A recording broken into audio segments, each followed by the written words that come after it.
ꯃꯌꯥꯝꯕꯨ ꯈꯨꯔꯨꯝꯖꯔꯤ ꯑꯩ ꯁꯦꯔꯥꯝ ꯔꯤꯄꯣꯟ ꯃꯣꯟꯇ꯭ꯔꯤꯌꯜꯗꯒꯤꯅꯤ ꯉꯁꯤ ꯃꯅꯤꯄꯨꯔꯤ ꯃꯤꯔꯣꯜꯅ ꯁꯤꯟ ꯂꯥꯡꯕ ꯂꯥꯏꯚ ꯊꯧꯔꯝ ꯑꯁꯤ ꯃꯌꯥꯝ ꯃꯤꯠꯌꯦꯡ ꯇꯥꯕꯤꯔꯤꯕ ꯃꯌꯥꯝ ꯄꯨꯝꯅꯃꯛꯄꯨ ꯑꯃꯨꯛꯀ ꯍꯟꯅ ꯇꯔꯥꯝꯅ ꯑꯣꯛꯆꯕꯒ ꯂꯣꯏꯅꯅ ꯑꯩꯈꯣꯏꯒꯤ ꯊꯧꯔꯝ ꯄꯔꯦꯡꯗ ꯃꯤꯠꯌꯦꯡ ꯆꯤꯡꯁꯤꯟꯖꯔꯤ ꯃꯅꯤꯄꯨꯔꯤ ꯃꯤꯔꯣꯜ.com ꯍꯥꯏꯕ ꯗꯤꯖꯤꯇꯦꯜ ꯄ꯭ꯂꯦꯠꯐꯣꯔꯝ ꯑꯁꯤꯅ ꯆꯍꯤ 2 ꯐꯥꯔꯛꯄꯒꯤ ꯇꯥꯟꯖꯥ ꯑꯁꯤꯗ ꯑꯩꯈꯣꯏꯅ ꯅꯨꯃꯤꯠ ꯁꯦꯂꯦꯕ꯭ꯔꯦꯁꯟ ꯇꯧꯕ ꯑꯣꯏꯅ ꯅꯨꯃꯤꯠ 4ꯅꯤꯒꯤ ꯊꯧꯔꯝ ꯄꯔꯦꯡ ꯑꯩꯈꯣꯏꯅ ꯃꯌꯥꯝꯒꯤ ꯃꯐꯝꯗ ꯁꯟꯗꯣꯛꯆꯈꯤꯕꯅꯤ ꯉꯁꯤꯁꯤ ꯃꯔꯤꯁꯨꯕ ꯊꯧꯔꯝꯅꯤ ꯑꯩꯈꯣꯏꯒꯤ ꯑꯔꯣꯏꯕ ꯃꯔꯤꯁꯨꯕ ꯑꯃꯁꯨꯡ ꯑꯔꯣꯏꯕ ꯅꯨꯃꯤꯠꯀꯤ ꯊꯧꯔꯝꯅꯤ ꯉꯁꯤ ꯑꯩꯈꯣꯏꯅ ꯃꯌꯥꯝꯒꯤ ꯃꯐꯝꯗ ꯁꯟꯗꯣꯛꯆꯔꯤꯕꯁꯤ ꯑꯗꯨꯅ ꯑꯩꯈꯣꯏꯒꯤ ꯉꯁꯤꯒꯤ ꯊꯧꯔꯝ ꯑꯁꯤ ꯇꯥꯡꯀꯛ ꯑꯅꯤ ꯊꯣꯛꯅ ꯑꯩꯈꯣꯏꯅ ꯊꯣꯛꯆꯔꯦ ꯑꯍꯥꯟꯕꯗ ꯑꯩꯈꯣꯏꯅ ꯕꯪꯒ꯭ꯂꯥꯗꯦꯁ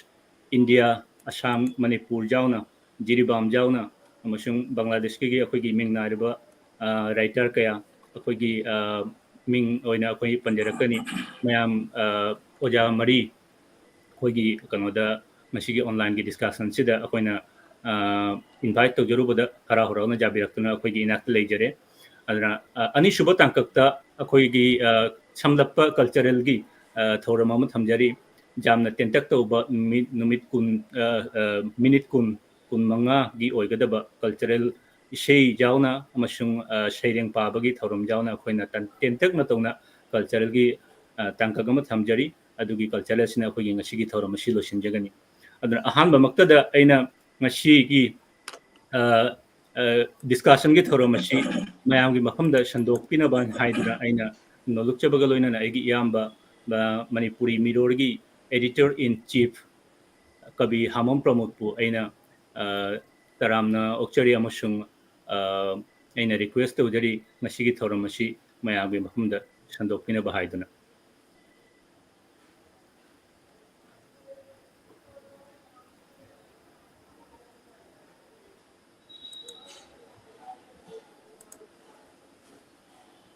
मुकसु मयाम खुरमजरी हमम प्रमोद ए मोंटिल मणिपुरी मिरर की माइकैदगी मयामबु तरामना ओक्चरी अमसुंग इकाय खुमदा उच्चरी तसेंगना अखोगी प्रोग्राम असी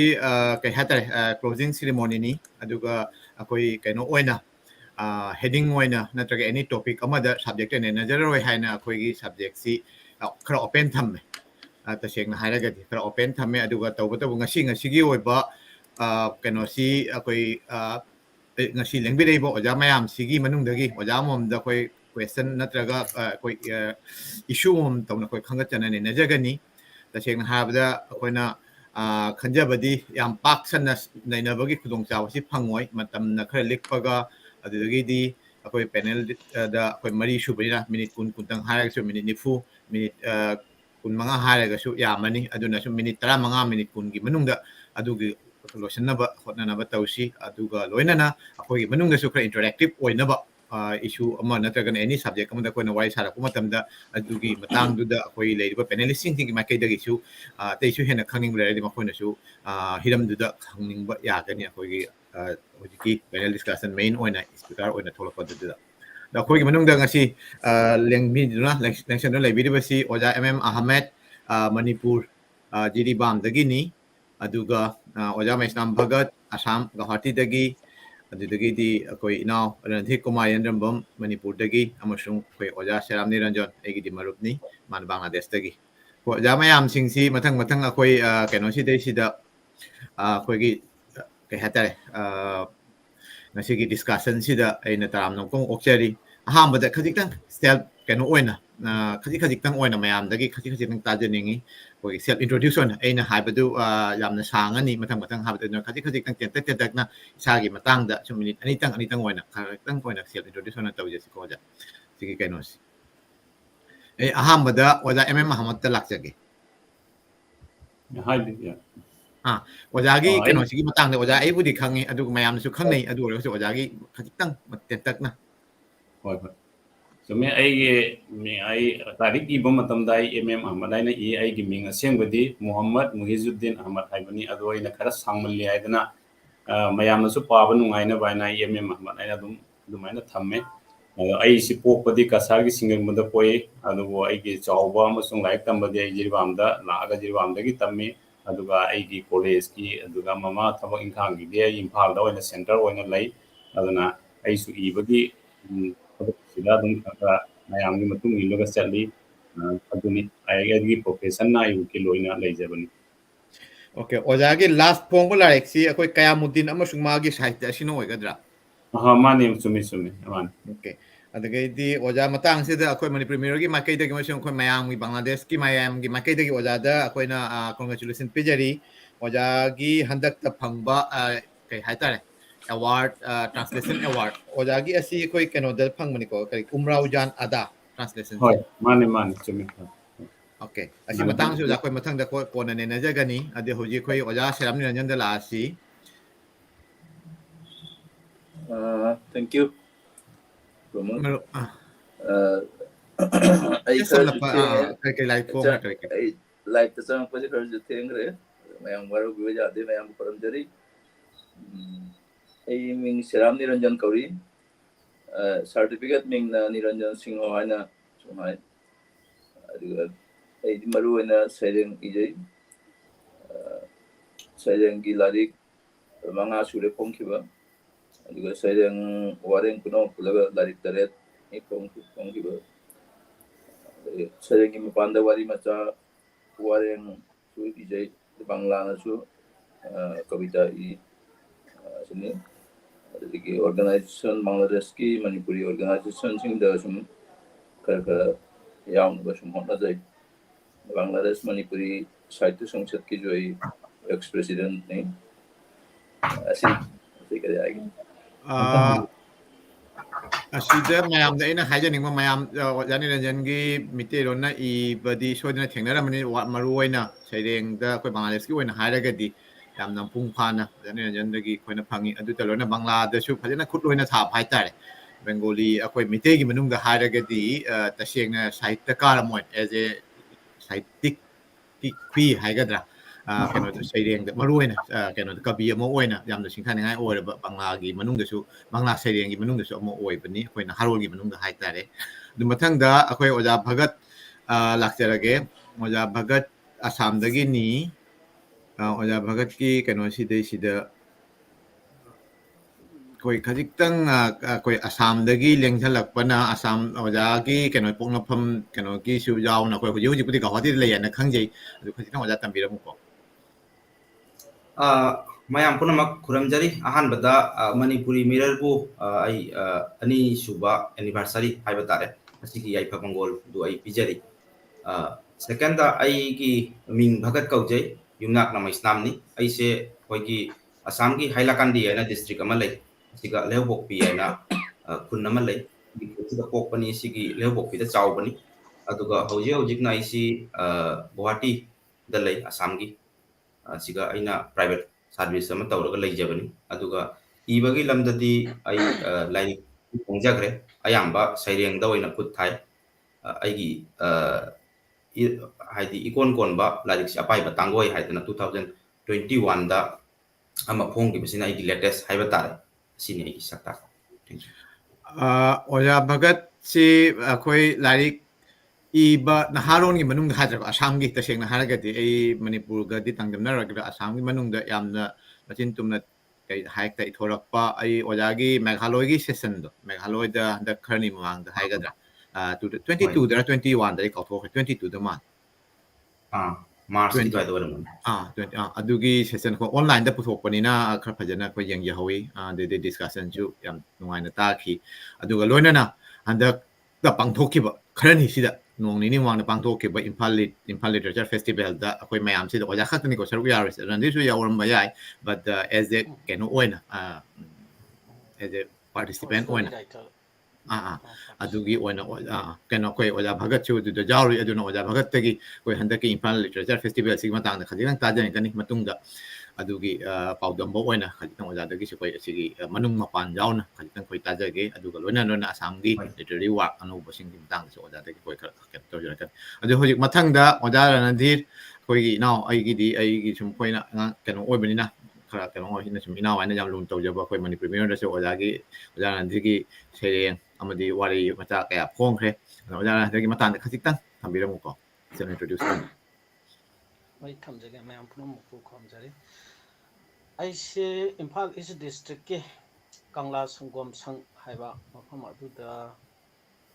ꯂꯩꯖꯕꯅꯤ ꯑꯩ ꯑꯁꯦꯡꯕꯗꯤ ꯀꯪꯂꯥ ꯁꯤꯐꯥꯏ ꯍꯥꯏꯕꯗꯨꯗ ꯄꯣꯛꯏ ꯀꯪꯂꯥ ꯁꯤꯐꯥꯏꯒ ꯀꯪꯂꯥ ꯁꯪꯒꯣꯝ ꯁꯪꯒ ꯑꯅꯤꯁꯤꯒꯤ ꯃꯔꯛꯇ ꯑꯩꯈꯣꯏꯒꯤ ꯏꯔꯤꯜ ꯇꯨꯔꯦꯜ ꯍꯥꯏꯕꯁꯤ ꯆꯦꯜꯂꯤ ꯑꯩꯈꯣꯏ ꯍꯥꯟꯅ ꯄꯣꯛꯈꯤꯕ ꯃꯐꯝꯗꯨꯒꯤ ꯃꯄꯥꯃꯛꯇꯗ ꯑꯩꯁꯤ ꯑꯃꯨꯛ ꯀꯣꯟꯅ ꯍꯣꯡꯗꯣꯛꯆꯔꯒ ꯀꯪꯂꯥ ꯁꯪꯒꯣꯝ ꯁꯪꯗ ꯂꯩꯖꯩ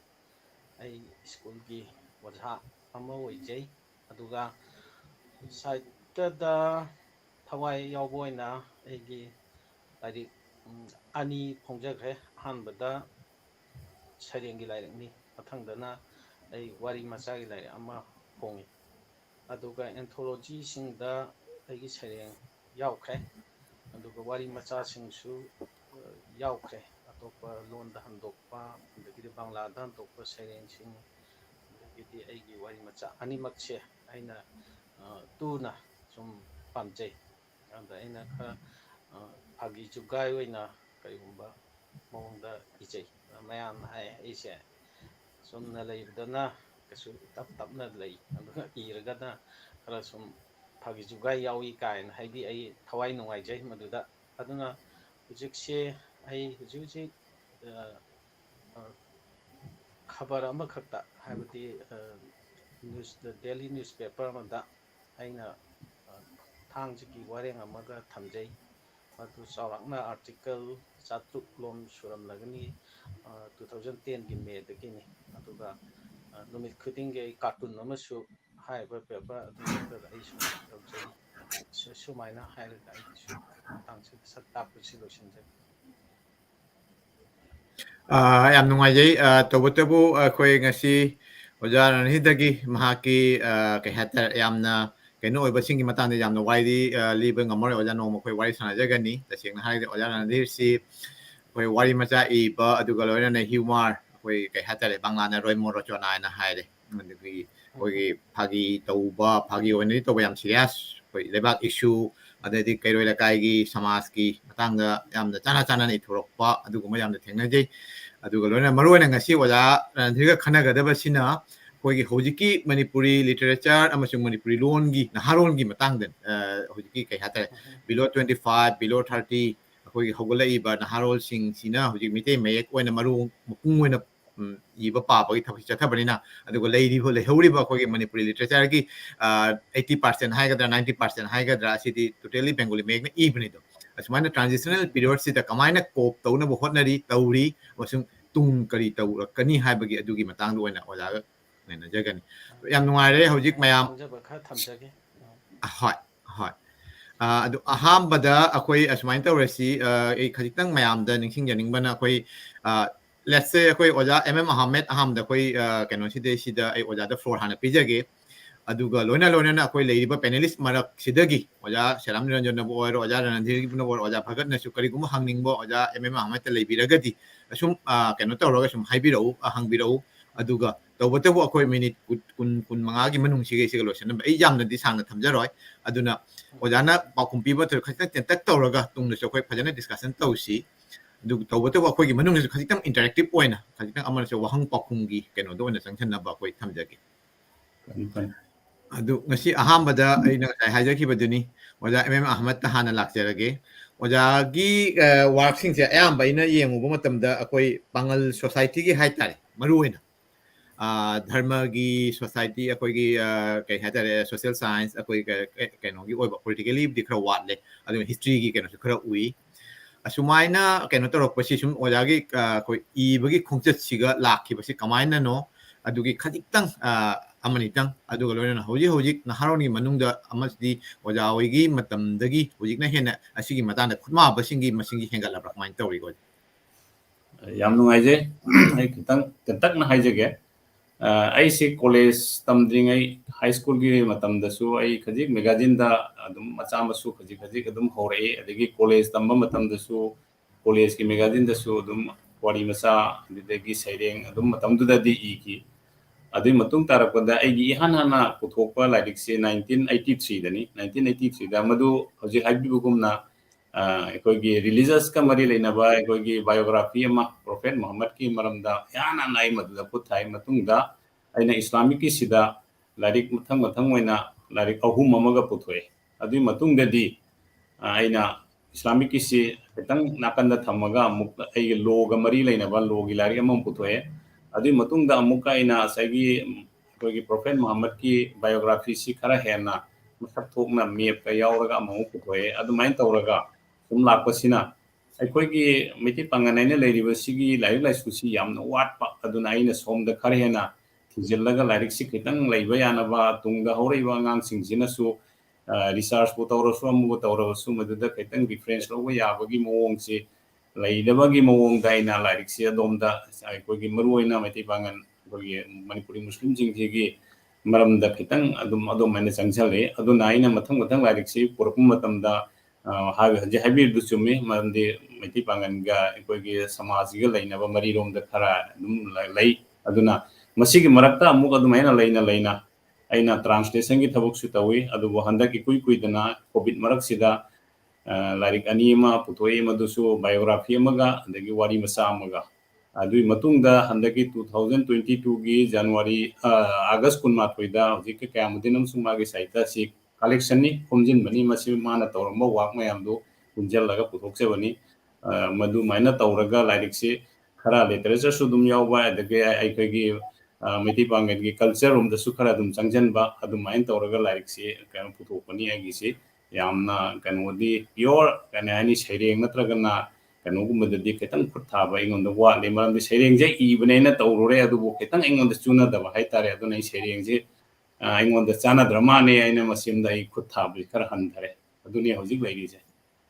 ꯑꯣꯖꯥ ꯑꯁꯤꯗꯩꯁꯤꯗ ꯑꯣꯖꯥ ꯅꯤꯔꯟꯖꯟꯗꯒꯤ ꯍꯥꯟꯅ ꯑꯃꯨꯛꯇꯪ ꯋꯥꯍꯪ ꯈꯔ ꯄꯥꯝꯖꯩ ꯑꯗꯨꯒ ꯂꯣꯏꯅꯃꯛ ꯑꯣꯖꯥ ꯚꯒꯠꯇꯒꯤꯁꯨ ꯑꯣꯖꯥ ꯍꯟꯗꯛ ꯇ꯭ꯔꯥꯟꯁꯂꯦꯁꯟ ꯑꯦꯋꯥꯔꯗ ꯐꯪꯈꯤꯕ ꯀꯩꯅꯣꯁꯤꯒꯤ ꯅꯨꯡꯉꯥꯏꯕ ꯐꯣꯡꯗꯣꯛꯆꯔꯤ ꯉꯁꯥꯏꯁꯨ ꯍꯥꯏꯖꯈꯤꯕꯗꯨꯅꯤ ꯑꯗꯨꯅ ꯑꯁꯤꯒꯤ ꯇ꯭ꯔꯥꯟꯁꯂꯦꯁꯟꯒꯤ ꯃꯇꯥꯡꯒ ꯂꯣꯏꯅꯅ ꯑꯩꯈꯣꯏꯒꯤ ꯈꯖꯤꯛꯇꯪ ꯑꯩꯅ ꯑꯣꯖꯥꯁꯤꯡꯅ ꯍꯪꯈꯤꯁꯅꯕꯒꯤ ꯃꯊꯪꯗ ꯑꯩ ꯑꯃꯨꯛ ꯂꯥꯛꯆꯒꯦ ꯑꯣꯖꯥ ꯅꯤꯔꯟꯖꯟ ꯑꯣꯖꯥꯗ ꯀꯔꯤꯒꯨꯝꯕ ꯄꯥꯎ ꯅꯠꯇ꯭ꯔꯒ ꯀꯔꯤꯒꯨꯝꯕ ꯍꯪꯅꯤꯡꯕ ꯀꯔꯤꯒꯨꯝꯕ ꯀꯩꯅꯣ ꯂꯩꯔꯒꯗꯤ ꯁꯨꯝ ꯍꯥꯏꯕꯤꯕ ꯌꯥꯅꯤ ꯑꯩꯅ ꯈꯪꯅꯤꯡꯕ ꯑꯣꯖꯥꯅ ꯍꯧꯖꯤꯛ ꯐꯣꯡꯈꯤꯕ ꯕꯥꯏꯑꯣꯒ꯭ꯔꯥꯐꯤ ꯍꯖꯔꯠ ꯃꯨꯍꯝꯃꯗꯀꯤ ꯕꯥꯏꯑꯣꯒ꯭ꯔꯥꯐꯤ ꯑꯗꯒꯤ ꯑꯩꯈꯣꯏꯒꯤ ꯂꯣꯒꯤ ꯃꯇꯥꯡꯗ ꯐꯣꯡꯕꯁꯦ ꯂꯥꯏꯔꯤꯛꯁꯤꯡꯁꯦ ꯃꯤꯇꯩꯂꯣꯟꯅ ꯑꯣꯏꯕ꯭ꯔꯥ ꯑꯣꯖꯥ ꯑꯌꯥꯝꯕ ꯃꯩꯇꯩꯂꯣꯟ ꯉꯥꯛꯇꯅꯤ ꯏꯪꯂꯤꯁꯀꯤꯗꯤ ꯀꯌꯥ ꯌꯥꯎꯗꯦ ꯍꯣꯏ ꯃꯩꯇꯩꯂꯣꯟ ꯉꯥꯛꯇꯅꯤ ꯃꯩꯇꯩꯂꯣꯟꯁꯤꯗ ꯕꯦꯡꯒꯣꯂꯤ ꯁꯀ꯭ꯔꯤꯞꯅ ꯑꯣꯏꯕ ꯑꯗꯣ ꯍꯟꯗꯛ ꯑꯣꯖꯥꯅ ꯇ꯭ꯔꯥꯟꯁꯂꯦꯁꯟ ꯑꯦꯋꯥꯔꯗ ꯐꯪꯉꯛꯄꯁꯦ ꯑꯩꯈꯣꯏ ꯌꯥꯝ ꯅꯨꯡꯉꯥꯏ ꯑꯗꯨ ꯀꯔꯝꯕ ꯂꯥꯏꯔꯤꯛꯀꯤ ꯃꯊꯛꯇ ꯐꯪꯈꯤꯕꯅꯣ ꯑꯣꯖꯥꯒꯤꯗꯤ ꯀꯩꯅꯣꯅꯤ ꯑꯩꯈꯣꯏꯒꯤ ꯎꯝꯔꯥꯎꯖꯥꯟ ꯍꯥꯗꯤ ꯑꯗꯥ ꯃꯣꯍꯝꯃꯗ ꯔꯨꯁꯋꯥ ꯍꯥꯏꯅ ꯍꯥꯗꯤ ꯃꯣꯍꯝꯃꯗ ꯔꯨꯁꯋꯥ ꯍꯥꯏꯅ ꯑꯩꯈꯣꯏꯒꯤ ꯎꯔꯗꯨꯒꯤ ꯑꯐꯥꯎꯕ ꯅꯣꯕꯦꯂꯤꯁ ꯑꯃ ꯂꯩꯔꯝꯃꯤ ꯎꯔꯗꯨꯒꯤ ꯃꯥꯅ ꯏꯔꯝꯕ ꯎꯝꯔꯥꯎꯖꯥꯟ ꯍꯥꯏꯕ ꯂꯥꯏꯔꯤꯛꯁꯦ ꯎꯝꯔꯥꯎꯖꯥꯟ ꯍꯥꯏꯕ ꯂꯥꯏꯔꯤꯛꯁꯦ ꯃꯁꯤ ꯑꯩꯈꯣꯏꯒꯤ ꯈꯨꯁꯋꯟ ꯁꯤꯡ ꯑꯃꯁꯨꯡ M.A. ꯍꯨꯁꯦꯅꯤ ꯃꯣꯏ ꯑꯅꯤꯅ ꯏꯪꯂꯤꯁꯇ ꯍꯟꯗꯣꯛꯄꯅꯤ ꯏꯪꯂꯤꯁꯁꯤꯗꯒꯤ ꯑꯩꯅ ꯑꯃꯨꯛ ꯃꯩꯇꯩꯂꯣꯟꯗ ꯍꯟꯗꯣꯛꯄꯅꯤ ꯑꯗꯨ ꯃꯩꯇꯩꯂꯣꯟꯗ ꯃꯈꯣꯏꯅ ꯏꯪꯂꯤꯁꯇ ꯐꯣꯡꯕꯁꯤ ꯗ ꯀꯣꯔꯇꯤꯖꯟꯁ ꯑꯣꯐ ꯂꯈꯅꯧ ꯍꯥꯏꯔꯒ ꯃꯈꯥꯗ ꯎꯝꯔꯥꯎꯖꯥꯟ ꯑꯗꯥ ꯍꯥꯏꯅ ꯊꯥꯕ ꯑꯗꯣ ꯑꯩꯅ ꯃꯃꯤꯡꯁꯤ ꯀꯣꯔꯇꯤꯖꯟꯁ ꯑꯣꯐ ꯂꯈꯅꯧꯁꯤ ꯂꯧꯊꯣꯛꯑꯒ ꯎꯝꯔꯥꯎꯖꯥꯟ ꯑꯗꯥ ꯍꯥꯏꯅ ꯑꯗꯨꯝ ꯊꯝꯃꯦ ꯃꯔꯝꯗꯤ ꯃꯁꯤꯗ ꯊꯣꯏꯗꯣꯛꯄ ꯃꯥꯏ ꯃꯃꯤꯡꯗꯨ ꯌꯥꯎꯔꯤꯕꯅꯤꯅ ꯑꯩꯅ ꯑꯗꯣꯝꯗ ꯑꯣꯟꯊꯣꯛꯄꯅꯤ ꯃꯁꯤꯃꯛ ꯑꯩꯅ ꯃꯩꯇꯩꯂꯣꯟꯗ ꯍꯟꯗꯣꯛꯆꯕꯅꯤ ꯑꯗꯨꯒ ꯑꯩꯅ ꯍꯟꯕꯒꯤ ꯇ꯭ꯔꯥꯟꯁꯂꯦꯁꯟꯒꯤ ꯋꯥꯛꯁꯤ ꯃꯁꯤꯅ ꯑꯩꯒꯤ ꯂꯥꯏꯐꯀꯤ ꯈ꯭ꯋꯥꯏꯗꯒꯤ ꯑꯆꯧꯕ ꯑꯃꯁꯨ ꯑꯣꯏꯈꯤ ꯑꯗꯨꯒ ꯑꯍꯥꯟꯕꯁꯨ ꯑꯣꯏꯕ ꯃꯁꯤꯒꯤ ꯃꯃꯥꯡꯗ ꯆꯦꯅꯥ 5-10 ꯍꯟꯕꯗꯨꯗꯤ ꯑꯩꯅ ꯀꯩꯁꯨ ꯑꯣꯏꯅ ꯈꯜꯂꯨꯗ꯭ꯔꯦ ꯃꯗꯨꯃꯗꯤ ꯑꯗꯨꯒ ꯕꯨꯛ ꯑꯣꯏꯅ ꯂꯥꯏꯔꯤꯛ ꯑꯣꯏꯅ ꯄꯨꯊꯣꯛꯄꯗꯤ ꯑꯩꯒꯤ ꯂꯥꯏꯐꯇ ꯃꯁꯤꯅ ꯑꯍꯥꯟꯕꯅꯤ ꯁꯤꯒꯤ ꯂꯥꯏꯔꯤꯛꯁꯦ ꯑꯗꯨꯅ ꯃꯁꯤꯒꯤ ꯂꯥꯏꯔꯤꯛꯁꯤꯗ ꯑꯩꯅ ꯄꯨꯊꯣꯛꯄ ꯃꯇꯝꯗꯁꯨ ꯃꯇꯝꯗꯨꯒꯤ ꯑꯩꯈꯣꯏꯒꯤ ꯐꯤꯂꯝꯗ ꯀ꯭ꯔꯤꯇꯤꯛ ꯑꯣꯏꯔꯝꯕ R.K. ꯕꯤꯗꯨꯔ ꯍꯣꯏ ꯌꯥꯎꯍꯜꯂꯤ ꯑꯗꯨꯗꯒꯤ ꯃꯁꯛ ꯅꯥꯏꯕ ꯑꯩꯈꯣꯏꯒꯤ ꯁꯂꯥꯝ ꯇꯣꯝꯕ ꯍꯣꯏ ꯀꯔꯤ ꯍꯣꯏ ꯌꯥꯎꯔꯒ ꯂꯥꯏꯔꯤꯛꯁꯤ ꯃꯔꯝꯗ ꯑꯩꯈꯣꯏꯒꯤ ꯌꯥꯝ ꯐꯖꯅ ꯑꯩꯈꯣꯏꯒꯤ ꯁꯟꯖꯦꯟꯊꯣꯡꯗ ꯂꯩꯕ ꯍꯣꯜ ꯑꯃꯗ ꯋꯥꯏꯔꯒ ꯃꯗꯨꯗ ꯂꯥꯏꯔꯤꯛꯁꯤ ꯄꯨꯊꯣꯛꯈꯤꯕꯅꯤ ꯃꯁꯤ 2018ꯗ ꯄꯨꯊꯣꯛꯄꯅꯤ ꯂꯥꯏꯔꯤꯛꯁꯦ ꯍꯧꯖꯤꯛꯀꯤ ꯎꯝꯔꯥꯎꯖꯥꯟꯁꯦ ꯌꯥꯝ ꯅꯨꯡꯉꯥꯏꯔꯦ ꯑꯣꯖꯥ ꯑꯗꯨ ꯑꯩꯅ ꯍꯥꯏꯖꯅꯤꯡꯕ ꯑꯣꯖꯥꯗ ꯔꯤꯀ꯭ꯋꯦꯁ ꯊꯝꯅꯤꯡꯕ ꯍꯥꯏꯕ ꯇꯥꯔꯦ ꯍꯣꯏ ꯍꯣꯏ ꯎꯔꯗꯨ ꯂꯣꯟꯗꯒꯤ ꯑꯩꯈꯣꯏ ꯃꯅꯤꯄꯨꯔꯤ ꯂꯣꯟꯗ ꯍꯟꯗꯣꯛꯄꯁꯦ ꯌꯥꯝꯅ ꯇꯥꯡꯅ ꯊꯣꯛꯏ ꯑꯁꯤ ꯃꯥꯅꯦ ꯃꯥꯅꯦ ꯑꯣꯖꯥꯅ ꯎꯔꯗꯨ ꯂꯣꯟꯗꯒꯤ ꯍꯟꯗꯣꯛꯄꯁꯦ ꯈꯨꯠ ꯊꯥꯔꯨꯕꯅ ꯑꯣꯖꯥꯗ ꯑꯇꯩꯒꯁꯨ ꯍꯟꯗꯣꯛꯄꯤꯅꯕ ꯍꯥꯏꯅ ꯑꯩꯈꯣꯏꯒꯤ ꯑꯩ ꯏꯁꯥꯒꯤ ꯂꯅꯥꯏ ꯃꯥꯏꯀꯩꯗꯒꯤ ꯑꯣꯖꯥꯗ ꯍꯥꯏꯖꯅꯤꯡꯕ ꯑꯩ ꯑꯝꯇ ꯍꯣꯠꯅꯖꯒꯦ ꯃꯊꯪꯗ ꯑꯇꯩꯒꯁꯨ ꯍꯟꯗꯣꯛꯄꯤꯅꯕ ꯍꯣꯏ ꯍꯣꯏ ꯊꯦꯡꯛ ꯌꯨ ꯑꯣꯖꯥ ꯍꯣꯏ ꯑꯣꯖꯥ ꯚꯒꯠꯀꯤꯗꯤ ꯀꯔꯤꯒꯨꯝꯕ ꯋꯥꯍꯪ ꯅꯠꯇ꯭ꯔꯒ ꯈꯪꯅꯤꯡꯕ ꯂꯩꯕ꯭ꯔꯣ ꯑꯣꯖꯥ ꯑꯩꯒꯤꯗꯤ ꯊꯣꯏꯗꯣꯛꯄꯕꯨꯗꯤ ꯂꯩꯖꯗꯦ ꯑꯗꯣ ꯉꯁꯥꯏꯒꯤ ꯑꯣꯖꯥ M.M. ꯑꯍꯃꯦꯗꯅ ꯑꯩꯈꯣꯏꯒꯤ ꯍꯥꯏꯔꯤꯕ ꯌꯥꯝꯅ ꯃꯃꯜ ꯌꯥꯝꯂꯕ ꯑꯦꯋꯥꯔꯗꯁꯤ ꯐꯪꯂꯛꯄꯗ ꯑꯍꯥꯟꯕꯗ ꯅꯨꯡꯉꯥꯏꯕ ꯐꯣꯡꯗꯣꯛꯆꯔꯤ aduga hujik hariba umraujan ojagi larik si engonda xerox copy oina amkak leijai sigi mamangda phong giba larik sing di engonda leite ado aina siga haijaning bamna ngasai gi koina translation se tawrok translation se li aina mayam sum hainare koi translation se sigi marak siga ngasai gi hujik tadi amuk hana koi gi bengali tamnaram bagi bengali dagi hanna basi su sum handara ni tam tam tawna ko ado sigi marak siga ngasai gi urdu han mai se koi gi urdu dagi halak pase ojana english dagi hanba waraga su ngasai gi ojana pangan oiru banina ko asigi ngasai culture da karida jamna koi gi tunaba leiram gadra ina I khanjai ado asigumba larik si atai su jamna halanningi haitare urdu gumba lon dagi haitare mai mai gi ngamja bodo ojana somda akoina success ni aina lawja banina ko matang da ojagi kari kari koi gi project haigadra leige haisi koi sum tajani ꯍꯣꯏ ꯍꯣꯏ ꯆꯨꯝꯃꯤ ꯆꯨꯝꯃꯤ ꯍꯧꯖꯤꯛꯀꯤ ꯀꯩꯅꯣ translation ꯇꯧꯕꯒꯤ ꯃꯇꯥꯡꯁꯦ ꯑꯩꯒꯤ ꯂꯥꯏꯔꯤꯛꯁꯦ ꯃꯌꯥꯝꯅ ꯑꯗꯨꯝ ꯎꯕꯤꯔꯝꯃꯅꯤ ꯑꯌꯥꯝꯕꯅꯗꯤ ꯁꯤ ꯀꯩꯅꯣꯁꯦ ꯍꯣꯏ ꯍꯣꯏ ꯎꯔꯦ ꯎꯔꯦ ꯑꯣꯖꯥ ꯃꯁꯤ ꯇꯁꯦꯡꯕꯗꯤ ꯑꯩꯒꯤ ꯋꯥꯈꯜꯗꯗꯤ ꯑꯩꯅ ꯍꯜꯂꯒꯦ ꯍꯥꯏꯅ ꯑꯩꯒꯤ ꯏꯟꯇꯦꯟꯁꯟ ꯂꯩꯇꯦ ꯑꯩꯅ ꯃꯤ ꯊꯤꯕꯅꯤ ꯑꯁꯦꯡꯕꯃꯛꯇꯗꯤ ꯑꯩ ꯃꯤ ꯊꯤꯕꯅꯤ ꯃꯔꯝꯗꯤ ꯃꯁꯤ ꯂꯥꯏꯔꯤꯛꯁꯤ ꯑꯩꯅ ꯏꯍꯥꯟ ꯍꯥꯟꯅ 1980ꯗ ꯂꯥꯏꯔꯤꯛꯁꯤ ꯂꯩꯔꯦ 81ꯗ ꯐꯤꯂꯝ ꯑꯣꯏꯅ ꯂꯥꯛꯑꯦ ꯑꯗꯨꯗꯒꯤ ꯑꯩꯅ ꯌꯥꯝ ꯄꯥꯝꯃꯟꯈꯤꯗꯅ ꯑꯩꯅ ꯃꯔꯨꯞ ꯃꯄꯥꯡꯁꯤꯡ ꯑꯩꯒꯤ ꯏꯝꯐꯥꯜꯗ ꯂꯩꯕ ꯃꯩꯇꯩ ꯏꯆꯤꯟ ꯏꯅꯥꯎꯁꯤꯡꯗꯁꯨ ꯑꯗꯨꯝ ꯅꯤꯡꯁꯤꯡꯉꯤ ꯂꯥꯏꯔꯤꯛꯁꯤꯝꯇꯪ ꯍꯟꯁꯤ ꯑꯩꯗꯤ ꯇ꯭ꯔꯥꯟꯁꯂꯦꯇꯔꯗꯤ ꯅꯠꯇꯦꯅ ꯑꯗꯨꯗ ꯃꯈꯣꯏꯅ ꯂꯥꯏꯔꯤꯛꯁꯤ ꯏꯪꯂꯤꯁꯅ ꯑꯣꯏꯔꯒꯁꯨ ꯃꯔꯛꯁꯤꯗ ꯎꯔꯗꯨ ꯐꯥꯔꯁꯤ ꯏꯚꯦꯟ ꯐ꯭ꯔꯥꯟꯁꯀꯤ ꯂꯦꯡꯒ꯭ꯋꯦꯖ ꯈꯨꯠꯁꯨꯋꯥꯟꯁꯤꯡꯅ ꯋꯥꯔꯗ ꯑꯃ ꯑꯅꯤ ꯍꯥꯏꯔꯝꯕꯁꯨ ꯌꯥꯎꯏ ꯑꯩꯗꯤ ꯎꯔꯗꯨꯅꯤ ꯍꯥꯏꯅ ꯎꯔꯗꯨ ꯍꯩꯕ ꯌꯥꯝ ꯍꯩꯕ ꯃꯤꯗ ꯇꯥꯟꯅꯔꯨꯔꯒꯗꯤ ꯎꯔꯗꯨ ꯅꯠꯇꯦ ꯍꯥꯏꯔꯛꯄꯗꯒꯤ ꯀꯣꯟꯅ ꯑꯩꯅ ꯁꯨꯝ ꯃꯊꯪ ꯃꯊꯪ ꯊꯤꯕꯗ ꯐ꯭ꯔꯦꯟꯁ ꯗꯤꯛꯁꯅꯥꯔꯤꯗ ꯊꯦꯡꯅꯔꯨꯕꯗꯒꯤ ꯁꯤꯗꯤꯅꯤ ꯀꯥꯏꯅ ꯇꯧꯋꯦ ꯑꯗꯨꯅ ꯃꯃꯩꯗ ꯃꯤꯁꯤ ꯂꯩꯇꯕ ꯃꯇꯝꯗꯒꯤ ꯑꯩꯅ ꯃꯁꯤ ꯈꯨꯠ ꯊꯥꯔꯨꯕꯅꯤ ꯑꯗꯨꯕꯨ ꯑꯩꯒꯤ ꯇꯟꯖꯥ ꯆꯥꯔꯨꯕ ꯍꯥꯏꯒꯗ꯭ꯔꯥ ꯃꯁꯤꯗ ꯁꯤꯖꯤꯟꯅꯔꯤꯕ ꯋꯥꯍꯩ ꯋꯥꯇꯥ ꯎꯔꯗꯨꯁꯦ ꯑꯩꯅ ꯒ꯭ꯔꯣꯁꯔꯤ ꯑꯣꯏꯅ ꯃꯅꯤꯡꯗ ꯍꯥꯞꯄꯅꯤ ꯑꯗꯨꯅꯤ ꯍꯧꯖꯤꯛ ꯃꯇꯨꯡꯁꯤ ꯑꯩ ꯂꯥꯏꯔꯤꯛ ꯑꯃ ꯈꯨꯠꯏꯗ ꯂꯩꯔꯦ ꯃꯁꯤ ꯑꯁꯤꯁꯨ ꯑꯃꯨꯛꯀ ꯆꯞ ꯃꯥꯟꯅꯩ ꯑꯩꯈꯣꯏꯒꯤ ꯄꯥꯡꯒꯟꯒꯤ ꯆꯠꯅꯔꯤꯕ ꯁꯃꯥꯖ ꯑꯁꯤꯗ ꯂꯨꯍꯣꯡꯕ ꯈꯥꯏꯅꯕ ꯑꯗꯒꯤ ꯅꯨꯄꯤ ꯊꯤꯕꯒꯤ ꯃꯑꯣꯡ ꯁꯨꯃꯥꯏꯅ ꯀꯩꯅꯣ ꯂꯥꯏꯔꯤꯛꯁꯤ ꯑꯃ ꯀꯩꯅꯣ ꯇꯧꯔꯤ ꯑꯗꯨꯅ ꯃꯩꯇꯩ ꯄꯥꯡꯒꯟꯒꯤ ꯂꯨꯍꯣꯡꯕ ꯑꯃꯁꯨꯡ ꯂꯧꯅ ꯂꯩꯅꯕ ꯍꯥꯏꯅ ꯂꯥꯏꯔꯤꯛ ꯑꯃ ꯂꯣꯏꯔꯦ ꯃꯁꯤ ꯂꯣꯏꯔꯒꯁꯨ ꯑꯩꯅ ꯃꯔꯛꯁꯤꯗ ꯀꯌꯥꯃꯨꯗꯤꯟ ꯑꯃꯁꯨꯡ ꯃꯥꯒꯤ ꯁꯥꯍꯤꯇ꯭ꯌꯁꯤ ꯑꯩꯅ ꯑꯩꯈꯣꯏꯒꯤ BM ꯃꯩꯁꯅꯥꯝꯕꯁꯤꯗꯤ ꯑꯩꯒꯤ ꯏꯌꯥꯝꯕꯗꯧꯅ ꯇꯤꯟꯅꯕꯅꯤꯅ ꯃꯥꯅꯁꯨ आर्टिकल यामना इखी अदुगा मागसु क्यामुदिनगा यामना हेक्ता इमुंग मनुंगदा लोइनदना लैबनिना अैन मांगोंदा चलगा तमो लाइक्सि पुथोक्सिराय खल्लिने एस याम फरमनि नंग तौरिसे अदुनदि अरेना तौरगा मासु यावना मतेंग पांगा लाइक्सि अैगे हाना लोइजबा लाइक्तु थम्मगा क्यामुदिनजि हाना पुथोकिबनि अदुना मथंगसिदि लोंगबगि सेमा सु लोइरबनिना मसि अमु पुथोक्सिरायना मतंबुदि लेप्ते अदुबु अै DTPदि लोइरे सुमाइना तौना लैजे ꯌꯥꯝ ꯅꯨꯡꯉꯥꯏꯖꯔꯦ ꯑꯣꯖꯥ ꯃꯊꯪꯗ ꯑꯩꯈꯣꯏ ꯔਣꯖꯤꯠꯇꯒꯤ ꯑꯣꯖꯥ ꯚꯒꯠ ꯍꯥꯏꯕꯤꯌꯨ ꯑꯇꯩ ꯂꯩꯔꯤꯕ ꯋꯥꯍꯪꯕ हाइबियो हाइबियो ओजा हजिक लाइक ट्रांसलेशन नते ओजा हम हाइसे कमदौबा ट्रांसलेशन नते चुम्नकी वारेंगी लारी आइगे हजिकी सिदि अकोन बे खुदी सिदि ट्रांसलेटर नते इसाना डायरेक्ट इजबन अखोगी ओके मुस्लिम की कनो दो मोहम्मदन लोगी मतुंगिना अखोगी पांगन की कस्टमरी लेदना कस्टमरी सिसु योरबा अखोई लोंग होंगदोंगदा अखोगी मैतै गिदना हाइजिंग कोट कुंबा हाइबा अखोई गिदना पुआ पुबा हाइबा सुमाइना तौरगा अखोगी खाइनबदना कमाइन तौबा लोंगदना करी सिस्टम चटपा अदगी पांगन की नुपी सिंगी फिजेट लेतेंग सिन सिंबसी दुम यावबा कनो लाइक नि सिंगी ओके थैंक यू मथंग दा कोई रणधीर कुमार दा लाक्चगे ओजागी कोई एम अहमद की मतंग दा रणधीर की करिगुंबा हमनिंगबा नत्र खंगया निंगबा लैबीरगदि sum हाइदोकिबा या ꯑꯩꯁꯨ ꯇꯥꯃꯣꯗꯩ ꯈꯪꯖꯅꯤꯡꯕ ꯑꯃꯈꯛ ꯂꯩꯖꯩ ꯑꯩꯈꯣꯏꯒꯤ ꯇꯥꯃꯣꯅ ꯇ꯭ꯔꯥꯟꯁꯂꯦꯁꯟꯁꯤ ꯇꯧꯕꯤꯔꯕꯅꯤꯅ ꯑꯩꯈꯣꯏꯒꯤ ꯇ꯭ꯔꯥꯟꯁꯂꯦꯁꯟꯁꯤꯗ ꯑꯩꯈꯣꯏꯒꯤ ꯀꯅꯥꯒꯨꯝꯕꯅ ꯈꯨꯗꯝ ꯑꯣꯏꯅ ꯍꯥꯏꯔꯕꯗ GC ꯇꯣꯡꯕ꯭ꯔꯥꯟꯗ ꯃꯥꯅ ꯍꯟꯗꯣꯛꯄ ꯃꯇꯝꯗ ꯌꯥꯝ ꯐ꯭ꯔꯤ ꯑꯣꯏꯕ ꯁ꯭ꯇꯥꯏꯜꯗ ꯍꯟꯗꯣꯛꯄ ꯑꯃꯁꯨ ꯂꯩ ꯑꯗꯨꯒ ꯋꯥꯔꯗ ꯐꯣꯔ ꯋꯥꯔꯗꯀꯤ ꯃꯑꯣꯡꯗ ꯂꯤꯇꯔꯦꯜ ꯇ꯭ꯔꯥꯟꯁꯂꯦꯁꯟꯒꯤ ꯃꯑꯣꯡꯗ ꯍꯟꯗꯣꯛꯄꯁꯨ ꯂꯩ ꯃꯗꯨ ꯑꯩꯈꯣꯏꯅ ꯄꯥꯕ ꯃꯇꯝꯗ ꯃꯩꯇꯩꯂꯣꯟ ꯇꯥꯗꯦ ꯍꯥꯏꯕꯗꯤ ꯃꯅꯤꯄꯨꯔꯤ ꯇꯥꯗꯦ ꯍꯥꯏꯕ ꯑꯃꯁꯨ ꯑꯩꯈꯣꯏꯅ ꯇꯥꯏ ꯑꯗꯨꯒ ꯐ꯭ꯔꯤꯂꯤ ꯍꯟꯗꯣꯛꯄꯁꯤ ꯁꯤꯅꯗꯤ ꯑꯩꯈꯣꯏꯅ ꯄꯥꯕꯗꯤ ꯅꯨꯡꯉꯥꯏ ꯃꯁꯤꯗ ꯇꯥꯃꯣꯅ ꯀꯔꯝꯕ ꯃꯑꯣꯡꯁꯤꯅ ꯍꯦꯟꯅ ꯄꯥꯝꯕꯤꯕꯒꯦ ꯇꯥꯃꯣꯒꯤ ꯂꯥꯏꯔꯤꯛꯁꯤꯃꯗꯤ ꯑꯩ ꯎꯖꯗ꯭ꯔꯤ ꯑꯗꯨꯅꯅꯤ ꯑꯗꯨ ꯃꯁꯤ ꯀꯔꯝꯕꯅ ꯐꯕꯒꯦ चुमे ꯍꯥꯏꯐꯦꯠꯇꯪ ꯂꯅꯥꯏ ꯃꯣꯠꯅꯤ ꯃꯁꯤꯟꯗꯤ ꯆꯨꯝꯃꯦ ꯑꯩꯒꯤꯁꯤ ꯐ꯭ꯔꯤ ꯍꯥꯏꯕ ꯇꯥꯏ ꯃꯔꯝꯗꯤ ꯑꯩꯅ ꯑꯍꯥꯟꯕ ꯑꯩ ꯉꯁꯥꯏ ꯑꯍꯥꯟꯕꯗ ꯍꯥꯏꯖꯈ꯭ꯔꯦ ꯑꯩꯒꯤ ꯂꯥꯏꯔꯤꯛꯁꯤ ꯃꯔꯨꯞ ꯈꯔꯗ ꯊꯤꯔꯨꯕꯗ ꯌꯥꯔꯛꯇꯕꯗꯒꯤ ꯃꯣꯏꯅ ꯑꯁ ꯃꯁꯤꯗꯤ ꯑꯔꯕꯤ ꯐꯨꯜ ꯎꯔꯗꯨ ꯑꯗꯒꯤ ꯐꯥꯔꯁꯤ ꯌꯥꯎꯕꯅꯤꯅ ꯑꯩꯈꯣꯏ ꯈꯤꯇꯪ ꯋꯥꯏꯌꯦꯅ ꯍꯥꯏꯕꯗꯒꯤ ꯑꯩꯅ ꯇꯧꯔꯒꯦꯅ ꯇꯧꯈꯤꯕꯅꯤ ꯃꯁꯤ ꯑꯩꯒꯤ ꯏꯍꯥꯟ ꯍꯥꯟꯅ ꯈꯨꯠ ꯊꯥꯕꯁꯤ ꯂꯣꯏꯔꯕ ꯃꯇꯨꯡꯗ ꯑꯩꯅ ꯑꯣꯖꯥ ꯗꯤꯅꯃꯅꯤꯗ ꯑꯩꯈꯣꯏꯒꯤ BM ꯏꯁꯂꯥꯝꯕꯒꯤ ꯊ꯭ꯔꯨꯗꯒꯤ ꯑꯩ ꯀꯅꯥꯅꯣꯝꯇꯪꯗꯤ ꯂꯥꯏꯔꯤꯛꯁꯤ ꯑꯃꯇꯪꯗꯤ ꯄꯥꯍꯟꯅꯤꯡꯉꯤ ꯑꯩꯒꯤꯁꯤꯗ ꯋꯥꯔꯤꯁꯤ ꯂꯥꯛꯄ ꯃꯇꯝꯗ ꯐ꯭ꯂꯣ ꯂꯩꯕ꯭ꯔꯥ ꯂꯩꯇꯕ꯭ꯔꯥ ꯃꯔꯛꯇ ꯁ꯭ꯇꯣꯞ ꯇꯧꯕ꯭ꯔꯥ ꯁꯤꯅꯆꯤꯡꯕ ꯈꯤꯇꯪ ꯌꯦꯡꯍꯟꯅꯤꯡꯉꯦꯅ ꯄꯥꯕꯁꯤꯗ ꯑꯣꯖꯥ ꯗꯤꯅꯃꯅꯤꯅ ꯑꯩꯉꯣꯟꯗ ꯆꯥꯎꯔꯕ ꯒꯥꯏꯗ ꯑꯃ ꯇꯧꯕꯤꯔꯛꯈꯤ ꯃꯗꯨ ꯀꯔꯤꯅꯣ ꯍꯥꯏꯕꯨ ꯑꯩꯗꯤ ꯇ꯭ꯔꯥꯟꯁꯂꯦꯁꯟꯅꯤ ꯍꯥꯏꯗꯨꯅ ꯄꯥꯁꯇ ꯂꯩꯕꯁꯤ ꯄꯥꯁ ꯉꯥꯛꯇ ꯑꯗꯨꯝ ꯊꯝꯕ ꯄ꯭ꯔꯖꯦꯟꯗ ꯂꯩꯕꯁꯤ ꯄ꯭ꯔꯖꯦꯟ ꯉꯥꯛꯇ ꯊꯝꯕ ꯑꯗꯨꯅ ꯇꯧꯔꯝꯃꯤ ꯆꯠꯂꯝꯃꯤ ꯍꯥꯏꯔꯝꯃꯤ ꯁꯨꯝ ꯇꯧꯕꯁꯤꯗ ꯑꯣꯖꯥ ꯗꯤꯅꯃꯅꯤꯅ ꯑꯩ ꯂꯥꯏꯔꯤꯛꯁꯤ ꯈꯤꯇꯪ ꯄꯥꯔꯒ ꯅꯪꯒꯤꯁꯤ ꯀꯔꯤꯒꯨꯝꯕ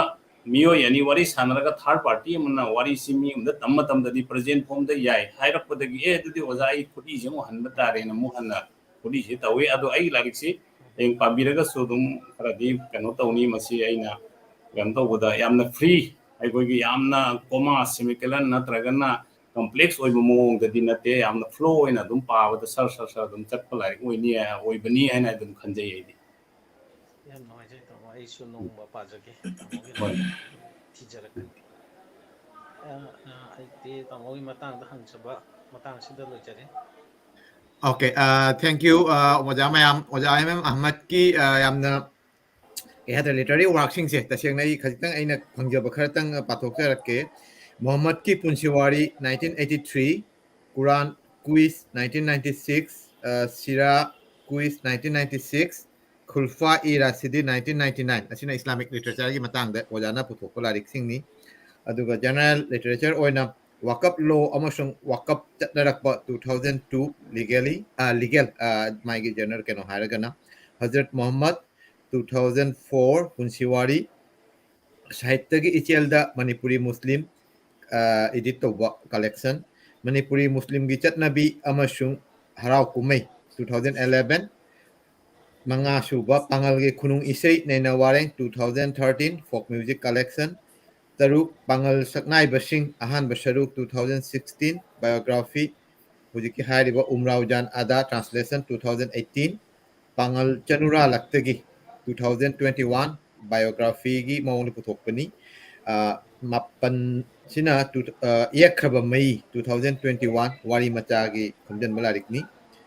last haitare handak khani maung puthokki basina Kayamuddin amasuk magi sahitya 2022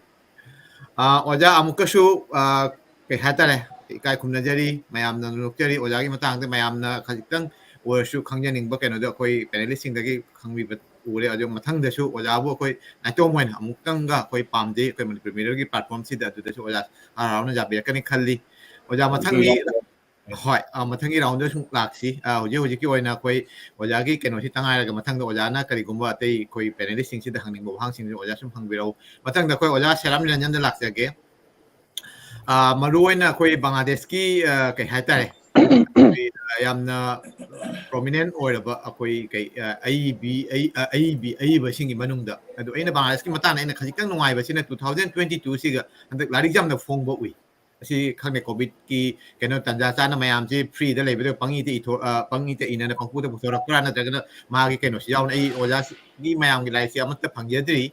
adu khani wang su koi panel keno discussion amada puthok chari tuni oja mangagi asun oja seram gi oja niranjan gi natra oja Abdul Samad gi koi ai basina puthok pi mayam lai adu handak koi gi ai ba manga phangyaba manga atei su hena leram bajai ai koi na khangjaba haitai asmana Bangladesh ki sahitya gi ihod anouba keno lai ha basi chummi haigadra natragana asigi matang khakitang tambiram ꯊꯥꯒꯠꯆꯔꯤ ꯇꯁꯦꯡꯅ ꯍꯥꯏꯕꯗ ꯑꯅꯧꯕ ꯏꯍꯧꯃꯛꯇꯤ ꯍꯥꯏꯕ ꯌꯥꯗꯦ ꯏꯍꯧ ꯑꯃ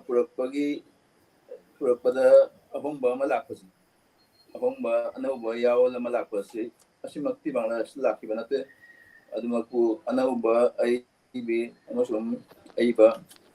ꯂꯣꯏꯅꯅ ꯍꯥꯟꯅꯗꯒꯤ ꯏꯗꯨꯅ ꯂꯥꯛꯄ ꯑꯗꯨꯕꯨ ꯂꯥꯏꯔꯤꯛ ꯑꯣꯏꯅꯗꯤ ꯐꯣꯡꯗꯕ ꯍꯥꯏꯕ ꯇꯥꯔꯦ ꯑꯗ ꯀꯣꯚꯤꯗꯁꯤꯅꯁꯨ ꯃꯔꯝ ꯑꯣꯏꯅ ꯈꯔ ꯑꯩꯈꯣꯏꯒꯤ ꯊꯕꯛ ꯊꯧꯅꯥꯗ ꯈꯔ ꯁꯪꯕ ꯌꯨꯝꯗ ꯈꯔ ꯃꯇꯝ ꯍꯦꯟꯅ ꯄꯤꯕ ꯉꯝꯕ ꯑꯁꯤꯅ ꯃꯔꯝ ꯑꯣꯏꯅ ꯀꯅꯥꯒꯨꯝꯕꯅ ꯂꯥꯏꯔꯤꯛ ꯐꯣꯡꯕꯒꯤ ꯊꯕꯛꯁꯤ ꯄꯥꯏꯈꯠꯄ ꯍꯧꯏ aduna 2022 si larik khara yamna phong e Bangladesh da maruina ina mingoina panbada agi TH kainan toktom kainan devi ma asi Bangladesh ki Manipuri sahitya ki maya chanba matamdagi iba hor pomiya mani adu ma ki larik si madam kuina phong dana laiki anda covid ki madam sida sangduna haibra haigadra larik asi phong dara ki jamna pajaba mapung paba larik amani ma ki larik si adulagi teshu larik ya phong laki anauba Bangla lona su larik ya phong laki asi maru ina Bangladesh da Manipuri sahitya charcha si akhoi hanadagi sum khara dum chathadna lakpa aduga anauba inot khara haplakpa haibta si yamna nungai sum sina Bangladesh ki Manipuri sahitya da yamna mapung phaba ma payakane haibse se akhoi thajai asida ana habiu oja asida aina khajitang koi khani mangda si oja bida sarga wai sana chupan ke Bangladesh da chaurok ko haida Bangladesh da koi leirak pa ai isamaksu koi awaba mana koi mitei lon Manipuri keno sahitya ki pa bagi khudong chawa phangda ba academic khone tamak phangda barina asigi keno si yamna wana thoi aduga lona mitei lon su mayek su na khang haita chumna gi colloquial oina koi kotho bhasha oina ngangna baduna amani aduga literally koi waheli pun tasengna koi shobdok mane keno su vocabulary haitare shobdok bhandar su yamna li adudagi di koi kai gumba akoi anonym synonym aduga lona na akoi gi wahit chabung haigadra keno singse koi fresh adugumba keno mayam se khangba asigumba keno si panjinam hairaga koi sumana tholokba ai ba khara si gi keno si paru matungda kana ai se kana hangi adudagi di koi gi ai gi di marupni koi roksona basi gi adudi oja mani abujam handaki phongmi wani ko eti mamang edi phongni ba ahan singi phongba du di thamjaraga oja asada phongni amagi tan gi lele adu natabi akoi makoi maru ne makoi lai si dai sum pandam jaban adudi oja sajat ki ma Bengali da phonge adone Bengali da na angkong Bengali si mamalon natabani na ngasai gi chap chabi koi Bengali gi chap chaba keno phongok ning ba haining ba expression mayam si phongok pangamdi ojan ne soidana asigi matang na mate hina khangman asigi awaba si Bengali da su kran maitaba mite ron su yam su asumana writer gi masagi oba pratibha di lejab khongja ningba magi haija ningba natraga magi ithok ningba gi keno di leiba aduga khongdok pangam da bagi awaba si asigi matang si khajitang panbiram si akhoi Bangladesh da Manipuri kundali ba ko na maksu akhoi yamna chawrba ba mane haiba tare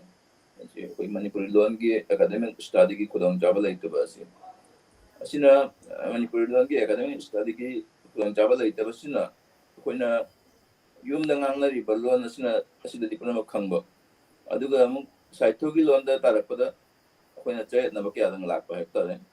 asina kedori akhoi gi saireng da su asigi mamitai aduga maru aina haining badi akhoi gi wari macha natraga Nobel gumba achoba sahitya gi kenose asunda Bangladesh ki ai basina kutha da bas asi jamna charu marama mani akhoi gi loan sida kona akhoi gi ason bakra lei basi asina akhoi Nobel gumba da kutha ba jamna wana thoi marandi Nobel lama iba taragadi loan si jamna mapung phana khangba tai loan gi tradition du khangba tai loan gi politics su khangba tai puna ma khangba tai aduna asi akhoi gi da Bangladesh ki dang da jamna achoba khudong chada ba akhoi adum bakeno mani haibta tare adugo loina na akhoi na jamna awa mai na ribasi lari khongba da akhoi chel thonggi zaiteng ama lairi si akhoi lanai gi sel kai toktuna akhoi lari khongi aduga lari khongo tungda lari laibina ba laite akhoi Bangladesh da mishing likpanna apa ba suli aduga apa ba natraga Manipuri lon fajana ka khangba mokhoi chu ayamana lari silaining de lai na paning de free period dia sum paaba complimentary copy period di hara hara lauba adu lai ba di mai kaleng da ba tare adugi mo malai Bangladesh ta adudagi akoigi pabina ba lairaktra bin na akoigi I ba sisu atan tantra pa mo ma koi lai asina akoigi Bangladesh ki ayamba writers ding part time ai ba tare full time ibaramda mai wanjun basing amdaba na marak marak ta che pong ga aduga sereng ama pira wari ma pira wara ga idna piwa adugumba na ayamba oye sini akogi Bangladesh ki Manipur lon ge awaba adugi akogi sarkar gi tengbang pangdaba akogi asi koi chumje Manipur natra jo koi Tripura natra ga Assam da jo sarkar gi tengbang kya dang pangi writer amagi pension PN sokoi ka bongi Assam londa asigumba kudong jaba kya dang ase koi Bangladesh leite asi Bangladesh ki kogi awabani adugi yamna achauba awabagi mong mana koi Vishnu Priya gi che na basi asi Assam Tripura da su lai daga su Bangladesh na khara henna kuna mayok na basi khara hen brand khalli maramdi Bangla lon ga kogi Vishnu Priya lon ga jam nakna balon ho besna koina si Bangla Vishnu Priya lon si Manipuri na establish to gi wana Bangladesh da asi Bangladesh da koina mission ju jami larla si ju yamna tha helia Manipuri da gi na koina Vishnu Priya singna Manipuri lon kogi Vishnu Priya lon asibu Manipuri lon ni ana chatna na ba si yam line wat ba ngami makogi lon asina Indo-Aryan lon adun da tingbanna Bengali su yam na line makogi blawsili aduga sini aduga mathakta hajik nauna awaba ga mana koi mayok mari basna kogi mayak ki matangse Bangla lona Manipur Bangla mayak na iribaw pawdi koi Bangladesh ki ayamba like haiba kuno Manipuri lon si pa banga me adugo hoji Manipur da chatara iba mitai mayak na kogi shagi mayak na Manipuri lon si iba gi chatna bi asi chatara ba kojaga di Bangladesh da Manipuri lon gi apa ba si jam thak ndagani ayuna jam na langtak na khalli maramdi Manipuri lon si hosida study tawbagi tambagi kudong chawla itaba mayak tambagi kudong chawla su laitaba atare aduna koi miyoi karana sum lanai interest lagi tambana ngomni adu kogi Manipuri lon si tamaga Bangladesh da kogi career da karim kanawa wajabana ayamana tamnde tambagi kudong chawla laite lanai goina tamnde asina Manipuri mayak sina chatna ra pamatamda Bangladesh ta jamna chauba ahungba ma lakni ana kuli Bangladesh site da Bangladesh ki Manipuri site da yamna awaba ma mayak na kadra hayogi akiba ma ko leira asini aina hayen thank you Okay, taseng na koi gi ob khalitang ora mayam khangam gadrain khali adugi menung nisu ko sim chathari ngasi phau angam angam ba khara koi isana khangjaba amasung thigaluraga haigadra khara isana sum practice tawjaba adugi oina aduna asoi basi sum leigani asi awat basi sum leigani asi gi menung nisu ko hotnaba kanba amasung hotnaba mathau tai tawbata basi mata si koi oja mayam dagi amtang wahang oina banatraga oja gi singi khangningbba mayam singi ko sim discussion open discussion na thamjage oja ahmad ta hana floor si pijag oja gumba koi gi oja ne ranjan sida kari gum oja gi khangning ba natraga na Bangladesh ki matang da boiro oja gi masagi lanai gi I bagi matang da oja gi sum apama kari gum question le biraga sum haibi oja hoi oja Niranjan si aina thengnaje si Facebook da aigi Facebook friend oina ai thengnaje aduna tawbatabu larik kumba kaigumba amatadi thengnade maramdi larik si Bangladesh ta laigrabnina aikoina su imphal omda natraga kudong jawdi leite adu oja si aina Facebook ta thengnajabadi yam kuire aigi Facebook friend ne na dum ai logjai maramdi any oja na torko thabak si aingon da dum yorai adum di khangjai ꯑꯗꯨꯒ ꯉꯁꯥꯏꯒꯤ ꯑꯣꯖꯥꯅ ꯍꯥꯏꯕꯤꯕ ꯃꯅꯤꯄꯨꯔꯤ ꯃꯩꯇꯩ ꯃꯌꯦꯛ ꯂꯥꯛꯄ ꯃꯇꯝꯗ ꯑꯋꯥꯒꯅꯤ ꯍꯥꯏꯕꯁꯤ ꯆꯨꯝꯃꯤ ꯃꯗꯨꯗꯤ ꯃꯔꯝꯗꯤ ꯕꯪꯒ꯭ꯂꯥꯗꯦꯁꯇ ꯍꯧꯖꯤꯛ ꯃꯩꯇꯩ ꯃꯌꯦꯛꯁꯤ ꯋꯥꯏꯗꯂꯤ ꯆꯠꯇ꯭ꯔꯤꯕꯅꯤꯅ ꯃꯁꯤꯒꯤ ꯏꯚꯦꯟ ꯍꯥꯏꯔꯤꯕ ꯄꯣꯠ ꯑꯁꯤ ꯃꯅꯤꯄꯨꯔꯗꯁꯨꯅꯤ ꯑꯩ ꯏꯁꯥꯃꯛꯁꯤ ꯃꯩꯇꯩ ꯃꯌꯦꯛꯀꯤ ꯄꯥꯕꯗ ꯌꯥꯝꯅ ꯋꯥꯔꯤ ꯃꯔꯝꯗꯤ ꯃꯌꯦꯛꯁꯤ ꯑꯃ ꯑꯅꯤ ꯈꯪꯉꯒꯁꯨ 사전사절라가 빠보다 와해야 마하이나고 호나보다 미닛 어후 머리가 쌍박이 비움도니 에고이수 aduna bangla mayekna dum taw gramina egoisu banglada dum chale aduna ojagi je hari bisingda ekoina khara khantaba chumi maramdi khara matam famduda leiba ekoige maitai bangalore su maitai ora su bangal kano maitai meksi khara angang singda knowledge khara pi badi darkar oi maramdi famduda chatre hairaga su asagi manipur bokkiba port natragana kano singsi ada basic magi kanada pabu ngamnanabagi khongthang amadi aikoina tunggi oina yengba chumgane na khali maramdi masi state amagi hongaiba aduga jati amagi kano lona mada pusalaknaba sagi chairubu mayam do pusalaknaba honarapani masida aikoina tumina leithokusu yadabagum taw lona si aikoina mayek asi chattaba yadabagum chatnanabagi damakta aikoina kanna khongthang adum matung inba darkar oi madu kakni ai ningsing janingi. Okay. Oja Bhagat ki di. Oja Bhagat any comments? Hai oja ne aja. Ai ma pyon. Matang jiga aina hain ko Bangladesh ta ojo ko Bangladesh Manipuri site sung chot dagi Manipuri bhasha gobeshona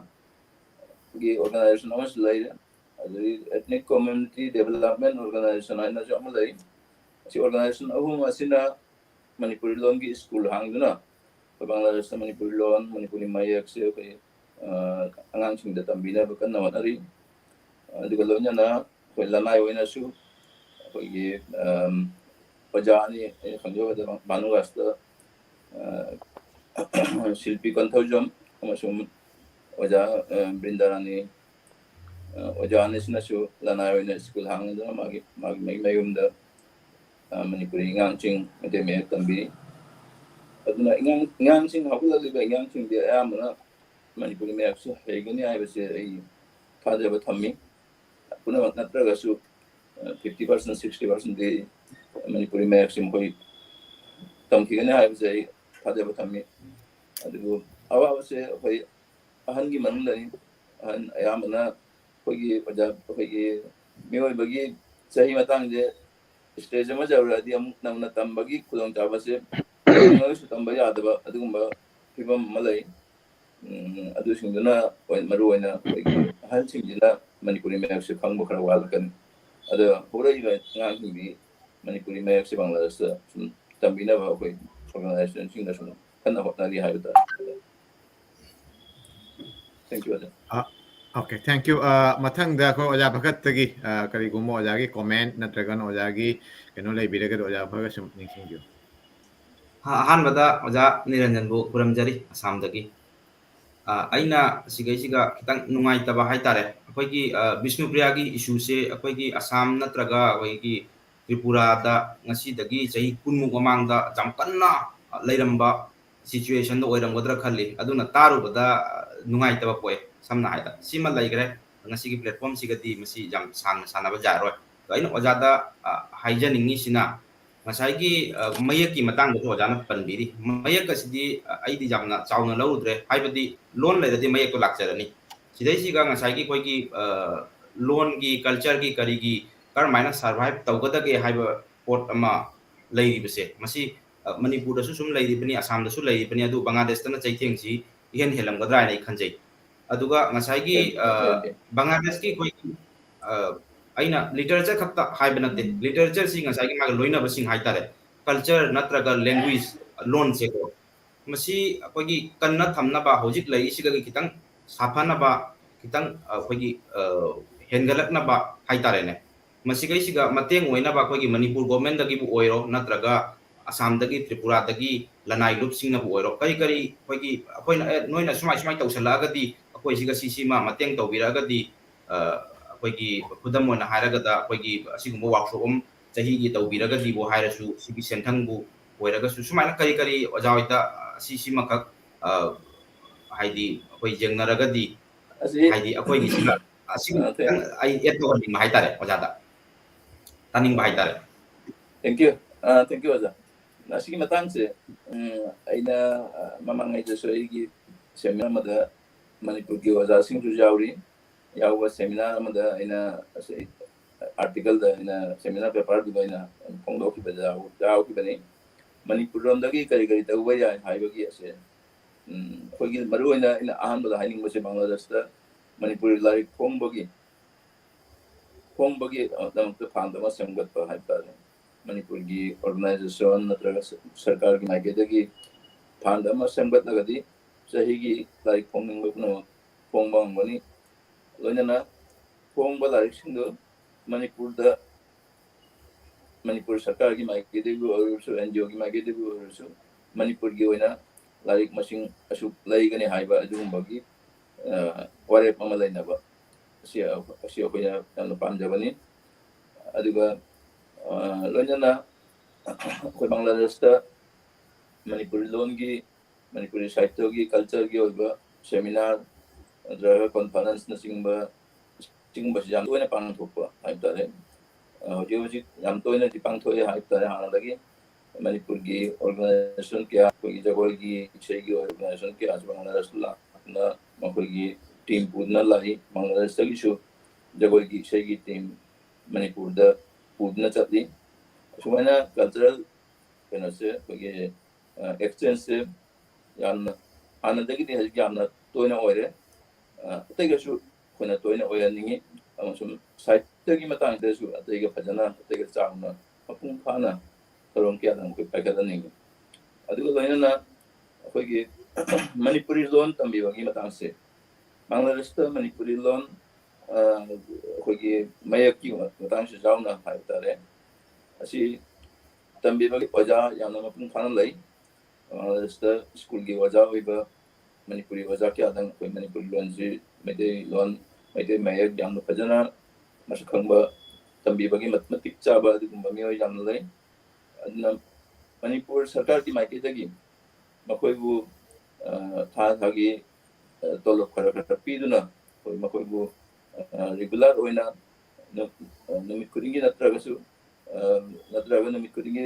night school गुंबगी मवंगदा मखोइबु class अमा लवगी खुदोंग जाबा पीरगदी खुन खुदिंगी नत्रगा खुन अहुम मरी Pulga school अमा हांगदुना अदुगुंबगी प्रोजेक्ट अमा पाइखदगदी बांग्लादेश ता मणिपुरी लोनसी अतैगा सर्वाइव ओइबगमने आई थाजै अतैगा मयाम मणिपुरी लोन नांगनबा मणिपुरी लोन मसखंबा मसिंगजी यामना हेंगलकने हाइबजे थाजै अदु लोइना अइना अखोइना पामजाबाना मणिपुरी गोइबा अपुनबा फंबाक अमा सेंगत सि यामना मरु ओइना अखोइ बांग्लादेश ता माइनॉरिटी ओइना लैरिबा खोगी दमत यामना मथौ तायन लंगी मरंदी इम्फाल दी मणिपुरी ngатani इम्फाल दा मणिपुर दी मणिपुरी ngатani अदुना मखोगी दमत सि फंबाक सि लैरसु लैतजु कायु लैते अदुबु मणिपुर की वांगमद लैरिबा मणिपुरी सिंग बांग्लादेश म्यांमार त्रिपुरा असम सु हाइबेट मिदै जामी अदु मसिंग लिकना लैरिबा मणिपुरी खुंदारिबा लमदमगी मियोसिंग मखोगी दमत मसि पुनबा फंबाक अमा सेमबा हाइबसे यामना मथौ ताय मसि मणिपुर असम त्रिपुरा बांग्लादेश अते म्यांमार दस लैरे मणिपुरी पुनम पुल्लगा ऑर्गेनाइजेशन अमा सेमबा सि यामना मथौ ताय अमसुम ऑर्गेनाइजेशन अमा सेमगा सिगी ऑर्गेनाइजेशन महमगी लंदन की मणिपुरी सिंगी प्रॉब्लम सिंग दो आइडेंटिफाई तौरे हारगा प्रॉब्लम दो करा माइना सॉल्व तो जाबा मणिपुर सरकार का खुद समनरगा अदुगी मतंग से थौक पाइतप सि यामना मथौ ताय नत्रदी अपुनबा मणिपुरी की छत्तम अमा संगुत्पसि पदे यामना वान थोकनी थैंक यू अजय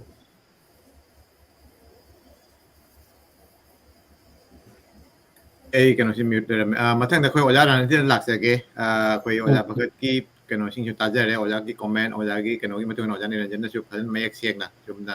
ꯂꯤꯊꯣꯔꯛꯑꯦ ꯁꯤꯒꯤ ꯃꯇꯥꯡꯗ ꯑꯇꯩꯁꯨ ꯈꯟꯅꯕ ꯅꯩꯅꯕ ꯌꯥꯕ ꯀꯩꯅꯣꯝꯁꯨ ꯁꯣꯏꯗꯅ ꯂꯩꯔꯝꯒꯗ꯭ꯔꯥ ꯈꯜꯂꯤ ꯑꯗꯨ ꯑꯣꯏꯔꯒꯁꯨ ꯉꯁꯤꯒꯤ ꯈꯨꯌꯧꯅꯔꯕ ꯃꯇꯝꯁꯤꯗ ꯌꯥꯝꯅ ꯁꯪꯗꯕ ꯌꯥꯗꯕꯅꯤꯅ ꯃꯊꯪꯗ ꯑꯩꯈꯣꯏ ꯑꯣꯖꯥ ꯔꯥꯅꯥꯊꯤꯗ ꯂꯥꯛꯆꯒ ꯑꯣꯖꯥ ꯔꯥꯅꯥꯊꯤꯗꯒꯤꯁꯨ ꯀꯔꯤꯒꯨꯝꯕ ꯈꯪꯅꯤꯡꯕ ꯀꯣꯃꯦꯟꯠꯁ ꯅꯠꯇ꯭ꯔꯒꯅ ꯑꯣꯖꯥꯒꯤ ꯁꯨꯝ ꯍꯥꯏꯅꯤꯡꯕ ꯂꯩꯔꯒꯁꯨ ꯑꯣꯖꯥ ꯁꯨꯝ ꯊꯝꯕꯤꯌꯨ. ꯑꯩꯈꯣꯏꯅ ꯌꯥꯝꯅ ꯕꯪꯒ꯭ꯂꯥꯗꯦꯁꯀꯤ ꯑꯩꯈꯣꯏꯒꯤ ꯂꯩꯕꯤꯔꯤꯕ ꯏꯆꯤꯜ ꯏꯅꯥꯎꯁꯤꯡ ꯑꯏꯕꯁꯤꯡ ꯑꯩꯈꯣꯏꯅ ꯏꯇꯠ ꯇꯠꯇꯅ ꯎꯅꯖꯕ ꯊꯦꯡꯅꯖꯕ ꯋꯥꯔꯤ ꯁꯥꯟꯅꯖꯕꯒꯤ ꯇꯥꯟꯖꯥ ꯐꯪꯉꯤ. ꯃꯁꯤꯗ ꯑꯩꯅ ꯁꯨꯝ ꯍꯥꯏꯖꯩ ꯑꯩꯈꯣꯏꯒꯤ ꯕꯪꯒ꯭ꯂꯥꯗꯦꯁꯀꯤ ꯑꯏꯕꯁꯤꯡ ꯏꯆꯤꯜ ꯏꯅꯥꯎꯁꯤꯡꯅ ꯉꯥꯡꯕꯤꯔꯤꯕ ꯃꯅꯤꯄꯨꯔꯤ ꯍꯥꯏꯕꯗꯤ ꯃꯩꯇꯩꯂꯣꯟꯒꯤ ꯈꯣꯟꯊꯣꯛ ꯑꯁꯤ ꯌꯥꯝꯅ ꯆꯨꯝꯃꯤ. ꯑꯩꯈꯣꯏꯒꯤ ꯃꯅꯤꯄꯨꯔꯒꯤ ꯃꯄꯥꯟꯗ ꯂꯩꯔꯤꯕ ꯃꯅꯤꯄꯨꯔꯤ ꯉꯥꯡꯕꯤꯔꯤꯕꯁꯤꯡꯗꯒꯤꯗꯤ ꯕꯪꯒ꯭ꯂꯥꯗꯦꯁꯀꯤꯁꯤ ꯑꯩꯅ ꯑꯉꯛꯄ ꯑꯃ ꯐꯥꯎꯖꯩ. ꯃꯁꯤꯗ ꯃꯌꯥꯝꯅ ꯕꯪꯒ꯭ꯂꯥꯗꯦꯁꯀꯤ ꯏꯆꯤꯜ ꯏꯅꯥꯎꯁꯤꯡꯅ ꯀꯔꯤꯝꯇ ꯅꯨꯡꯉꯥꯏꯇꯕ ꯍꯥꯏꯗꯤ ꯄꯣꯛꯄꯤꯒꯅꯨ. ꯑꯩꯈꯣꯏ ꯃꯌꯥꯝꯅ ꯕꯪꯒ꯭ꯂꯥꯗꯦꯁꯀꯤ ꯏꯆꯤꯜ ꯏꯅꯥꯎꯁꯤꯡꯅ ꯉꯥꯡꯕꯤꯔꯤꯕ ꯂꯣꯜꯒꯤ ꯈꯣꯟꯊꯣꯛ ꯑꯁꯦ ꯑꯩꯈꯣꯏꯒꯤ ꯁ꯭ꯇꯦꯟꯗꯔꯠ ꯃꯅꯤꯄꯨꯔꯤꯒꯤ ꯑꯗꯨꯝꯕ ꯈꯣꯟꯊꯣꯛ ꯑꯗꯨ ꯑꯣꯏ ꯍꯥꯏꯕ ꯁꯤꯃ ꯑꯩꯅ ꯑꯍꯥꯟꯕꯗ ꯊꯝꯖꯅꯤꯡꯉꯤ. ꯑꯗꯨꯅ ꯀꯩꯁꯨ ꯅꯤꯡꯕ ꯀꯥꯏꯅꯤꯡꯉꯥꯏ ꯑꯣꯏꯗꯦ ꯈꯣꯟꯊꯣꯛꯀꯤ ꯃꯇꯥꯡꯗ. ꯑꯗꯨꯒ ꯕꯣꯀꯦꯕꯨꯂꯔꯤꯒꯤ ꯃꯇꯥꯡꯗ ꯑꯃ ꯍꯥꯏꯕꯤ, ꯃꯗꯨꯁꯨ ꯑꯩꯈꯣꯏꯒꯤ ꯗꯦꯂꯤ ꯂꯥꯏꯐꯇ ꯁꯤꯖꯤꯟꯅꯔꯤꯕ ꯉꯥꯡꯅꯔꯤꯕꯁꯤꯅ ꯑꯗꯨꯝ ꯋꯥꯔꯤ ꯃꯆꯥ ꯁꯩꯔꯦꯡꯁꯤꯡ ꯑꯗꯨꯝ ꯏꯕ ꯌꯥꯕ ꯉꯥꯛꯇꯅꯦꯅ ꯈꯟꯖꯩ. ꯇꯧꯕꯗꯗꯤ ꯑꯩꯈꯣꯏꯅ ꯁꯣꯝꯗꯒꯤ ꯏꯖꯔꯤꯕ ꯃꯅꯤꯄꯨꯔꯗ ꯏꯖꯔꯤꯕ ꯃꯅꯤꯄꯨꯔꯤ ꯂꯣꯜ ꯑꯁꯤꯗꯤ ꯈꯔ ꯍꯦꯟꯅ ꯚꯣꯀꯦꯕꯨꯂꯔꯤꯗ ꯌꯥꯝꯅ ꯆꯪꯁꯤꯟꯈꯤꯕ, ꯑꯗꯒꯤ ꯒ꯭ꯔꯥꯃꯥꯔꯒꯤ ꯑꯩꯈꯣꯏꯒꯤ ꯀꯝꯄ꯭ꯂꯦꯛꯁꯤꯇꯤ ꯌꯥꯝꯅ ꯂꯩꯕ, ꯑꯩꯈꯣꯏꯒꯤ ꯌꯥꯝꯅ ꯁꯝꯅ ꯍꯥꯏꯔꯕꯗ ꯃꯅꯤꯄꯨꯔꯤ ꯂꯣꯜꯒꯤ ꯌꯥꯝꯅ ꯆꯥꯎꯈꯠꯂꯛꯄꯒꯤ ꯈꯨꯗꯝꯅꯤ. ꯃꯁꯤꯃ ꯕꯪꯒ꯭ꯂꯥꯗꯦꯁꯀꯤ ꯏꯆꯤꯜ ꯏꯅꯥꯎꯁꯤꯡꯅ ꯊꯦꯡꯅꯕꯗ ꯋꯥꯕꯤꯕ ꯑꯣꯏꯔꯝꯒꯅꯤ ꯍꯥꯏꯅ ꯈꯟꯖꯩ. ꯑꯗꯨꯕꯨ ꯉꯥꯡꯅꯔꯤꯕꯒꯤ ꯈꯣꯟꯊꯣꯛ ꯑꯁꯤꯃꯗꯤ ꯑꯩꯈꯣꯏꯅ ꯌꯥꯝꯅ ꯄꯨꯛꯅꯤꯡ ꯊꯧꯒꯠꯅꯤꯡꯉꯥꯏ ꯑꯣꯏ. ꯈꯪꯖꯅꯤꯡꯕꯗꯤ ꯑꯩꯈꯣꯏꯒꯤ ꯕꯪꯒ꯭ꯂꯥꯗꯦꯁꯀꯤ ꯑꯉꯥꯡꯁꯤꯡ, ꯄꯤꯛꯂꯤꯕ ꯍꯧꯒꯠꯂꯛꯏꯕ ꯑꯉꯥꯡꯁꯤꯡ ꯑꯁꯤꯒ ꯕꯪꯒ꯭ꯂꯥꯗꯦꯁꯀꯤ ꯑꯍꯜ ꯂꯃꯟꯁꯤꯡ ꯑꯏꯕꯁꯤꯡ ꯑꯁꯤꯒ ꯁꯤꯒꯤ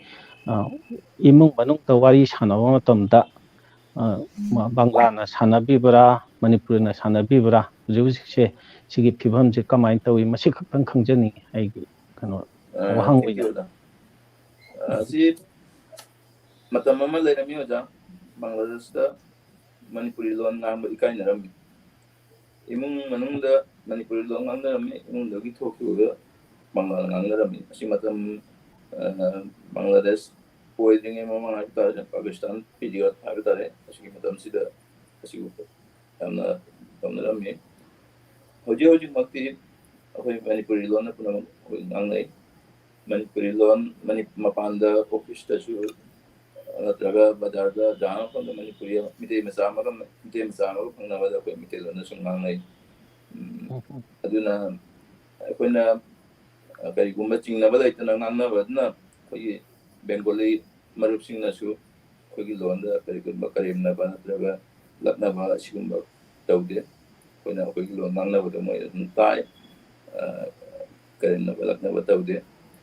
Aduga loina na ko'y Bangladesh Manipuri jamna taba kunda jamna kunda ba ko'y Banubas damay sigumba lam dadi ko'y school da ba ko'y ojasing na sunta pada Manipuri lon na ayamba din tayo Manipuri ojasing su ayamba Manipuri oiga tayo tare ade Manipuri Muslim desu ojasing jam lay Bangladesh da aduna Manipuri yang di Manipuri Muslim na ko'y bento ba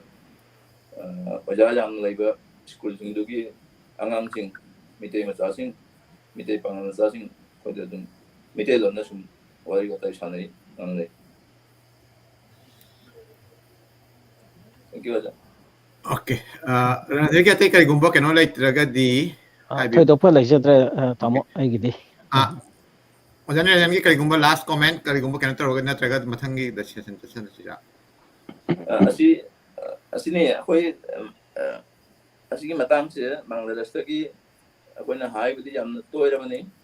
apunba kambak sabagi matang nataga larik pongboda Manipurdagi sarkargi maigedagi ko'y project paikat pa asigi matangse ako'y yam toy na laujay yamna haijay Manipurdagi ojasing lakpada adudagi ako'y na hailingba mana ko'y literature gi matangse si Bangla literature hoji mak ngasi India की सिलचर कोई Bengali मरुना slate की Bengali है बता सिलेटी है बता रहे कोई कॉन्फ्रेंस में हम चांग ओरी नमित ने हमने शुन पांको ने एंतो ना पांको ही अदुगी कॉन्फ्रेंस अतो बांग्लादेश तक शु डेलीगेट क्या सरुक यारी मकोई बु बांग्लादेश तक चची बा डेलीगेशन बु मकोई बु यामने इकाई कुनना अवार्ड क्या दन छुपी वजावरी अजी अखोइना यामना kaya hai bata waru ba matina te ado koina yamna langtak na jaba hai bata re manipur gi look ama mali sarkar na tawba koi saitya gi award na chingba si asi tongan na khai dok pasi manipur mapan gi manipur manangi hana tongan na khai dok pasi asi koi khara numai te hai bata bangladesh ki maru na bangladesh ki matang la pada kana kari gumba organization na थंगनरे अनौना पीबा award खरा थंगनरे international award निंथोलगा जुम पीबा सु जावरे अदो अइना खोइना हाइजनिंग बदि international award हाइदना अखोगी तोंगानबा मिंथोना मा थोंदना बांग्लादेश की दंत तोंगाना पीबा से बइ पांबे अखोइ पान बदि अपुनबा केनो असनि अवार्ड से पुन्ना पीबिउ लारि पुन्ना खंगत पिउ बांग्लादेश दि कोंबसु असम दि कोंबसु त्रिपुरा दि कोंबसु मणिपुर दि कोंबसु Pangalaga adura matik chabala to bigu Bangladesh ki pangda kai de khoi ki Bangladesh territory se Bangladesh jawon bigu asine kona hai bisu marandi literature ki karingma territory lekon tokke political boundary literature leite khoi Bangladesh ta pongolari Kolkata da award piri karisu kai leite Bangladesh ki leita rama England ta award piri Russia da award piri asta karingma boundary le kom thokte ana koi lawri adna manipuri lon gi lari ko rabadi maham jam pun da pom boisano manipur boisano assam boisano tripura boisano bangladesh boisano myanmar boisano adu manipuri lari ne ana koi gi punna kang sam koi ase asige gana se koi ja aina haijaningi aduga relief ki mawang da koi gi really people style the international award ning thole haraga award ma ka Bangladesh the people award ma ka Assam the people si thalak mana chung gadra hai je kande thank you yam nungai jai ojagi keno si tabada tawatabu akhoi gi kai hatare tasengna hairagadi ꯆꯠꯅꯕꯤ ꯑꯃ ꯂꯩꯕꯁꯦ ꯑꯩꯈꯣꯏ ꯀꯨꯇꯥ ꯄ꯭ꯔꯣꯊꯥ ꯍꯥꯏꯅ ꯍꯥꯏꯔꯦ ꯑꯩꯈꯣꯏ ꯀꯨꯇꯥ ꯀꯩꯅꯣ ꯑꯣꯏꯅ ꯑꯩꯈꯣꯏ ꯕꯪꯒ꯭ꯂꯥꯗꯦꯁꯇ ꯆꯥꯛꯂꯤ ꯄꯤꯕꯗ ꯏꯟꯗꯤꯌꯥꯗꯁꯨ ꯂꯩ ꯑꯗꯨꯃꯥꯏꯅ ꯑꯩꯈꯣꯏ ꯁꯦꯗ꯭ꯌꯨꯜ ꯀꯥꯁꯀꯤ ꯀꯔꯤꯒꯤ ꯁꯨꯃꯥꯏꯅ ꯇꯧꯕꯁꯤ ꯁꯥꯍꯤꯇ꯭ꯌꯒꯤ ꯂꯝꯗꯗꯤ ꯑꯣꯖꯥ ꯅꯤꯔꯟꯖꯟꯅ ꯁꯥꯍꯤꯇ꯭ꯌꯒꯤ ꯂꯝꯗꯗꯤ ꯑꯁꯤꯒꯨꯝꯕ ꯀꯨꯇꯥ ꯀꯩꯅꯣꯁꯤ ꯊꯝꯗꯕꯅ ꯍꯦꯟꯅ ꯐꯒꯗ꯭ꯔꯥ ꯇꯁꯦꯡꯅ ꯃꯅꯤꯄꯨꯔꯤ ꯂꯤꯇꯔꯦꯆꯔꯒꯤ ꯀꯩꯅꯣꯕꯨ ꯑꯣꯏꯔꯒꯗꯤ ꯑꯏꯕ ꯑꯃ ꯑꯣꯏꯔꯒꯗꯤ ꯑꯣꯜ ꯑꯣꯚꯔ ꯃꯅꯤꯄꯨꯔ ꯄꯨꯂꯞ ꯃꯅꯤꯄꯨꯔꯤ ꯁꯥꯍꯤꯇ꯭ꯌꯒꯤ ꯆꯜꯂꯕ ꯑꯃꯅꯤ ꯈꯜꯂꯒ ꯇꯣꯉꯥꯟꯕ ꯈꯥꯏꯗꯣꯛꯇꯅ ꯑꯁꯥꯝꯒꯤꯅꯤ ꯅꯠꯇ꯭ꯔꯒ ꯃꯄꯥꯟ ꯂꯝꯒꯤꯅꯤ ꯅꯠꯇ꯭ꯔꯒꯅ ꯀꯩꯅꯣꯒꯤꯅꯤ ꯈꯥꯏꯗꯣꯛꯇꯅ ꯄꯨꯟꯅ ꯄꯤꯕ ꯂꯤꯇꯔꯦꯆꯔꯒꯤ ꯀꯩꯅꯣꯁꯤꯗ ꯑꯣꯏꯅ ꯌꯥꯎꯍꯟꯅꯤꯡꯕ ꯄꯥꯝꯕ ꯑꯁꯤꯒꯤ ꯀꯩꯅꯣꯁꯤꯅꯤ ꯑꯁꯤꯒꯤ ꯃꯇꯥꯡꯗ ꯑꯩꯈꯣꯏ ꯑꯇꯩꯁꯨ ꯍꯦꯟꯅ ꯃꯇꯨꯡꯗꯁꯨ ꯑꯩꯈꯣꯏ ꯈꯟꯅꯖꯒꯅꯤ ꯇꯧꯕꯇꯕꯨ ꯉꯁꯤꯒꯤꯁꯤ ꯃꯇꯝꯁꯤ ꯈꯔ ꯈꯨꯌꯧꯅꯕꯅꯤ ꯉꯁꯥꯏꯁꯨ ꯍꯥꯏꯖ ꯑꯩꯈꯣꯏ ꯃꯇꯥꯡ ꯀꯩꯅꯣꯗꯣ ꯂꯥꯛꯄꯅꯤꯅ ꯄꯨꯝꯅꯃꯛ ꯑꯩꯈꯣꯏ ꯈꯟꯅꯖꯕ ꯅꯠꯇ꯭ꯔꯒ ꯀꯨꯞꯊꯅ ꯅꯩꯅꯖꯕ ꯉꯝꯖꯔꯣꯏ ꯑꯗꯨꯅ ꯃꯊꯪ ꯑꯩꯈꯣꯏ ꯁꯨꯝ ꯑꯁꯤꯒꯤ ꯉꯁꯤ ꯈꯖꯤꯛꯇꯪ ꯀꯥꯍꯧꯕ ꯍꯥꯏꯇꯥꯔꯦ ꯏꯁꯨꯁꯤꯡꯁꯦ ꯑꯩꯈꯣꯏꯅ ꯁꯨꯝ ꯈꯪꯖꯅꯤꯡꯕ ꯑꯁꯤꯒꯤ ꯃꯇꯨꯡꯗ ꯑꯩꯈꯣꯏ ꯀꯩꯅꯣ ꯑꯣꯏꯅ ꯋꯥꯟ ꯕꯥꯏ ꯋꯥꯟ ꯑꯩꯈꯣꯏ ꯑꯁꯤꯒꯤ ꯀꯩꯅꯣꯁꯤ ꯑꯩꯈꯣꯏ ꯈꯪꯖꯔꯛꯀꯅꯤ ꯑꯁꯤꯒꯤ ꯀꯩꯅꯣꯁꯤ ꯑꯩꯈꯣꯏ ꯅꯩꯅꯖꯒꯅꯤ ꯃꯊꯪ ꯇꯣ ꯃꯊꯪꯒꯤ ꯀꯩꯅꯣꯁꯤ ꯔꯥꯎꯟꯁꯤꯗ ꯑꯩꯈꯣꯏ ꯑꯣꯖꯥ ꯚꯒꯠꯇ ꯂꯥꯛꯆꯒꯦ ꯉꯁꯤꯒꯤ ꯀꯩꯅꯣꯁꯤꯗ ꯑꯣꯖꯥ ꯚꯒꯠꯀꯤ ꯀꯩ ꯍꯥꯏꯇꯥꯔꯦ ꯑꯣꯖꯥꯒꯤ ꯃꯇꯥꯡꯗ ꯃꯌꯥꯝꯅꯁꯨ ꯁꯨꯝ ꯈꯪꯕꯤꯔꯤꯗꯨꯅꯤ ꯑꯩꯈꯣꯏꯒꯤ ꯅꯧꯅ ꯍꯧꯒꯠꯂꯛꯄ ꯑꯩꯈꯣꯏ ꯑꯁꯥꯝꯒꯤ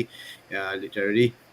ꯑꯣꯔꯒꯅꯥꯏꯖꯦꯁꯟ ꯑꯃꯗꯤ ꯑꯏꯕꯤꯁꯤꯡꯒꯤ ꯃꯅꯨꯡꯗꯁꯨ ꯌꯥꯝꯅ ꯆꯤꯟ ꯆꯨꯝꯅ ꯍꯧꯒꯠꯂꯛꯄ ꯑꯣꯖꯥ ꯑꯃꯅꯤ ꯑꯣꯖꯥꯒꯤ ꯂꯥꯏꯔꯤꯛ ꯀꯌꯥ ꯐꯣꯡꯈ꯭ꯔꯦ ꯑꯣꯖꯥꯒꯤ ꯂꯥꯏꯔꯤꯛꯀꯤ ꯃꯇꯥꯡꯗ ꯅꯩꯅꯕꯁꯨ ꯀꯌꯥ ꯊꯦꯡꯅꯈ꯭ꯔꯦ ꯇꯧꯕꯇꯕꯨ ꯉꯁꯤꯒꯤꯁꯤꯗꯤ ꯑꯣꯖꯥꯒꯤ ꯂꯥꯏꯔꯤꯛꯀꯤ ꯃꯇꯥꯡꯗ ꯈꯖꯤꯛꯇꯪ ꯑꯣꯏꯔꯁꯨ ꯍꯥꯏꯕꯤꯌꯨ ꯑꯗꯨꯒ ꯂꯣꯏꯅꯅ ꯑꯣꯖꯥꯅ ꯍꯟꯗꯛꯇ ꯊꯦꯡꯅꯔꯨꯕ ꯑꯩꯅ ꯉꯁꯥꯏꯁꯨ ꯍꯥꯏꯖꯈꯤꯕ ꯀꯩꯅꯣꯒꯤ ꯑꯩꯈꯣꯏꯒꯤ ꯏꯝꯐꯥꯜ ꯂꯤꯇꯔꯦꯆꯔ ꯐꯦꯁꯇꯤꯚꯦꯜꯁꯦ ꯑꯁꯤꯒꯤ ꯃꯇꯥꯡꯗꯁꯨ ꯑꯣꯖꯥꯒꯤ ꯑꯋꯥ ꯅꯨꯡꯉꯥꯏ ꯃꯅꯨꯡ ꯃꯄꯥꯟꯈꯖꯤꯛꯇꯪ ꯄꯥꯎꯗꯝꯕ ꯑꯣꯏꯅ ꯈꯖꯤꯛꯇꯪ ꯑꯣꯖꯥꯒꯤ ꯅꯨꯡꯉꯥꯏꯕꯕꯨ ꯑꯣꯏꯔꯣ ꯑꯣꯖꯥꯅ ꯄꯦꯜꯂꯛꯇꯕꯕꯨ ꯑꯣꯏꯔꯣ ꯃꯌꯥꯝꯗ ꯐꯣꯡꯗꯣꯛꯄ ꯌꯥꯕ ꯋꯥꯍꯩꯁꯤꯡꯗꯣ ꯀꯩꯅꯣꯁꯤꯡꯁꯦ ꯋꯥꯈꯜꯁꯤꯡ ꯑꯣꯖꯥꯒꯤ ꯋꯥꯈꯜꯂꯣꯟ ꯍꯥꯏꯇꯥꯔꯦ ꯀꯔꯤꯕꯨ ꯇꯧꯍꯟꯅꯤꯡꯕ ꯑꯗꯨꯒꯤ ꯃꯇꯥꯡꯁꯨ ꯑꯩꯈꯣꯏ ꯈꯤꯇꯪ ꯇꯥꯕꯤꯅꯁꯤ ꯍꯣꯏ ꯃꯌꯥꯝꯕꯨ ꯑꯃꯨꯛ ꯍꯟꯅ ꯈꯨꯔꯨꯝꯖꯔꯤ ꯑꯩꯈꯣꯏ ꯉꯁꯤ ꯄꯨꯟꯃꯤꯟꯅꯔꯤꯕ ꯑꯩꯈꯣꯏ ꯃꯔꯤ ꯃꯉꯥꯁꯤꯒꯤ ꯃꯅꯨꯡꯗ ꯑꯩꯅ ꯏꯝꯐꯥꯜ ꯂꯤꯇꯔꯦꯆꯔ ꯐꯦꯁꯇꯤꯚꯦꯜ ꯌꯥꯎꯔꯤꯕ ꯍꯥꯏꯗꯣ ꯊꯣꯛꯑꯦ ꯑꯗꯣ ꯑꯩ ꯁꯨꯝ ꯑꯩꯈꯣꯏꯒꯤ ꯇꯦꯟꯇꯛꯅ ꯄꯥꯎꯗꯝ ꯑꯣꯏꯅ ꯍꯥꯏꯇꯥꯔꯦ ꯃꯇꯦꯛ ꯑꯃ ꯁꯨꯝ ꯄꯤꯖꯒꯦ ꯏꯝꯐꯥꯜ ꯂꯤꯇꯔꯦꯆꯔ ꯐꯦꯁꯇꯤꯚꯦꯜꯁꯤ ꯍꯟꯗꯛ ꯌꯥꯎꯔꯤꯕꯁꯤ ꯌꯥꯝ ꯅꯨꯡꯉꯥꯏ ꯑꯩꯒꯤꯗꯤ ꯏꯝꯐꯥꯜ ꯂꯤꯇꯔꯦꯆꯔ ꯐꯦꯁꯇꯤꯚꯦꯜꯁꯤ ꯑꯍꯥꯟꯕ ꯑꯣꯏꯅꯅꯤ ꯌꯥꯎꯖꯔꯨꯕꯁꯦ ꯇꯥꯡ ꯑꯩꯈꯣꯏꯒꯤ ꯅꯣꯕꯦꯝꯕꯔꯒꯤ 25, 26, 27ꯅꯤ ꯑꯩꯈꯣꯏ ꯏꯝꯐꯥꯜ ꯂꯤꯇꯔꯦꯆꯔ ꯐꯦꯁꯇꯤꯚꯦꯜ ꯇꯧꯕꯁꯦ ꯁꯉꯥꯏ ꯐꯦꯁꯇꯤꯚꯦꯜꯒꯤ ꯄꯥꯔꯠ ꯑꯃ ꯑꯣꯏꯅ ꯄꯥꯡꯊꯣꯛꯈꯤꯕꯅꯤ ꯃꯁꯤꯗ ꯑꯩꯈꯣꯏ ꯃꯄꯥꯟꯒꯤ ꯗꯦꯂꯤꯒꯦꯠ ꯍꯥꯏꯕ ꯇꯥꯔꯦ ꯗꯦꯂꯤꯒꯦꯠ ꯑꯃ ꯑꯣꯏꯅ ꯌꯥꯎꯖꯔꯨꯕꯅꯤ ꯃꯄꯥꯟꯒꯤ ꯗꯦꯂꯤꯒꯦꯠꯁꯤ ꯑꯩꯅ ꯑꯩꯈꯣꯏꯅ ꯊꯦꯡꯅꯖꯔꯛꯄꯗ 19 ꯌꯥꯎꯏ ꯑꯁꯤꯗ ꯑꯩꯈꯣꯏꯒꯤ ꯌꯦꯃꯦꯟ ꯀꯟꯇ꯭ꯔꯤꯗꯒꯤ ꯌꯥꯎꯏ ꯇꯤꯕꯦꯠꯇꯒꯤ ꯌꯥꯎꯏ ꯑꯗꯩ ꯃꯂꯥꯋꯤ ꯀꯟꯇ꯭ꯔꯤꯗꯒꯤ ꯂꯥꯛꯑꯦ ꯑꯗ ꯀꯤꯡꯗꯝ ꯑꯣꯐ ꯂꯦꯁꯥꯊꯣ ꯁꯤꯅ ꯃꯄꯥꯟꯒꯤ ꯀꯟꯇ꯭ꯔꯤꯁꯤꯡ ꯋꯤꯠ ꯕꯪꯒ꯭ꯂꯥꯗꯦꯁꯇꯒꯤ ꯑꯩꯈꯣꯏ ꯃꯤꯇꯩꯗ ꯍꯥꯏꯔꯒꯅ ꯃꯅꯤꯄꯨꯔꯤꯗ ꯍꯥꯏꯔꯒꯅ ꯑꯩꯈꯣꯏꯒꯤ ꯁꯅꯥꯇꯣꯝ ꯍꯥꯃꯣꯝ ꯑꯣꯖꯥꯁꯨ ꯌꯥꯎꯕꯤꯈꯤ ꯂꯣꯏꯅꯅ ꯑꯩꯈꯣꯏꯒꯤ ꯁꯍꯥꯗꯠ ꯍꯨꯁꯦꯟ ꯕꯪꯒ꯭ꯂꯥꯗꯦꯁꯇꯒꯤ ꯑꯩꯈꯣꯏꯒꯤ ꯕꯪꯒ꯭ꯂꯥ ꯑꯦꯀꯥꯗꯃꯤꯒꯤ ꯗꯤꯄꯨꯇꯤ ꯗꯤꯔꯦꯛꯇꯔ ꯑꯣꯏꯕ ꯍꯥꯏꯇꯥꯔꯦ ꯃꯍꯥꯛꯁꯨ ꯌꯥꯎꯕꯤꯈꯤ ꯑꯗꯨꯒꯒꯤ ꯑꯩꯈꯣꯏꯒꯤ ꯁꯖꯜ ꯑꯍꯃꯦꯗ ꯍꯥꯏꯅ ꯔꯥꯏꯇꯔ ꯄꯣꯏꯠ ꯍꯥꯏꯕ ꯇꯥꯔꯦ ꯃꯍꯥꯛ ꯌꯥꯎꯈꯤ ꯑꯗꯨꯒ ꯗꯤꯄꯥꯅꯤꯇꯥ ꯍꯥꯏꯅ ꯅꯨꯄꯤ ꯑꯩꯈꯣꯏꯒꯤ ꯄꯣꯏꯠ ꯑꯏꯕꯤ ꯑꯃꯁꯨ ꯌꯥꯎꯏ ꯑꯗꯣ ꯁ꯭ꯔꯤ ꯂꯪꯀꯥꯗꯒꯤꯁꯨ ꯌꯥꯎꯏ ꯁ꯭ꯔꯤ ꯂꯪꯀꯥꯗꯒꯤ ꯑꯩꯈꯣꯏꯒꯤ ꯌꯥꯝꯅ ꯍꯦꯚꯤꯋꯦꯠ ꯔꯥꯏꯇꯔꯅꯤ ꯑꯩꯈꯣꯏꯒꯤ ꯑꯦꯁꯦꯏꯁ ꯅꯣꯚꯦꯂꯤꯁ ꯍꯥꯏꯕ ꯇꯥꯔꯦ ꯑꯩꯈꯣꯏꯒꯤ ꯑꯌꯥꯊꯨꯔꯥꯏ ꯁꯟꯊꯥꯟ ꯍꯥꯏꯅ ꯑꯩꯈꯣꯏꯒꯤ ꯁꯤꯅꯤꯌꯔꯅꯤ ꯌꯥꯝ ꯅꯨꯡꯉꯥꯏꯔꯦ ꯑꯗꯣ ꯑꯁꯥꯝꯗꯒꯤ ꯑꯩꯈꯣꯏ ꯌꯥꯎꯔꯤꯁꯤ나 ꯑꯩ ꯏꯁꯥ ꯂꯩꯔꯦ ꯑꯗꯨꯒ ꯑꯩꯈꯣꯏꯒꯤ ꯑꯣꯖꯥ ꯑब्ꯗꯨꯜ ꯍꯃꯤꯗ ꯑꯩꯈꯣꯏꯒꯤ ꯑꯁꯥꯝꯒꯤ ꯍꯥꯏꯔꯒꯗꯤ ꯂꯈꯤꯄꯨꯔ ꯔꯣꯝꯗꯒꯤ ꯌꯥꯎꯔꯦ ꯍꯣꯖꯥꯏꯔꯣꯝꯗꯒꯤ ꯕꯤꯔꯦꯟꯗ꯭ꯔ ꯑꯩꯈꯣꯏꯒꯤ ꯊꯥꯡꯖꯝ ꯕꯤꯔꯦꯟꯗ꯭ꯔ ꯌꯥꯎꯔꯦ ꯑꯗꯨꯒ ꯌꯥꯝ ꯅꯨꯡꯉꯥꯏꯔꯤꯕꯗꯤ ꯍꯟꯗꯛꯀꯤꯁꯤꯒ ꯑꯩꯈꯣꯏꯒꯤ ꯃꯣꯂꯤꯅꯥ ꯗꯦꯕꯤ ꯔꯥꯚꯥ ꯍꯥꯏꯔꯤꯁꯤ ꯑꯩꯈꯣꯏꯒꯤ university of science and technology ꯑꯩꯈꯣꯏ ꯃꯦꯘꯥꯂꯌꯥꯒꯤ ꯑꯁꯥꯃꯤꯁꯀꯤ ꯑꯩꯈꯣꯏꯒꯤ ꯍꯦꯗ ꯑꯣꯏꯅ ꯄꯨꯕꯤꯔꯤꯕꯤ ꯑꯩꯈꯣꯏ ꯑꯣꯖꯥ ꯅꯨꯄꯤ ꯑꯃ ꯑꯏꯕꯤꯅꯤ ꯃꯍꯥꯛꯁꯨ ꯌꯥꯎꯔꯦ ꯑꯗꯨꯒ ꯑꯣꯖꯥ ꯑꯩꯈꯣꯏꯒꯤ ꯒꯣꯄꯥꯜ ꯃꯍꯥꯛꯁꯤ ꯆꯨꯝꯅꯕꯨꯗꯤ ꯂꯈꯤꯄꯨꯔꯗꯒꯤꯅꯤ ꯑꯗꯨ ꯍꯧꯖꯤꯛꯇꯤ ꯒꯨꯋꯥꯍꯥꯇꯤꯗꯒꯤ ꯕꯤꯂꯣꯡ ꯇꯧꯔꯕ ꯍꯥꯏꯇꯥꯔꯦ ꯑꯩꯈꯣꯏ 5 ꯒꯨꯋꯥꯍꯥꯇꯤꯗꯒꯤ ꯌꯥꯎꯔꯦ ꯋꯦꯁ ꯕꯦꯡꯒꯜꯗꯒꯤ ꯕ꯭ꯔꯖꯀꯨꯃꯥꯔ ꯁꯔꯀꯥꯔ ꯑꯦꯟ ꯑꯩꯈꯣꯏꯒꯤ ꯔꯟꯖꯤꯇꯥ ꯁꯔꯀꯥꯔ ꯌꯥꯎꯈ꯭ꯔꯦ ꯗꯦꯜꯂꯤꯗꯒꯤ ꯑꯩꯈꯣꯏ ꯏꯆꯦ ꯑꯃ ꯃꯤꯁꯅꯥꯠ ꯆꯅꯨ ꯍꯥꯏꯅ ꯕꯥꯏꯂꯦꯡꯒ꯭ꯋꯦꯜ ꯄꯣꯏꯠꯅꯤ ꯇ꯭ꯔꯥꯟꯁꯂꯦꯇꯔꯁꯨ ꯑꯣꯏꯕ ꯃꯍꯥꯛꯁꯨ ꯌꯥꯎꯈ꯭ꯔꯦ ꯃꯦꯘꯥꯂꯌꯥꯗꯒꯤ ꯑꯩꯈꯣꯏꯒꯤ ꯑꯣꯖꯥ ꯗꯥꯛꯇꯔ ꯅꯤꯡꯊꯧꯖꯝ ꯃꯨꯅꯤꯁ ꯌꯥꯎꯔꯦ ꯑꯗꯨꯒꯩꯗꯤ ꯑꯩꯈꯣꯏꯒꯤ ꯗꯥꯛꯇꯔ ꯆꯤꯔꯣꯡ ꯀꯃꯜ ꯌꯥꯎꯈ꯭ꯔꯦ ꯁꯤꯒ ꯑꯩꯅ ꯑꯩꯈꯣꯏ ꯗꯦꯂꯤꯒꯦꯠꯁꯤꯡꯁꯦ ꯑꯩꯅ ꯁꯨꯝ ꯅꯤꯡꯁꯤꯡꯕ ꯁꯤꯡꯁꯦ ꯑꯩ ꯁꯨꯝ ꯍꯥꯏꯖꯕꯅꯤ ꯑꯁꯤꯒ ꯑꯩꯅ ꯍꯥꯏꯖꯅꯤꯡꯕꯗꯤ ꯉꯁꯥꯏꯒꯤ ꯏꯝꯐꯥꯜ ꯂꯤꯇꯔꯦꯆꯔ ꯐꯦꯁꯇꯤꯚꯦꯜ 2013ꯗꯒꯤ ꯍꯧꯔꯦ ꯍꯥꯏꯔꯦ ꯑꯗꯣ ꯑꯩꯅ ꯌꯥꯎꯖꯔꯨꯕꯁꯤꯅ 2022ꯗꯅꯤ ꯑꯩ ꯌꯥꯎꯖꯔꯤꯁꯤ ꯁꯤꯒꯩꯁꯤꯒ ꯑꯩꯅ ꯑꯩꯈꯣꯏꯒꯤ ꯅꯨꯡꯉꯥꯏꯕꯒꯤ ꯄꯥꯔꯠꯇꯤ ꯅꯨꯡꯉꯥꯏꯕ ꯉꯥꯛꯇꯅꯤ ꯉꯁꯥꯏꯒꯤ ꯃꯔꯛꯇ ꯑꯩꯈꯣꯏꯒꯤ ꯑꯍꯥꯟꯕ ꯅꯨꯃꯤꯠꯁꯤꯅ ꯑꯩꯈꯣꯏꯒꯤ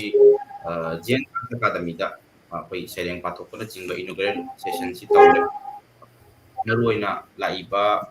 ꯀꯩꯅꯣꯁꯤꯡ ꯗꯦꯂꯤꯒꯦꯠꯁꯤꯡ ꯑꯗꯨꯒ ꯃꯅꯤꯄꯨꯔꯒꯤ ꯔꯥꯏꯇꯔ ꯈꯔꯁꯨ ꯌꯥꯎꯅ ꯃꯤ 19ꯅ ꯁꯩꯔꯦꯡꯁꯦ ꯄꯥꯈꯤꯕꯅꯤ ꯁꯦꯀꯦꯟ ꯗꯦꯗ ꯌꯥꯝ ꯅꯨꯡꯉꯥꯏꯔꯤꯁꯤꯅ ꯑꯩꯈꯣꯏꯒꯤ ꯃꯥꯔꯖꯤꯡ ꯄꯣꯂꯣꯗ ꯀꯩꯅꯣ ꯇꯧꯈꯤꯕꯁꯦ ꯑꯩꯈꯣꯏꯒꯤ ꯁꯩꯔꯦꯡ ꯄꯥꯈꯤꯕꯁꯦ ꯁꯩꯔꯦꯡ ꯑꯗꯩ ꯋꯥꯔꯤ ꯃꯆꯥ ꯑꯩꯈꯣꯏ ꯑꯣꯖꯥ ꯔꯟꯙꯤꯁꯨ ꯌꯥꯎꯕꯤꯔꯤ ꯑꯁꯤꯒꯤ ꯀꯩꯅꯣꯁꯤꯒ ꯋꯥꯔꯤ ꯃꯆꯥ ꯄꯥꯕ ꯑꯩ ꯊꯦꯡꯅꯖꯔꯝꯃꯤ ꯁ꯭ꯇꯦꯖꯇ ꯐꯝꯕ ꯑꯩ ꯊꯦꯡꯅꯖꯔꯝꯃꯤ ꯁꯤꯒ ꯑꯩꯅ ꯌꯥꯝꯅ ꯅꯨꯡꯉꯥꯏꯕ ꯑꯗꯨꯒ ꯌꯥꯝ ꯊꯥꯒꯠꯅꯤꯡꯉꯥꯏ ꯑꯣꯏꯕ ꯍꯥꯏꯇꯥꯔꯦ ꯑꯩꯈꯣꯏꯒꯤ ꯃꯥꯔꯖꯤꯡ ꯄꯣꯂꯣꯒꯤ ꯁ꯭ꯇꯦꯖꯁꯤ ꯌꯥꯝ ꯆꯥꯎꯕ ꯑꯩꯈꯣꯏꯒꯤ ꯂꯤꯇꯔꯦꯆꯔ ꯐꯦꯁꯇꯤꯚꯦꯜ ꯃꯥꯟꯕ ꯍꯥꯏꯇꯥꯔꯦ ꯃꯁꯤꯒ ꯑꯩꯅ ꯂꯤꯁ ꯊꯦꯡꯅꯖꯕꯗ ꯃꯤ 150ꯃꯨꯛꯀꯤ ꯂꯤꯁ ꯑꯃ ꯊꯦꯡꯅꯩ ꯑꯩꯈꯣꯏꯒꯤ ꯀꯩꯅꯣꯁꯤꯒꯀꯣ ꯑꯩꯈꯣꯏꯒꯤ ꯃꯄꯥꯟꯒꯤ ꯗꯦꯂꯤꯒꯦꯠ ꯍꯥꯏꯇꯥꯔꯦ ꯑꯩꯈꯣꯏꯅ ꯃꯄꯥꯟꯒꯤ ꯗꯦꯂꯤꯒꯦꯠ ꯑꯣꯏꯅ ꯆꯠꯆꯕꯅꯤꯅ ꯑꯩꯈꯣꯏ ꯈꯔꯁꯨ ꯌꯥꯎꯔꯦ ꯑꯗꯣ ꯁꯤꯒꯩꯁꯤꯒ ꯉꯁꯥꯏꯒꯤ ꯃꯤꯗꯤ ꯄꯪꯖꯥꯝ ꯖꯥꯝꯅ ꯇꯤꯜꯂꯝꯗꯦ ꯑꯩꯈꯣꯏ ꯆꯠꯈꯤ ꯃꯇꯝꯁꯤꯗ ꯈꯤꯇꯪ ꯅꯨꯡꯊꯤꯟ ꯑꯣꯏꯕ ꯑꯩꯈꯣꯏꯅ ꯀꯪꯂꯥꯗ ꯀꯔꯤꯗ ꯈꯔꯁꯨ ꯑꯩꯈꯣꯏꯒꯤ ꯆꯠꯂꯨꯔꯒ ꯂꯥꯛꯄꯁꯤꯒ ꯑꯗꯣ ꯉꯁꯥꯏꯒꯤ ꯂꯥꯛꯑꯝꯕ ꯀꯥꯡꯕꯨꯁꯤ ꯄꯥꯔꯒ ꯑꯃꯨꯛ ꯍꯟꯅꯈꯤꯕ ꯐꯦꯁꯇꯤꯚꯦꯜ ꯍꯥꯏꯇꯥꯔꯦ ꯂꯥꯛꯏꯁꯦ ꯑꯩꯈꯣꯏ ꯑꯌꯨꯛꯇꯒꯤ ꯑꯩꯈꯣꯏꯒꯤ ꯁꯩꯔꯦꯡ ꯋꯥꯔꯤ ꯃꯆꯥꯁꯤ ꯄꯥꯊꯅꯔꯒ ꯁꯨꯝ ꯃꯊꯪ ꯄꯥꯊꯅꯗꯅ ꯑꯩꯈꯣꯏꯒꯤ ꯂꯥꯝꯕ ꯈꯔ ꯆꯠꯅꯈꯤꯕ ꯈꯔ ꯂꯩꯕ ꯑꯗꯨ ꯂꯩꯔꯦ ꯁꯤꯒꯤ ꯅꯨꯃꯤꯠꯁꯤꯁꯨ ꯌꯥꯝ ꯑꯆꯧꯕ ꯑꯩꯈꯣꯏꯒꯤ ꯔꯤꯗꯤꯡ ꯁꯦꯁꯟ ꯑꯃ ꯑꯣꯏꯈ꯭ꯔꯦ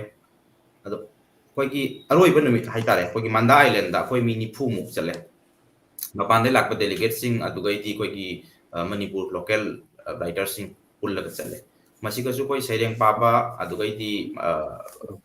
ꯃꯔꯨꯑꯣꯏꯅ ꯁꯩꯔꯦꯡ ꯄꯥꯕ ꯍꯥꯏꯇꯥꯔꯦ ꯑꯩꯈꯣꯏꯒꯤ ꯂꯣꯛꯇꯥꯛꯇ ꯑꯩꯈꯣꯏꯒꯤ ꯍꯤ ꯇꯣꯡꯊꯣꯛꯑꯒ ꯑꯩꯈꯣꯏ ꯃꯟꯗꯥ ꯑꯥꯏꯂꯦꯟ ꯆꯠꯂꯒ ꯑꯁꯤꯒꯤ ꯀꯩꯅꯣ ꯑꯦꯛꯁꯄꯤꯔꯤꯌꯦꯟꯁꯁꯤꯃꯁꯨ ꯌꯥꯝ ꯅꯨꯡꯉꯥꯏꯕ ꯑꯗꯨꯒ ꯑꯩꯈꯣꯏꯒꯤ ꯂꯤꯇꯔꯦꯆꯔꯒꯤ ꯑꯣꯏꯅꯗꯤ ꯑꯩꯈꯣꯏꯒꯤ ꯅꯦꯆꯔꯒ ꯍꯥꯏꯇꯥꯔꯦ ꯈꯤꯇꯪ ꯑꯩꯈꯣꯏꯒꯤ town city dagi kitang lam chatlaga siga su jam unique oiba kaino mani akoigi program amni haidani siga ina haining bang kakna kaino ai siga literature festival lai si world gi mapam singda loina mapam ni ga taunare aduga Assam da su koigi Brahmaputra literature festival ka in tawe mayam ubiram gani masi chumnadi kainogi si su koigi Imphal literature festival si su hairaga international event ne ba koigi country manga taruk tagi koigi mi jawrib ni ado jam phajana tawrib ni ado Assam da ka tawri si koigi sinamu koigi directly koigi government of Assam and koigi national koigi kaino se koigi book trust of India ka si pullaga jointly pun bahai tare sina ngasai ai je standardity gi kaino romda sum koigi mi participation gi siga lakse siki matang da wari si kitang ai je koigi komang tang piraga ko pura jaude aina haina bamsu kharani mamang da thengdarame to aina koigi oja biramangol hana koigi manipuri sahitya parishad tripura gi koi secretary oi biram moi su ji actively jawri aina hangja matamda oja oi si jawbo udre kamain tau no haina ngasai gi sum chatlati oja oi lakadra kaina khanjabdo phone tong matamda kaino tawre haire koigi invitation di lakpani do koi se chatpa ngamdre moi adagi Imphal dai haire isina Bengali amaga Kokboro amaga adugoi Manipuri ji amaga tang haire paman aduna moi parishad taga di puthoga meeting daga di khanab jan chatpa ngamdabani hai asina ama laikre koigi Tripura jawi jawde haibagi wafam ka lai kibado aina haidi tajabado sum ai mayam da pawda moina kano tawjaban kaigino ai siga Assam jawre Meghalaya jawre adugai di koi Bangladesh maruina ko ko mitai taba singse Tripura jawi jawde gi aduma laikre ado moi lakpa ngam kidabani hai siga yang asai ang panjaram isina ngasai gi Assam ta ta wale su koigi Kokrajhar koigi literature festival tawe akoina thengna gi damasi loan cham ga tara ra keno hai moina keno tawrisi tin grise masina all India gi laikre mapan gi delegate sing su laikre chauna hai tare ne moigi tawri ba keno se moiga thana matamda ngasai gi Imphal literature festival jamna value da nataba ngasai gi meeting da delegate participation da adugai di ngasai gi maruina hairaga di sen thungi wai da su lamgani ba sibudi koina organize tawa jawjaru da bani na khangdre ado ngasai gi pikna tawraga su jam phajana tawre adubu ngasai gi moiga thana matam jam pik pa haidar asigai se ngasai gi government gi involvement si koina udabado haibati koi gi sangai festival si government na sinbani asigi part sima kanona koi gi sathau na moina organize tawre koi government gi bihap tagi weram basu jai da koi na kaino da thengna matam da koi government kaino se kari ha koi gi tourism department se sponsor kan I ado sangai festival part amo na jahon bi badu di nungai da ina siga haijaning ni sina ngasai gi ai se jamna mapanom da chingthok ta bi da koi gi Arunachal da su tawre Arunachal Pradesh da su moi literature festival tawre Bhubaneswar tawre mayam tum thengna biram gani asiga thana ma koi gi government gi involvement si leitabase masing jam pendaba haigadra aduna koi gi literature tawri se akoina matam puna makta Assam da leiraga su Tripura leiraga su ko even Bangladesh da leiraga su akoina wanga pada Manipur panpan na ngangi ba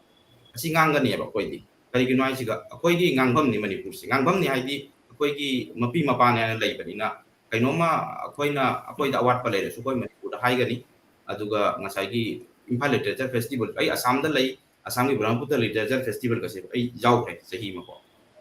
ado kadar koigi literature festival ka se loan cham ga tara ai jam khar loan ne ba sigi ngasai gi Kokrajhar ai se tongan state ama natte adubu moina tawri sigi aina khanjab da 10% ko eram badra koigi Imphal literature festival tawri ado ngasai gi asig involvement lai tabasina ngasai gi ai Bangladesh ki context su mate katang ai budi jam khang ba nate Bangladesh matang siga ngasai gi loan gi kari gi adu gai koi gi literature lai phong mo khot pagi asigi matang da koi gi policy ngak sembi da basi ngasai gi policy ai haijari se kai gi noi siga Assam gi di Manipuri Sahitya Parishad Assam da koi gi Assam government na koi gi 3 crore hum koi gi purpose fund da pi ado akoi gi Manipuri writer sing su pension phangi mai chamana phangi koi phangum to ko mi sing se noi mitai da manga khak loro tara khak loro mataba anda ki mitai dai karak ba koi thagat padugi makha pole du qualify oi ba sing do moi budget du makha pole do piye ba Manipur da si pochai sing se lai ta basina Manipur gi writer sing si encourage tawra moya na ikhanjai ado koi na tina bada su phangba ude ꯑꯩꯈꯣꯏꯒꯤ ꯈꯪꯅ ꯆꯥꯟꯅꯕ ꯑꯣꯖꯥꯁꯤꯡꯗꯁꯨ ꯑꯗꯨꯅ ꯉꯁꯥꯏꯒꯤ ꯔꯥꯏꯇꯔꯁꯤꯡꯁꯤꯒ ꯑꯩꯈꯣꯏꯒꯤ ꯒꯣꯔꯃꯦꯟꯒꯤ ꯃꯤꯠꯌꯦꯡꯁꯦ ꯑꯩ government ꯍꯥꯏꯅ ꯍꯟꯖꯟ ꯍꯟꯖꯟꯅ ꯄꯟꯖꯔꯦ ꯋꯥꯔꯧꯕꯤꯔꯣꯏ ꯃꯔꯝꯗꯤ ꯑꯩꯈꯣꯏꯅ ꯍꯥꯏꯗꯣꯔꯤꯁꯤ ꯒꯣꯔꯃꯦꯟꯗ ꯍꯥꯏꯗꯣꯔꯤꯅꯤ ꯑꯩꯈꯣꯏ ꯃꯄꯤ ꯃꯄꯥꯅꯤ ꯃꯅꯤꯄꯨꯔ ꯍꯥꯟꯅ ꯍꯥꯏꯔꯦ ꯁꯤꯒꯤ ꯃꯊꯪꯗ ꯑꯃꯨꯛ ꯒꯣꯔꯃꯦꯟ ꯍꯥꯏꯔꯤꯁꯤ aduna akoigi leiriba masak naiba writer sing su khangde writer kuno paisa paiba natti asigai siga maru oina literature khak tawjadana chenjari ba kangbu sing sig encourage jam tawde haiba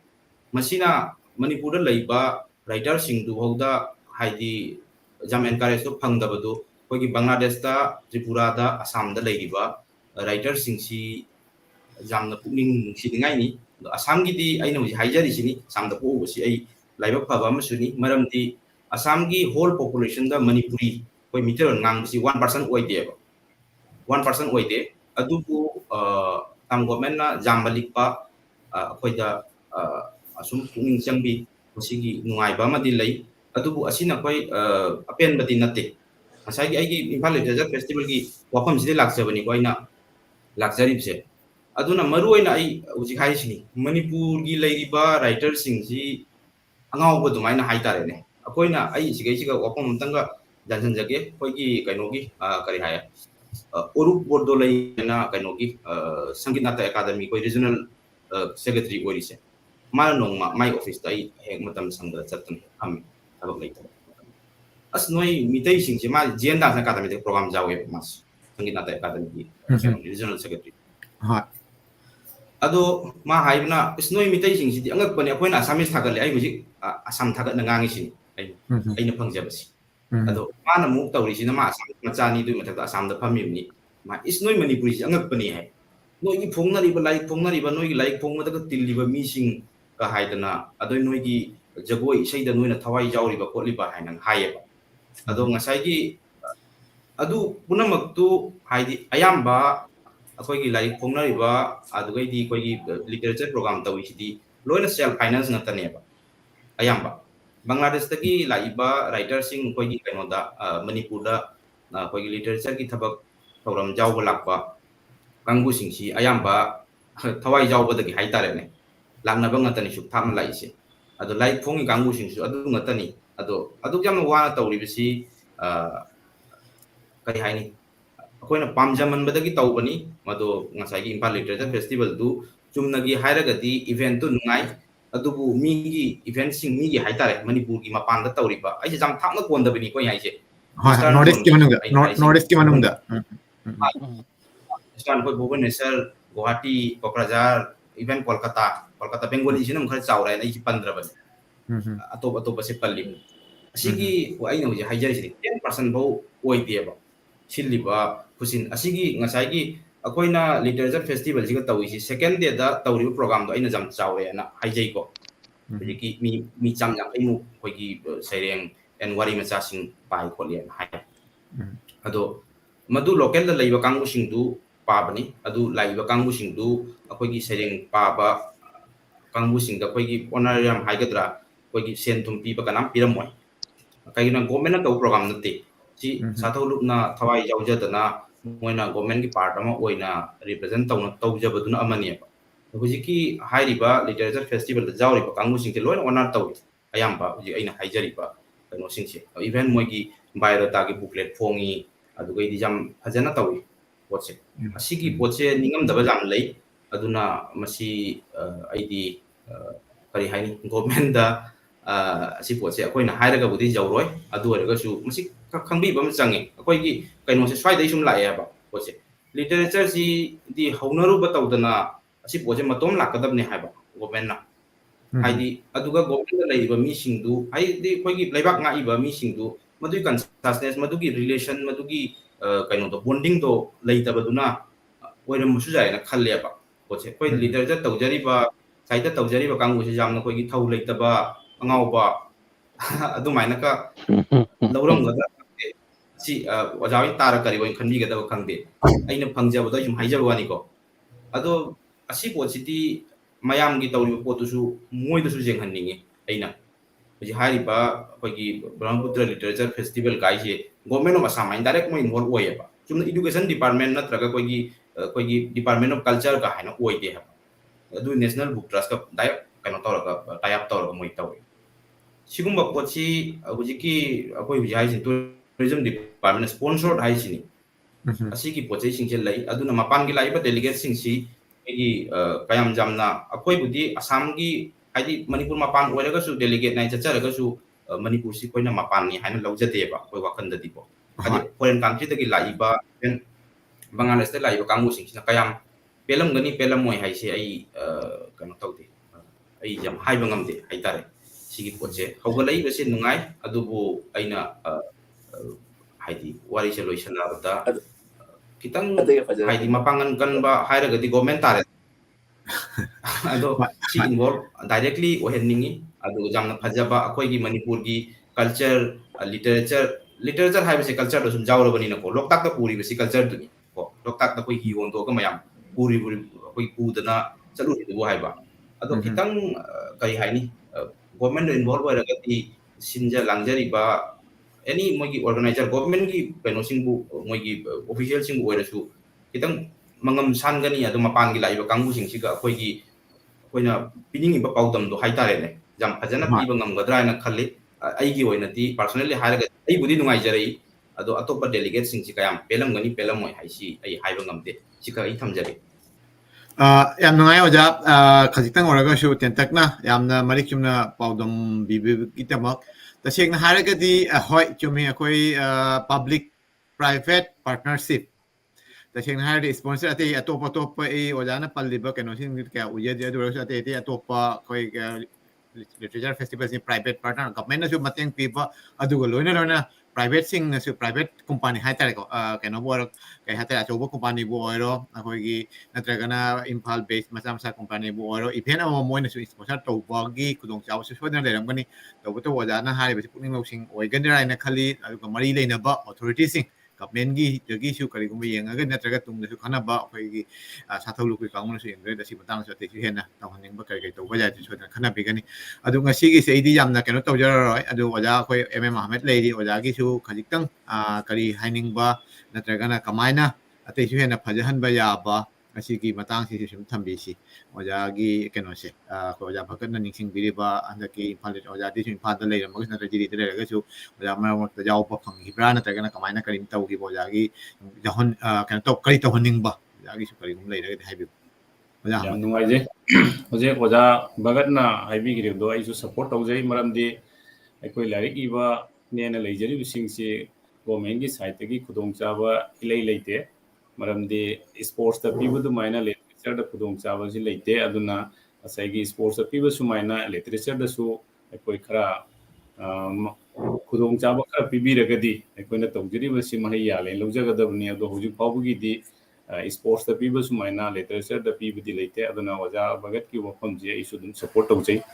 अदो ओजा दगे इन खंगजनिंगबा मन ओजा की संदक्सी literature कनोदा award अनी ख अइना खबरदा थेंगजकी like कुंबदी Koyna खतन थाम लेनरमिना like कुदी थेंगबा खरा वारे ओजागी सी लोयालम हाइबा मगा अदगी कपचिंग यमना प्राइज पीबसे आई खबर थेंगजेगे ओजाबो कांग्रेचुलेशंस तौजरी ओजागी सी शेयरिंग अंतो ओइना तौबरा क्रमाइन तौबना तंग हाइबिरो ꯑꯩꯒꯤ ꯁꯤ ꯑꯣꯖꯥ ꯑꯩꯅ ꯁꯨꯝ ꯍꯧꯒꯠꯂꯛꯄꯗ ꯍꯥꯏꯖꯈꯤꯕꯗꯨꯅꯤ ꯑꯩꯁꯦ ꯃꯔꯨꯑꯣꯏꯅ ꯁꯩꯔꯦꯡ ꯏꯖꯕꯅꯤ ꯑꯩꯒꯤ ꯂꯥꯏꯔꯤꯛ ꯃꯔꯤꯃꯛ ꯁꯩꯔꯦꯡꯅꯤ ꯑꯍꯨꯝꯁꯨꯕ ꯂꯥꯏꯔꯤꯛꯁꯤ ꯏꯁꯩ ꯁꯩꯔꯦꯡ ꯍꯥꯏꯖꯕ ꯇꯥꯔꯦ ꯑꯩꯁꯦ ꯁꯩꯔꯦꯡ ꯁꯨꯝ ꯇꯧꯔꯝꯕꯗꯒꯤ ꯏꯁꯩꯁꯨ ꯑꯃꯈꯛ ꯏꯔꯨꯔꯦ ꯏꯁꯩ ꯂꯥꯏꯔꯤꯛ ꯑꯃꯈꯛ ꯏꯔꯨꯔꯦ ꯑꯗꯣ ꯉꯁꯥꯏꯒꯤ ꯑꯩꯅ ꯁꯨꯝ ꯇꯦꯟꯇꯛꯅ ꯍꯥꯏꯖꯕꯅꯤ ꯑꯩꯁꯦ ꯑꯩꯒꯤ ꯑꯩꯈꯣꯏꯒꯤ ꯏꯁꯩ ꯐꯣꯡꯕꯒꯨꯝꯕ ꯂꯩꯈ꯭ꯔꯦ ꯑꯦꯜꯕꯝꯁꯤꯡ ꯑꯗꯨꯒ ꯂꯣꯏꯅꯅ ꯑꯩꯈꯣꯏꯒꯤ ꯑꯣꯜ ꯏꯟꯗꯤꯌꯥ ꯔꯦꯗꯤꯑꯣꯗꯁꯨ ꯑꯩꯒꯤ ꯏꯁꯩ ꯑꯦꯄ꯭ꯔꯨꯞ ꯇꯧꯈ꯭ꯔꯦ ꯍꯥꯏꯕ ꯇꯥꯔꯦ सिसिंग लई अदो अतोपा ट्रांसलेशन हाइदी कोई टेक्स्ट बुक खरा हाइबा तारे टेक्स्ट बुक खरा ट्रांसलेशन तौबा लईग्रे अदुगा अमो कोई ऐसे कॉमर्शियल ट्रांसलेटर हाइबा तारे कोई टीवी दा मणिपुर दा कोई एड सिंग लापा करी सिंग आई फना जाम तौजाखरे आई सागी वॉइस दा नत्रगा ट्रांसलेशन हाइ तारे मसी आइना जाम पंजदा बनिदो ट्रांसलेशन वाचिसु खगा तवे कॉमर्शियल ट्रांसलेशन हाइबा तारे टेक्स्ट बुक तौबा लईग्रे मदुबु आई मयाम से सुम खरा खरा सोकपगी वारिनी अदो मरुओइना सैरेंग इजबनी अदो ओजाना ngasa हाइरिबा अवार्ड की वफम सी पाइबा तांगो याना इन 2021 दा फोंकिबा आइगी ओइना दि लेटेस्ट हाइबा तारा आइगी मरी सुबा लारिक से सिदा पिबिरक बनि सिदा लाउथोखिबनी ओजा ꯁꯩꯔꯦꯡ ꯂꯥꯏꯔꯤꯛ Thank you. Yang nyalu. Ani ay do katang khangjening mani. Thank you. Ya jare oja. ꯑꯣꯖꯥ Oja ka congratulation akwai kanodagi kakingi oja kanona khetribi na su tambi oja gi sayeng pawde yam nungai mokoi na su select tobani adu akwai mani premier gi makai dagi su oja bu congratulation tabujari mathang da khoi oja ni ranjan da muk lak oja ni Thank you, ranjan gi Oja. abji gi Imphal Literature Festival gi bu oiro na oja phat gi matang da Assam gi matang da kari kum oja gi comments and any question hang na oja gi khangjening ba khang lai ra ka oja sum hai. Thank you. Imphal Festival, Manipuri Imphal Literature Festival se isu yawi kudang jawa pangkre 2010 the 12 adugumba dani ina jaw sergi abse kaure kuire agi marup ama Bangladesh ki Dhaka leba sopon na ta shu kabini kwani kunna sergi abani adu bhaw adi matam de phawdi akoi Shanghai Festival ki part mo na tawsi tawdi sato lupna sum lanai wina bang kuni sum nungai gi adu handak oja bagat na libi bawari asia aina mitna urapa matam dugi program aduga handak kisna daga khara ga makun phara brani khalli asi su khara nungai khara hana dagi khara kitang improve pasi khara nungai da ataiga pajaning ba Manipuri festival ama oibanna ishaji Manipuri ama oibanna raitara masu oibanna ataiga pajaning ba haita oja bagat ka isu yam oja ba yam janingi ataiga pajana mapung phana Manipuri festival Manipuri Literature Festival asi pangthong aningi khoi asi dasu pangthoi Manipuri Literature Festival Bangladesh Manipuri Sahitya Sangsad na silang na khoi chaiye ama matung da khoi pangthoi asi khoi sidana pangthola masum Manipuri lon ani makki khoi sayang pai aduga maruana nai na badana khoi Manipuri lon gi matang sigawana Manipuri lon Manipuri Literature sigi maram da khoi nai na basin khoi pena gumba khoi seminar gumba taw basi Manipuri Literature gi matang da tawre sayang pa basi Bangla lon gi sayang chu Bangla writer sing chu sum sayang pa basaru gi ai yam nungai na khoi jam phajana pangthoi odi ojawa na hai ri badu mana Assam da tawi ba du mana di taw ba ngam de khoi khoi ji lanai lup na pangthopun na khoi chel tum gi kudong jada ba gyang lei badna khoi khoi gi limitation manung da sum phajana pangthop no nai da khoi Manipur da gi su oja kya khoi ser kya ki oja serjantiam oja regulation tem khoi oja jame mingwani panjang de khoi lekol gi oja sing ju jaw de oja me amma ser kya de da Assam si khara tang na thoi ha ta de Assam ma ge si ga khoi ga Bangladesh ka relation si kadang lakna na dai ha ta de da Tripura si sim Bangladesh ka yum thang na bani na khoi Tripura ki su delegate jam toin lai da Assam si khoi yam naksan ni oja bagat su ai na siki kudong chaba silabra ka oja da su ning kan ni khoi Bangladesh da khoi festival ta ma tam da oja su saruk ya ni atang da kudong chaba du pangbo washano oja gi su kudong chaba khoi ju kudong chaba pangjani adu Assam ga khoi mari jakra toine lai ni ha ta re oja asini thank you Jam ngai oja ka su soidana sum oja gi ngamjaba thak ta khajik tang mari phagat na base kari to bajai Bangladesh amasung Assam gi kano se to oja na swai Manipur manung Manipur ma pandro se Manipur ga naksan na bani na Assam ga Manipur yam toina kano ta Bangladesh ka su ko Manipur da gi hai tan lai ko oja sing journalist sing adugai di ai basing culture gi troop sing amage ma ka Assam gi kano si khajik tang wat na thoi putta beli da gi bu aro barak beli da gi bu aro asigi matang se kari to bajai oja gi wakan lon natra oja na kari tawhaningba adugi matang su khajik tang thambiro oja oja network phei kai de oja sum hai biu kai de yai ꯑꯣꯖꯥꯒꯤ ꯅꯦꯠꯋꯥꯔꯛꯁꯤ ꯈꯔꯕꯨꯗꯤ ꯁꯣꯜꯂꯨꯔꯦ ꯍꯧꯖꯤꯛꯇꯤ ꯌꯥꯔꯦ ꯑꯁꯥꯝꯒ ꯑꯩꯈꯣꯏꯒꯤ ꯕꯪꯒ꯭ꯂꯥꯗꯦꯁꯀ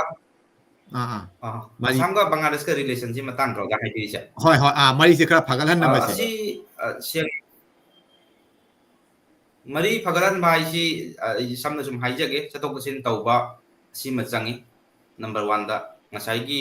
ꯕꯪꯒ꯭ꯂꯥꯗꯦꯁꯀꯤ ꯄ꯭ꯔꯣꯒ꯭ꯔꯥꯝꯁꯤꯡꯗ ꯑꯩꯈꯣꯏ ꯁꯣꯝꯒꯤ ꯑꯏꯕ ꯆꯠꯄ ꯑꯩꯈꯣꯏ ꯁꯣꯝ ꯄ꯭ꯔꯣꯒ꯭ꯔꯥꯝꯗ ꯕꯪꯒ꯭ꯂꯥꯗꯦꯁꯀꯤ ꯂꯥꯛꯄ ꯃꯇꯝꯗ ꯂꯥꯛꯏ ꯑꯣꯖꯥ ꯑꯦ.ꯀꯦ. ꯁꯦꯔꯥꯃꯣꯏ ꯑꯩ ꯄ꯭ꯔꯣꯒ꯭ꯔꯥꯝ ꯑꯃꯅꯤꯗ ꯑꯩ ꯊꯦꯡꯅꯖꯈ꯭ꯔꯦ ꯑꯗꯣ ꯑꯣꯖꯥ ꯅꯤꯔꯟꯖꯟꯕꯨꯗꯤ ꯐꯤꯖꯤꯀꯦꯂꯤ ꯑꯁꯤꯒꯨꯝꯕ ꯄ꯭ꯔꯣꯒ꯭ꯔꯥꯝꯗ ꯊꯦꯡꯅꯗ꯭ꯔꯤ ꯑꯗꯣ ꯃꯇꯝꯗ ꯁꯨꯝ ꯇꯧꯏ ꯑꯗꯣ ꯑꯁꯥꯝꯒꯤꯁꯨ ꯉꯁꯥꯏꯒꯤ ꯍꯧꯖꯤꯛ ꯍꯥꯏꯔꯤꯁꯤꯅꯤ ꯑꯩꯈꯣꯏꯒꯤ ꯇꯧꯔꯤꯕ ꯄ꯭ꯔꯣꯒ꯭ꯔꯥꯝꯁꯤꯡꯁꯤ ꯂꯤꯇꯔꯦꯆꯔ ꯄ꯭ꯔꯣꯒ꯭ꯔꯥꯝ ꯇꯧꯗꯕꯗꯤ ꯅꯠꯇꯦ ꯇꯧꯏ ꯆꯍꯤ ꯑꯃꯗ ꯑꯩꯈꯣꯏ ꯄꯔꯤꯁꯠꯅꯒ ꯇꯧꯔꯤꯁꯤ ꯈꯔ ꯆꯥꯎꯅ ꯇꯧꯕꯗ 2ꯒꯨꯝꯕꯗꯩ ꯄꯪꯍꯦꯟ ꯍꯦꯟꯅ ꯇꯧꯗꯦꯕ ꯑꯩꯅ ꯊꯦꯡꯅꯖꯕꯗ ꯃꯆꯥꯗꯤ ꯁꯨꯝ ꯇꯧꯋꯦ ꯈꯔ ꯆꯥꯎꯕ ꯄ꯭ꯔꯣꯒ꯭ꯔꯥꯝ ꯅꯠꯇ꯭ꯔꯗꯤ ꯃꯄꯥꯟꯒꯤ ꯗꯦꯂꯤꯒꯦꯠꯁꯤꯡꯁꯤ ꯀꯧꯗꯦꯕ ꯑꯗꯣ ꯑꯁꯤꯒꯤꯁꯨ ꯃꯇꯝ ꯂꯥꯛꯈꯤꯅꯤ ꯍꯥꯏꯗꯤ ꯍꯥꯟꯅꯒꯤ ꯂꯩꯕ ꯑꯍꯟꯁꯤꯡꯒꯤ ꯒ꯭ꯔꯨꯞ ꯑꯃ ꯆꯠꯈ꯭ꯔꯦ ꯃꯣꯏꯅ ꯇꯤꯟꯅꯔꯝꯕ ꯑꯍꯟꯁꯤꯡ ꯌꯥꯝ ꯂꯩꯈ꯭ꯔꯦ ꯀꯣ ꯍꯧꯖꯤꯛ ꯑꯩꯈꯣꯏꯒꯤ ꯅꯍꯥꯒꯤ ꯃꯤꯔꯣꯟ ꯍꯥꯏꯕ ꯇꯥꯔꯦ ꯑꯩꯈꯣই ꯅꯍꯥꯗ ꯆꯤꯡꯉꯤ ꯑꯗꯣ ꯅꯍꯥꯒꯤ ꯃꯤꯔꯣꯟꯁꯤꯡꯁꯤꯒꯁꯨ ꯍꯧꯖꯤꯛ ꯍꯥꯏꯁꯤꯅꯤ ꯑꯩꯈꯣꯏꯅ ꯍꯧꯖꯤꯛ ꯔꯤꯂꯦꯁꯟꯁꯤ ꯑꯣꯖꯥꯅꯁꯨ ꯍꯥꯏꯕꯤꯔꯤ ꯑꯩꯈꯣꯏꯒꯤ ꯋꯥꯈꯜꯗꯁꯨ ꯁꯤ ꯈꯟꯕ ꯂꯩꯔꯤꯑꯕ ꯉꯁꯥꯏꯒꯤ ꯔꯤꯂꯦꯁꯟꯁꯤ ꯈꯔ ꯐꯒꯠꯍꯟꯅꯕ ꯑꯩꯈꯣꯏꯒꯤ ꯀꯜꯆꯔꯦꯜ ꯀꯩꯅꯣꯒꯤ ꯃꯇꯥꯡꯗꯕꯨ ꯑꯣꯏꯔꯣ ꯂꯤꯇꯔꯦꯆꯔ ꯃꯇꯥꯡꯗꯕꯨ ꯑꯣꯏꯔꯣ ꯑꯗꯣ ꯉꯁꯥꯏꯒꯤ ꯃꯌꯦꯛꯀꯤ ꯃꯇꯥꯡꯗꯁꯨ ꯑꯗꯨ ꯑꯁꯥꯝꯗꯁꯨ ꯁꯨꯝ ꯂꯩꯔꯤ ꯍꯧꯖꯤꯛ ꯍꯥꯏꯔꯤꯁꯦ ꯅꯧꯅ ꯇꯝꯈꯠꯂꯛꯄꯒꯤ ꯃꯇꯝꯗꯨꯅꯤ ꯍꯧꯖꯤꯛ ꯂꯩꯔꯤꯁꯤ ꯑꯁꯥꯝꯗꯁꯨ ꯂꯩꯔꯤꯁꯦ ꯑꯁꯤꯁꯤꯡꯁꯤ ꯋꯥꯔꯤ ꯋꯥꯇꯥꯏ ꯉꯁꯤꯁꯨ ꯑꯣꯖꯥ ꯇꯥꯔꯤ ꯑꯣꯖꯥ ꯇꯥꯔꯤ ꯑꯣꯖꯥ ꯁꯨꯝ ꯍꯥꯏꯕꯤꯌꯨ ꯑꯣꯖꯥꯒꯤ ꯅꯦꯠꯇꯨ ꯈꯔꯗꯤ ꯁꯣꯜꯂꯦ ꯑꯗꯨ ꯑꯣꯏꯔꯁꯨ ꯁꯨꯝ ꯇꯥꯏ ꯉꯁꯤꯁꯨ ꯑꯩꯈꯣꯏꯒꯤ ꯃꯅꯤꯄꯨꯔꯤ ꯃꯤꯔꯔꯅ ꯄꯤꯔꯤꯕ ꯄ꯭ꯂꯦꯠꯐꯣꯝꯁꯤꯁꯨ ꯑꯁꯤꯒꯤ ꯉꯁꯥꯏꯒꯤ ꯃꯔꯤ ꯐꯒꯠꯍꯟꯕꯒꯤ ꯁꯤꯒꯤ ꯄꯥꯔꯠ ꯑꯃꯅꯤ ꯍꯥꯏꯅ ꯑꯩꯗꯤ ꯂꯧꯖꯩꯌꯦꯕ ꯉꯁꯥꯏꯒꯤ ꯑꯣꯖꯥ ꯅꯤꯔꯟꯖꯟꯒ ꯑꯩꯈꯣꯏꯒꯤ ꯁꯨꯃꯥꯏꯅ ꯚꯔꯆꯨꯋꯦꯂꯤ ꯁꯤꯒꯩ ꯍꯦꯟꯕ ꯄ꯭ꯂꯦꯠꯐꯣꯝ ꯑꯃ ꯑꯣꯖꯥ ꯚꯒꯠꯀꯤ ꯅꯦꯠꯁꯤ ꯈꯖꯤꯛꯇꯪ ꯁꯣꯜꯂꯦ ꯑꯗꯨꯅ ꯑꯣꯖꯥꯅ ꯐꯪꯒꯅꯤ ꯉꯥꯡꯕꯁꯤ ꯑꯣꯖꯥꯒꯤ ꯅꯦꯠꯁꯤ ꯈꯖꯤꯛꯇꯪ ꯁꯣꯜꯂꯤ ꯅꯦꯠꯁꯤ ꯑꯗꯨ ꯑꯩꯈꯣꯏ ꯈꯪꯗꯦ ꯃꯊꯪ ꯉꯁꯥꯏꯗꯤ ꯌꯥꯝ ꯐꯔꯝꯃꯤ ꯍꯥꯏꯕꯤꯌꯨ ꯑꯗꯨꯅꯤ ꯈꯖꯤꯛꯇꯪ ꯁꯣꯜꯂꯤ ꯐꯔꯦ ꯌꯥꯔꯦ ꯑꯣꯖꯥ ꯑꯃꯨꯛꯇꯪꯒ ꯑꯩꯈꯣꯏ ꯑꯣꯖꯥ ꯔꯅꯙꯤꯔꯒꯤ ꯋꯥꯔꯤꯁꯤ ꯑꯃꯨꯛꯇꯪꯒ ꯇꯥꯁꯤ ꯑꯣꯖꯥ ꯔꯅꯙꯤꯔꯒꯤ ꯑꯣꯖꯥ ꯔꯅꯙꯤꯔꯁꯨ ꯀꯩꯅꯣꯗ ꯁꯔꯨꯛ ꯌꯥꯔꯨꯕꯅꯤꯅ ꯀꯩ ꯍꯥꯏꯇꯥꯔꯦ ꯁꯉꯥꯏꯗ ꯁꯣꯔꯤ ꯁꯉꯥꯏ ꯀꯩꯅꯣꯒꯤ ꯑꯩꯈꯣꯏ ꯏꯝꯐꯥꯜ ꯂꯤꯇꯔꯦꯆꯔ ꯐꯦꯁꯇꯤꯚꯦꯜꯁꯦ ꯑꯗꯨꯒ ꯑꯩꯈꯣꯏ ꯑꯣꯖꯥ ꯚꯒꯠꯅꯁꯨ ꯍꯥꯏꯕꯤꯕ ꯑꯁꯤꯒ ꯁꯨꯝ ꯑꯣꯖꯥꯁꯨ ꯑꯁꯨꯝ ꯆꯞ ꯃꯥꯟꯅꯅ ꯊꯝꯕꯤꯅꯤꯡꯕ ꯑꯣꯖꯥꯒꯤ ꯋꯥꯈꯜꯗꯒꯤꯁꯨ ꯀꯔꯤ ꯀꯩꯅꯣ ꯇꯧꯅꯤꯡꯕ ꯂꯩꯕ ꯁꯄ꯭ꯂꯤꯃꯦꯟ ꯑꯣꯏꯅ ꯅꯠꯇ꯭ꯔꯒ ꯑꯣꯖꯥ ꯚꯒꯠꯇꯒꯤꯁꯨ ꯀꯔꯤ ꯇꯥꯅꯤꯡꯕ ꯑꯣꯖꯥꯒꯤ ꯃꯇꯥꯡꯗ ꯅꯠꯇ꯭ꯔꯒꯅ ꯑꯦꯅꯤ ꯀꯩꯅꯣꯒꯤ ꯃꯇꯥꯡꯗ ꯑꯣꯖꯥꯒꯤ ꯀꯔꯤꯒꯨꯝꯕ ꯈꯪꯅꯤꯡꯕ ꯂꯩꯔꯒ ꯑꯣꯖꯥ ꯁꯨꯝ ꯆꯠꯊꯕꯤꯌꯨ ꯔꯅꯙꯤꯔ ꯀꯨꯃꯥꯔ ꯑꯩꯁꯨ ꯇꯥꯃꯣ ꯉꯁꯥꯏꯒꯤ ꯏꯝꯐꯥꯜ ꯂꯤꯇꯔꯦꯆꯔ ꯐꯦꯁꯇꯤꯚꯦꯜꯁꯤ ꯅꯤꯅꯤ ꯆꯟꯕ ꯅꯨꯃꯤꯠꯇ ꯌꯥꯎꯖꯩ ꯌꯥꯝꯅ ꯅꯨꯡꯉꯥꯏꯖꯩ ꯑꯗꯨꯒ ꯂꯥꯏꯕꯛ ꯊꯤꯕꯗꯤ ꯑꯩ ꯃꯇꯝ ꯀꯨꯏꯅ ꯅꯨꯃꯤꯠꯇꯨꯗ ꯌꯥꯎꯖꯕꯗꯤ ꯐꯪꯈꯤꯗꯦ ꯑꯗꯨꯕꯨ ꯑꯩꯅ ꯏꯝꯐꯥꯜ ꯂꯤꯇꯔꯦꯆꯔ ꯐꯦꯁꯇꯤꯚꯦꯜꯁꯤ ꯀꯔꯝꯍꯥꯏꯅ ꯇꯧꯕ ꯄꯥꯝꯖꯒꯦꯗ ꯌꯥꯔꯤꯃꯈꯩ ꯃꯁꯤ ꯇꯥꯕꯗꯗꯤ ꯃꯤꯅꯗꯤ ꯈꯤꯇꯪ ꯀꯔꯤꯅꯣꯃ ꯈꯟꯒꯗ꯭ꯔꯥ ꯔꯥꯏꯇꯔꯁ ꯃꯌꯥꯝꯁꯤꯡꯁꯤ ꯌꯥꯝ ꯂꯥꯏꯅ ꯎꯅꯕ ꯌꯥꯕ ꯃꯐꯝꯁꯤ ꯏꯝꯐꯥꯜꯒꯤ ꯃꯐꯝ ꯑꯃꯗ ꯎꯅꯔꯒ ꯅꯨꯃꯤꯠ ꯍꯨꯝꯅꯤ ꯆꯠꯊꯕ ꯂꯦꯞꯇꯅ ꯃꯐꯝ ꯑꯃꯗ ꯑꯗꯨ ꯑꯣꯏꯔꯒꯗꯤ ꯑꯩꯈꯣꯏꯗ ꯈꯤꯇꯪ ꯈꯨꯗꯣꯡ ꯆꯥꯒꯅꯦꯅ ꯈꯜꯂꯤ ꯈꯨꯗꯝ ꯑꯣꯏꯅ ꯉꯁꯤꯅ ꯀꯛꯆꯤꯡꯗ ꯇꯧꯔꯦ ꯑꯃꯨꯛꯅ ꯃꯣꯏꯔꯥꯡꯗ ꯅꯠꯇ꯭ꯔꯒꯅ ꯊꯧꯕꯥꯜꯗ ꯍꯥꯏꯅ ꯇꯧꯕꯁꯤꯗꯩꯗ ꯌꯥꯝꯅ ꯁꯔꯨꯛ ꯌꯥꯖꯅꯤꯡꯕ ꯑꯗꯒꯤ ꯈꯨꯗꯣꯡ ꯆꯥꯗꯕ ꯆꯠꯊꯣꯛ ꯆꯠꯁꯤꯟꯗ ꯑꯗꯨꯝ ꯊꯦꯡꯅꯖꯩ ꯑꯗꯨꯅ ꯃꯐꯝ ꯑꯃꯗ ꯀꯟꯁꯦꯟꯇ꯭ꯔꯦꯠ ꯇꯧꯔꯒ ꯑꯩꯈꯣꯏ ꯐꯦꯁꯇꯤꯚꯦꯜꯁꯤ ꯁꯨꯝ ꯇꯧꯕꯤꯕ ꯄꯥꯝꯃꯤ ꯑꯗꯨꯗꯒꯤ ꯃꯄꯥꯟꯒꯤ ꯂꯦꯡꯕꯤꯔꯛꯄ ꯔꯥꯏꯇꯔꯁꯤꯡꯁꯤ ꯑꯩꯈꯣꯏꯒꯤ ꯃꯅꯤꯄꯨꯔꯒꯤ ꯑꯩꯈꯣꯏꯒꯤ ꯁ꯭ꯄꯣꯠꯁꯤꯡ ꯌꯦꯡꯍꯟꯕ ꯌꯥꯕ ꯌꯦꯡꯍꯟꯖꯅꯤꯡꯕ ꯃꯐꯝꯁꯤꯡꯗꯨꯗ ꯃꯈꯣꯏꯕꯨ ꯄꯨꯕꯤꯔꯒ ꯌꯦꯡꯍꯟꯕ ꯁꯨꯃꯥꯏꯅ ꯑꯣꯏꯅ ꯈꯟꯖꯩ ꯑꯗꯣ ꯃꯁꯤ ꯑꯩꯈꯣꯏꯅ ꯑꯊꯥꯞꯄ ꯃꯐꯝꯁꯤꯡꯗ ꯈꯨꯡꯒꯪꯁꯤꯡꯗ ꯅꯠꯇ꯭ꯔꯒ ꯇꯣꯉꯥꯟ ꯇꯣꯉꯥꯟꯕ ꯁ꯭ꯄꯣꯠꯁꯤꯡꯗ ꯑꯩꯈꯣꯏꯅ ꯄꯥꯕꯁꯦ ꯅꯨꯡꯕꯨꯗꯤ ꯅꯨꯡꯉꯥꯏ ꯑꯗꯨꯕꯨ ꯀꯩꯅꯣꯁꯤꯡꯗ ꯑꯏꯕꯁꯤꯡꯗ ꯂꯦꯡꯕꯤꯔꯛꯏꯕꯁꯤꯡ ꯑꯩꯈꯣꯏꯒꯤ ꯃꯅꯤꯄꯨꯔ ꯃꯅꯨꯡꯒꯤꯗꯁꯨ ꯃꯁꯤ ꯌꯥꯝ ꯈꯨꯗꯣꯡ ꯆꯥꯗꯦ ꯑꯗꯨꯅ ꯑꯩꯗꯤ ꯃꯐꯝ ꯑꯃꯗ ꯄꯥꯡꯊꯣꯛꯆꯍꯟꯅꯤꯡꯉꯤ ꯑꯩꯈꯣꯏꯃꯛ ꯌꯥꯝꯅ ꯃꯐꯝ ꯇꯣꯉꯥꯟ ꯇꯣꯉꯥꯟꯕ ꯆꯠꯄꯒꯤ ꯈꯨꯗꯣꯡꯆꯥꯕ ꯂꯩꯖꯗꯦ ꯃꯁꯤ ꯈꯛꯇꯪ ꯍꯥꯏꯖꯅꯤꯡꯉꯤ ꯑꯩꯒꯤ ꯑꯣꯏꯅꯗꯤ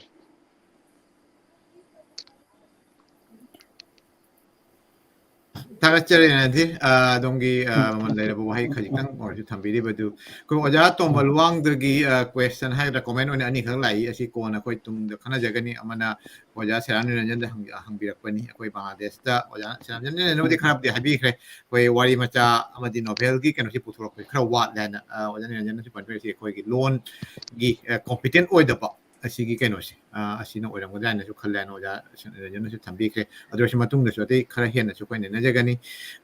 ꯑꯃꯅ ꯑꯩꯈꯣꯏꯒꯤ ꯀꯩꯅꯣ ꯑꯩꯈꯣꯏꯒꯤ ꯑꯁꯥꯝꯒꯤ ꯃꯇꯥꯡꯗꯁꯨ ꯑꯁꯥꯝꯗꯁꯨ ꯑꯩꯈꯣꯏꯒꯤ ꯑꯣꯖꯥ ꯚꯒꯠꯇ ꯍꯪꯕꯤꯔꯛꯄꯅꯤ ꯀꯩꯅꯣꯗ ꯑꯩꯈꯣꯏꯒꯤ ꯋꯥꯔꯤ ꯃꯆꯥ ꯑꯃꯗꯤ ꯑꯩꯈꯣꯏ ꯅꯣꯚꯦꯜꯒꯤ ꯄꯨꯊꯣꯔꯛꯄꯁꯦ ꯑꯩꯈꯣꯏ ꯁꯩꯔꯦꯡ ꯑꯣꯏꯅ ꯍꯦꯟꯅ ꯎꯕ ꯑꯁꯥꯝꯗꯁꯨ ꯑꯩꯈꯣꯏ ꯅꯣꯚꯦꯜꯒꯨꯝꯕ ꯋꯥꯔꯤ ꯃꯆꯥ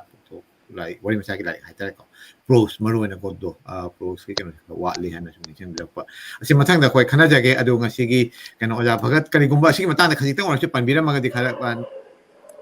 ꯑꯣꯖꯥ ꯚꯒꯠꯀꯤ ꯀꯩꯅꯣꯁꯤ ꯅꯦꯠꯁꯤ ꯈꯖꯤꯛꯇꯪ ꯁꯣꯟꯕ ꯑꯗꯨꯅ ꯑꯩꯈꯣꯏ ꯋꯥꯔꯤ ꯁꯥꯟꯅꯕꯁꯤ ꯈꯖꯤꯛꯇꯪ ꯋꯥꯅ ꯊꯣꯛꯏ ꯑꯣꯖꯥꯒꯤ ꯅꯦꯠꯁꯤ ꯐꯔꯒꯗꯤ ꯈꯖꯤꯛꯇꯪ ꯊꯝꯕꯤꯔꯝꯒꯗ꯭ꯔꯥ ꯃꯇꯦꯛꯁꯤ ꯑꯃꯇꯪ ꯇꯧꯔꯒ ꯂꯣꯏꯁꯤꯟꯕꯤꯅꯕ ꯑꯣꯖꯥꯒꯤ ꯀꯩꯅꯣꯁꯦ ꯅꯦꯠꯁꯤ ꯈꯔꯗꯤ ꯋꯥꯠꯂꯤ ꯑꯣꯖꯥꯒꯤ ꯀꯟꯐ꯭ꯌꯨꯖꯟ ꯍꯣꯏ ꯑꯩ ꯂꯥꯏꯟ ꯑꯃꯅꯤꯇꯪ ꯍꯥꯏꯔꯒ ꯑꯩ ꯂꯣꯏꯁꯤꯟꯖꯔꯒꯦ ꯍꯣꯏ ꯃꯔꯨꯑꯣꯏꯅ ꯑꯩꯅ ꯍꯧꯖꯤꯛ ꯂꯤꯇꯔꯦꯆꯔ ꯐꯦꯁꯇꯤꯚꯦꯜꯒꯤ ꯃꯇꯥꯡꯗ ꯍꯥꯏꯖꯕꯗꯨꯗ ꯐꯖꯍꯟꯅꯤꯡꯕꯗꯨꯅꯤ ꯉꯁꯥꯏꯒꯤ ꯃꯅꯤꯄꯨꯔꯤ ꯅꯠꯇ꯭ꯔꯒ ꯑꯩꯈꯣꯏꯒꯤ ꯏꯝꯐꯥꯜꯁꯤꯅ ꯃꯅꯤꯄꯨꯔꯁꯤꯅ ꯐꯖꯔꯒ ꯑꯩꯈꯣꯏꯁꯨ ꯍꯦꯛꯇ ꯁꯛ ꯐꯖꯔꯗꯧꯅ ꯈꯟꯕꯗꯨꯅ ꯉꯁꯥꯏꯒꯤ ꯈꯤꯇꯪ ꯍꯦꯟꯅ ꯑꯞꯒ꯭ꯔꯦꯗ ꯑꯣꯏꯕ ꯌꯥꯕ ꯃꯇꯥꯡ ꯑꯩꯅ ꯐꯤꯜ ꯇꯧꯖꯕꯗꯨ ꯍꯥꯏꯖꯕꯅꯤ ꯑꯗꯣ ꯉꯁꯥꯏ ꯑꯣꯖꯥ ꯔꯟꯙꯤꯔꯅ ꯑꯩꯈꯣꯏꯒꯤ ꯏꯝꯐꯥꯜꯒꯤ ꯃꯐꯝ ꯑꯃꯗ ꯄ꯭ꯔꯣꯒ꯭ꯔꯥꯝ ꯇꯧꯕꯤꯕ ꯈꯣꯠꯄ ꯑꯗꯨ ꯑꯣꯔꯒꯅꯥꯏꯖꯔꯁꯤꯡꯒꯤ ꯋꯥꯔꯤꯅꯤ ꯑꯩꯈꯣꯏꯅ ꯃꯔꯨꯑꯣꯏꯅ ꯃꯤꯠꯌꯦꯡ ꯆꯤꯡꯁꯤꯟꯖꯔꯤꯕꯗꯤ ꯅꯣꯟ ꯃꯅꯤꯄꯨꯔꯤꯁꯤꯡ ꯃꯄꯥꯟꯒꯤ ꯗꯦꯂꯤꯒꯦꯠꯁꯤꯡꯗ ꯑꯩꯈꯣꯏꯒꯤ ꯐꯖꯕ ꯃꯁꯛ ꯑꯃ ꯎꯍꯟꯕꯗꯨꯅꯦꯕ ꯑꯩꯈꯣꯏꯅ ꯄꯥꯝꯖꯔꯤꯁꯦ ꯃꯅꯤꯄꯨꯔꯒꯤ ꯔꯥꯏꯇꯔꯁꯤꯡꯗꯨꯗꯤ ꯃꯣꯏ ꯏꯝꯐꯥꯜ ꯂꯤꯇꯔꯦꯆꯔ ꯐꯦꯁꯇꯤꯚꯦꯜꯗ ꯉꯁꯥꯏꯒꯤ ꯁꯩꯔꯦꯡ ꯄꯥꯕꯗꯨ ꯅꯠꯇ꯭ꯔꯁꯨ ꯃꯅꯤꯄꯨꯔ ꯃꯅꯨꯡꯗ ꯁꯩꯔꯦꯡ ꯌꯥꯝ ꯄꯥꯔꯤ ꯋꯥꯔꯤ ꯃꯆꯥ ꯌꯥꯝ ꯄꯥꯔꯤ ꯅꯩꯅꯕ ꯌꯥꯝ ꯇꯧꯔꯤꯑꯕ ꯏꯝꯐꯥꯜ ꯂꯤꯇꯔꯦꯆꯔ ꯐꯦꯁꯇꯤꯚꯦꯜꯗ ꯉꯁꯥꯏꯒꯤ ꯏꯚꯦꯟ ꯈꯔ ꯌꯥꯎꯗꯦ ꯉꯁꯥꯏꯒꯤ ꯑꯇꯣꯞ ꯑꯇꯣꯞꯄ ꯐꯦꯁꯇꯤꯚꯦꯜꯗ ꯑꯩꯈꯣꯏꯅ ꯎꯕꯗ ꯐꯤल्म ꯀ꯭रिꯇꯤꯛꯁꯤꯡ ꯄꯨꯔꯛꯇꯅ ꯍꯦꯛ ꯅꯩꯅꯍꯟꯕ ꯑꯗꯨꯒꯩꯗꯤ ꯑꯩꯈꯣꯏꯅ ꯈꯔ ꯄꯥꯔꯒ ꯏꯝꯐꯥꯜ ꯂꯤꯇꯔꯦꯆꯔ ꯐꯦꯁꯇꯤꯚꯦꯜꯁꯦ ꯂꯣꯏꯁꯜꯂꯦꯕ ꯑꯗꯨꯕꯨꯗꯤ ꯂꯤꯃꯤꯇꯦꯁꯟ ꯂꯩꯕꯅ ꯑꯣꯏꯔꯝꯕ ꯌꯥꯏꯀꯣ ꯑꯇꯣꯞꯄꯁꯤꯡꯗ ꯑꯩꯈꯣꯏꯅ ꯎꯖꯕꯗ ꯃꯨꯝꯕꯥꯏꯗꯒꯤ ꯀꯩꯅꯣ ꯂꯥꯛꯏ ꯑꯩꯈꯣꯏꯒꯤ ꯐꯤल्म ꯁ꯭ꯇꯥꯔꯁꯤꯡ ꯂꯥꯛꯏ ꯐꯤल्म ꯀ꯭रिꯇꯤꯛꯁꯤꯡ ꯂꯥꯛꯏ ꯑꯗꯩꯗꯤ ꯐꯤल्म ꯄ꯭ꯔꯣꯗ꯭ꯌꯨꯁꯔꯁꯤꯡ ꯂꯥꯛꯏ ꯄꯕ꯭ꯂꯤꯁꯔꯁꯤꯡ ꯐꯝꯃꯒ ꯑꯩꯈꯣꯏꯒꯤ ꯋꯥꯔꯤ ꯋꯥꯇꯥꯏ ꯁꯥꯟꯅꯕ ꯈꯪꯗꯦ ꯑꯁꯤꯒꯨꯝꯕꯁꯤ ꯊꯦꯡꯅꯖꯔꯛꯇꯦ ꯑꯗꯣ ꯉꯁꯥꯏ ꯂꯤꯃꯤꯇꯦꯁꯟ ꯂꯩꯔꯝꯒꯅꯤ ꯃꯇꯝꯒꯤ ꯅꯠꯇ꯭ꯔꯒ ꯁꯦꯟ ꯊꯨꯝꯒꯤ ꯂꯩꯔꯝꯕ ꯌꯥꯏꯀꯣ ꯑꯗꯣ ꯁꯝꯅ ꯍꯥꯏꯗ ꯑꯩꯈꯣꯏꯒꯤ ꯏꯝꯐꯥꯜ ꯂꯤꯇꯔꯦꯆꯔ ꯐꯦꯁꯇꯤꯚꯦꯜꯁꯤ ꯑꯇꯩꯁꯨ ꯆꯥꯎꯍꯟꯅꯤꯡꯉꯤ ꯃꯅꯤꯄꯨꯔ ꯅꯠꯇ꯭ꯔꯒ ꯑꯩꯈꯣꯏ ꯃꯅꯤꯄꯨꯔꯤꯁꯤ ꯑꯇꯩꯁꯨ ꯁꯛ ꯐꯖꯔꯒꯗꯤ ꯑꯩꯈꯣꯏꯗꯁꯨ ꯑꯩ ꯍꯧꯖꯤꯛ ꯍꯥꯏꯖꯕꯗꯨꯅꯤ ꯐꯖꯔꯗꯧꯅ ꯈꯟꯖꯕꯗꯣ ꯑꯁꯤꯅꯤ ꯑꯩ ꯑꯁꯤ ꯍꯥꯏꯔꯒ ꯊꯝꯖꯒꯦ ꯂꯣꯏꯁꯤꯟꯖꯒꯦ thank you okay thank you ꯑꯣꯖꯥ ꯑꯗꯣ ꯑꯩꯈꯣꯏ ꯃꯊꯪꯗ ꯑꯩꯈꯣꯏ ꯑꯣꯖꯥ ꯀꯩꯅꯣꯒꯤ ꯋꯥꯔꯤꯁꯦ ꯑꯩꯈꯣꯏ ꯁꯨꯝ ꯂꯥꯛꯆꯒꯦ ꯇꯧꯕꯇꯕꯨ ꯑꯩꯈꯣꯏꯒꯤ ꯉꯁꯤꯒꯤ ꯀꯩꯅꯣꯁꯤꯗ ꯑꯔꯣꯏꯕ ꯑꯣꯏꯅ ꯍꯥꯏꯇꯥꯔꯦ ꯉꯁꯤꯒꯤ ꯑꯩꯈꯣꯏ ꯁꯦꯁꯟꯁꯤꯗ ꯑꯣꯖꯥ ꯔꯥꯅꯙꯤꯗ ꯂꯥꯛꯆꯒꯦ ꯑꯗꯨꯒ ꯑꯣꯖꯥ ꯀꯩꯅꯣ ꯇꯣꯝꯕꯒꯤ ꯑꯣꯖꯥ ꯇꯣꯝꯕ ꯂꯨꯋꯥꯡ ꯁꯣꯏꯕꯝꯒꯤ ꯋꯥꯔꯤꯁꯦ ꯑꯩꯈꯣꯏ ꯃꯊꯪꯗ ꯅꯩꯅꯁꯤ ꯑꯗꯨꯒ ꯍꯧꯖꯤꯛꯀꯤ ꯑꯣꯏꯅ ꯁꯝꯂꯞꯅ ꯑꯩꯈꯣꯏ ꯀꯩꯅꯣꯗ ꯑꯩꯈꯣꯏ ꯑꯣꯖꯥ ꯔꯥꯅꯙꯤꯗ ꯂꯥꯛꯆꯅꯤꯡꯉꯤꯁꯤꯅ ꯀꯩꯅꯣꯒꯤ ꯑꯩꯈꯣꯏꯒꯤ ꯉꯁꯥꯏꯁꯨ ꯑꯩꯅ ꯍꯧꯗꯣꯛꯄꯗ ꯍꯥꯏꯖꯈ꯭ꯔꯦ ꯃꯅꯤꯄꯨꯔꯗ ꯍꯧꯖꯤꯛꯀꯤ ꯑꯣꯜꯂꯛꯏꯕ ꯇ꯭ꯔꯥꯟꯖꯤꯁꯅꯦꯜ ꯄꯤꯔꯤꯌꯣꯗꯁꯦ ꯇ꯭ꯔꯥꯟꯖꯤꯁꯅꯦꯜ ꯄꯤꯔꯤꯌꯣꯗꯁꯤꯗꯩꯁꯤꯗ ꯅꯍꯥꯔꯣꯜꯁꯤꯡꯒꯤ ꯃꯅꯨꯡꯗ ꯃꯩꯇꯩ ꯃꯌꯦꯛ ꯇꯝꯕ ꯕꯪꯒ꯭ꯂꯥ ꯃꯌꯦꯛꯇꯤ ꯀꯥꯎꯊꯣꯛꯅꯔꯛꯄ ꯅꯠꯇꯕ ꯇꯑꯣꯏꯅ ꯀꯩꯅꯣꯗ ꯑꯦꯀꯥꯗꯃꯤꯀꯦꯂꯤ ꯇꯝꯗ꯭ꯔꯕꯅꯤꯅ ꯕꯪꯒ꯭ꯂꯥ ꯃꯌꯦꯛꯁꯤꯗꯤ ꯉꯝꯅꯗ꯭ꯔꯦ ꯑꯗꯨꯅ ꯑꯌꯥꯝꯕ ꯃꯅꯤꯄꯨꯔꯤ ꯂꯤꯇꯔꯦꯆꯔꯒꯤ ꯄ꯭ꯔꯣꯗꯛ ꯍꯥꯏꯒꯗ꯭ꯔꯥ ꯑꯩꯈꯣꯏꯒꯤ ꯂꯥꯏꯔꯤꯛꯁꯤꯡꯁꯤꯗꯤ ꯂꯣꯏꯅ ꯃꯩꯇꯩ ꯃꯌꯦꯛꯇ ꯂꯩꯇꯕ ꯕꯦꯡꯒꯣꯂꯤ ꯃꯌꯦꯛꯇꯗꯤ ꯂꯩꯕ ꯑꯗꯨꯒ ꯂꯥꯏꯔꯤꯛ ꯇꯝꯃꯤꯕ ꯅꯍꯥꯔꯣꯜꯁꯤꯡꯁꯤꯅ ꯃꯩꯇꯩ ꯃꯌꯦꯛꯇꯗꯤ ꯇꯝꯕ ꯑꯁꯤꯒꯤ ꯇ꯭ꯔꯥꯟꯖꯤꯁꯅꯦꯜ ꯄꯤꯔꯤꯌꯗꯁꯦ ꯀꯃꯥꯏꯅ ꯇꯧꯔꯤ ꯑꯗꯨꯒ ꯑꯅꯧꯕ ꯅꯍꯥꯔꯣꯜꯒꯤ ꯑꯏꯕꯁꯤꯡꯁꯤ ꯃꯩꯇꯩ ꯃꯌꯦꯛꯇ ꯏꯅꯅ ꯕꯪꯒ꯭ꯂꯥ ꯃꯌꯦꯛ ꯀꯥꯎꯊꯣꯛꯄ ꯅꯠꯇꯕ ꯕꯪꯒ꯭ꯂꯥ ꯃꯌꯦꯛ ꯇꯝꯃꯛꯇꯕꯅ ꯃꯩꯇꯩ ꯃꯌꯦꯛꯇ ꯑꯣꯏꯅ ꯏꯅꯅ ꯑꯩꯈꯣꯏ ꯃꯈꯣꯏꯒꯤ ꯁꯩꯔꯦꯡ ꯋꯥꯔꯦꯡ ꯋꯥꯔꯤ ꯃꯆꯥ ꯅꯠꯇ꯭ꯔꯒꯅ ꯑꯩꯈꯣꯏꯒꯤ ꯑꯥꯔꯇꯤꯀꯜꯗ ꯑꯩꯈꯣꯏ ꯀꯩ ꯍꯥꯏꯇꯥꯔꯦ ꯆꯦꯐꯣꯡ ꯐꯣꯡꯕ ꯑꯣꯏꯔꯣ ꯑꯁꯤꯒꯤ ꯏꯍꯧꯁꯤ ꯀꯃꯥꯏꯅ ꯇꯧꯔꯤ ꯅꯠꯇ꯭ꯔꯒꯅ ꯇꯑꯣꯏꯅ ꯄꯨꯝꯅꯃꯛꯁꯤ ꯂꯪꯊꯣꯛꯑꯒ ꯏꯪꯂꯤꯁꯇ ꯑꯣꯏꯅ ꯊꯣꯛꯈ꯭ꯔꯕ ꯕꯤꯂꯣ 25 ꯕꯤꯂꯣ 18 ꯅꯠꯇ꯭ꯔꯣ ꯑꯩꯈꯣꯏꯒꯤ ꯅꯍꯥꯔꯣꯟꯁꯤꯡ ꯑꯩꯈꯣꯏꯁꯨ ꯆꯍꯤ 15 14 ꯁꯨꯝ ꯍꯧꯒꯠꯂꯛꯏ ꯂꯥꯏꯔꯤꯛ ꯏꯕ ꯈꯣꯠꯄꯁꯦ ꯑꯁꯨꯃꯥꯏꯅ ꯃꯈꯣꯏꯒꯤ ꯀꯩꯅꯣꯁꯤ ꯀꯃꯥꯏꯅ ꯇꯧꯔꯤ ꯑꯁꯤꯒꯤꯁꯤꯁꯨ ꯇꯥꯖꯅꯤꯡꯉꯤ ꯑꯗꯨꯒ ꯂꯣꯏꯅꯅ ꯑꯩꯈꯣꯏ ꯇ꯭ꯔꯥꯟꯁꯂꯦꯠ ꯑꯣꯖꯥꯁꯨ ꯑꯣꯏꯕꯅꯤꯅ ꯑꯩꯈꯣꯏ ꯑꯉꯥꯡꯁꯤꯡ ꯍꯥꯏꯇꯥꯔꯦ ꯃꯈꯣꯏꯅ ꯂꯥꯏꯔꯤꯛꯁꯤꯡꯁꯤ ꯐꯪꯕꯗ ꯀꯃꯥꯏꯅ ꯇꯧꯏ ꯀꯃꯥꯏꯅ ꯑꯁꯤꯒꯤ ꯑꯥꯎꯠꯕꯨꯛ ꯍꯥꯏꯒꯗ꯭ꯔꯥ ꯑꯥꯎꯠ ꯅꯣꯂꯦꯖ ꯅꯠꯇ꯭ꯔꯒ ꯃꯌꯥꯝ ꯀꯩꯅꯣꯁꯤꯡꯁꯤ ꯄꯨꯊꯣꯔꯛꯄꯗ ꯑꯁꯤꯒꯤ ꯇꯥꯏꯁꯟꯅꯕꯁꯦ ꯀꯔꯤ ꯇꯧꯔꯤ ꯑꯁꯤꯒꯤ ꯃꯇꯥꯡ ꯑꯣꯖꯥꯒꯤ ꯀꯩꯅꯣꯁꯤ ꯈꯖꯤꯛꯇꯪ ꯊꯝꯕꯤꯌꯨ ꯃꯁꯤ ꯇꯥꯃꯣ ꯍꯧꯖꯤꯛꯃꯛꯀꯤ ꯑꯣꯏꯅꯗꯤ ꯃꯅꯤꯄꯨꯔꯤ ꯂꯣꯜ ꯑꯁꯤ ꯕꯪꯒ꯭ꯂꯥ ꯃꯌꯦꯛꯇ ꯏꯕꯁꯤꯅ ꯐꯣꯡꯕ ꯂꯥꯏꯔꯤꯛ ꯑꯣꯏꯅ ꯇꯧꯅꯔꯤ ꯑꯗꯨꯒ ꯀꯅꯥꯒꯨꯝꯕ ꯂꯥꯏꯔꯤꯛ ꯐꯣꯡꯕꯁꯤꯡꯅ tangkai tangkai maitai mayekna lamai chama bangla mayekna chama sumain tawga phongbu su yawi masi lairi khudingta tawba haibududi oidri bangla da phongba bangla mayekta phongba sina yamna oiri haiba lairi sing ase akoige ngasidagi masagi chahi kunga nithoi somna oigana khali kun mathoi nithoi gi manung bhauda leiraba angang jingnadi hojiki bangla mayekta phongba sima paaba ngamdre aduga hairiba singse makhoina maitaigi manipuri lola sidaida saireng irga phongpa haibudusu hojik masi toina samna haibudusu udre haibe yai ama ni makhoi phongba yauri nupi macha sing aduga nupa macha sing ai thoidokna nupa macha dadi khangba leite haina aina khanjai aduga nupi macha da ama ani ubadi phangi sinatana makhoina maitai mekta bu ibabu oiro adudagidi bangla mekta bu ibabu oiro puthorokpa lai siam tange saite academy na so khoigi sigumba naharon singda angang singda lai phongbagi encourage tawduna award na chingba leiribani adubo mamai thangdadi phangbinaba directabagi fibamda adum lay aduna sigi transitional period asidadi khoigi lairi iba angang di thoraktre hoji akoina lairi iraga hafta amada nomaijingda lairi iramimi nomaijing khudingi lairi mari manga phongba hafta khudingi nomaijing khuding phongbaje thangjada phonggalakpa suti da phonggalakpa sumai tawna lairi sidi aduge mati yamda phongi adubu thoriba writer sing thorena akoina harawi writer oina aiba oina kabi saireng iba thorakpa singse akoi haraudi haraujai harawi haidan so anobu mirondagi thorakpa haibadumadi oidre hoi anobu miron singse akoigi school college gi magazine da iba sigumba di barang kaina magazine phongba kari tawba sibudi adum lay adum nati akoina direct puthorokpa natabina akoigi khanna nainaba moigi damakta nainaru baidadi nungaite ama ani phong amaga adum tokhibani aduna kari haini yamna luba phibam amada lay haiba tai manipuri saitegi marai bakse huji ki oinadi aduda matang hida aina haijaningbadi saita haiji lolni lolase manipuri lolase huji karamba phibamda laibagi habase akoina di master phawba akoi manipuri lolse laire kaina akoi haigre chauthokchare maitai mekna laire haidana akoi chauthokchare aduga bangla mayektabu oragasu akoigi sidaida PhD phangba yaunaribani yamgrabani masida phangise adubo akoina haurang angangsing anauba singsidadi manipuri lolase kairabra haibagi phibam akoi nungnangdaba ngamte karamai tawna kairi haibada vocabulary jema akoi yamna lairade akoigi ngasagi akoigi oja niranjanna takpi khibado Bangladesh da akoigi manipuri vocabulary yamna khangba walakpa yamna poor oirakpase akoigi manipuri singna sumain tawdana manipur da su dum masigi thoe khutam moina akoigi lairi ibasingda lamai haibasi hairaktadana laimai haiba aibi yausale dagidi sumaina kontoksingse wahaigi chumna haiba ngaptaba ade khenaba haiba haitadana khetnaba kaina gumba haijalakwa masi yam toina thoe wahai masi akoigi anoba thoraiba nahajingnadi akoi manipuri lolgi vocabulary si yam walakpa english ta ngakta chatkhiba masinani ado standard manipuri ama akoi laiba ma mathau tai masigi dongtona grammar je laiba tai adudagi manipuri lol se tambina mai dongta aina jo paper da ijai akoigi manipuri lol se yam laina tamba yanaba youtube ta khangde de website kaya hangdokpa masi lanaigibu oiro sarkargibu oiro masi akhoi tawbiba ama darkar oi adagidi samna haibada akhoi English ama tamgi haiba taragadi maduge khonthok tamnaba pambai mayam am lagre device mayam puthore adu Manipuri gidi masi kasu leite ada English ki damakta di akoina hairiba khudong chaba mayam technology sinaraga lol se hingal ana bhotnaba dictionary makta da yenguse ekdam masing thingam dane ta thengnaba grammar makta da suma mayam leba akoi Manipur gi damakta di sumba leite akoi gi dictionary app chaba yai adudagi akoi gi kainogi mobile da app mayam ma hapchanbe language tamnaba kari pronunciation gi kari hapchanbe mayam leyeba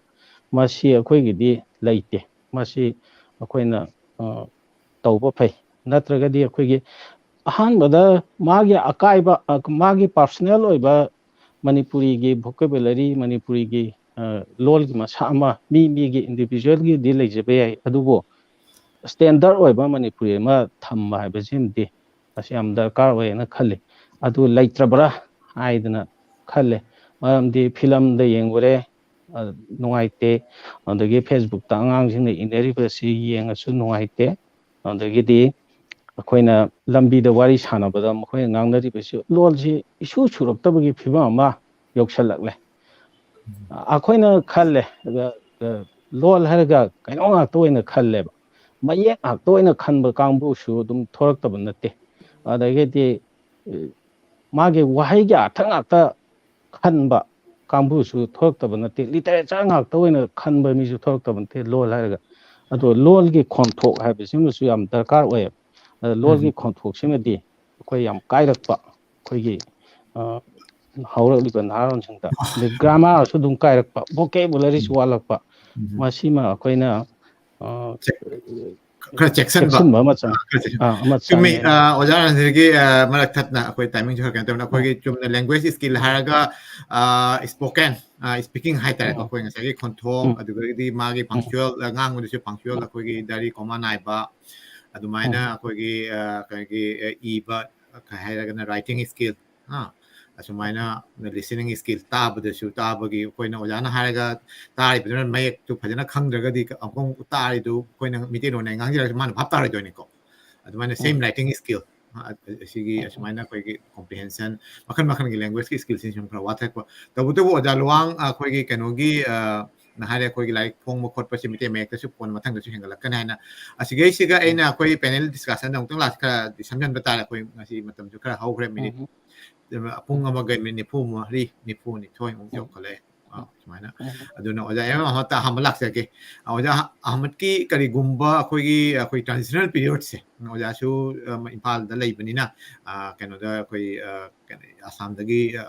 asam da pokja ba asam da pokwa ga su jili da lei pa masuk manipur ki impal lei banina asiki transitional period se manipur da kamain thengna kamain kano to samnatna just minute amani tang thambi wala translation gi matang se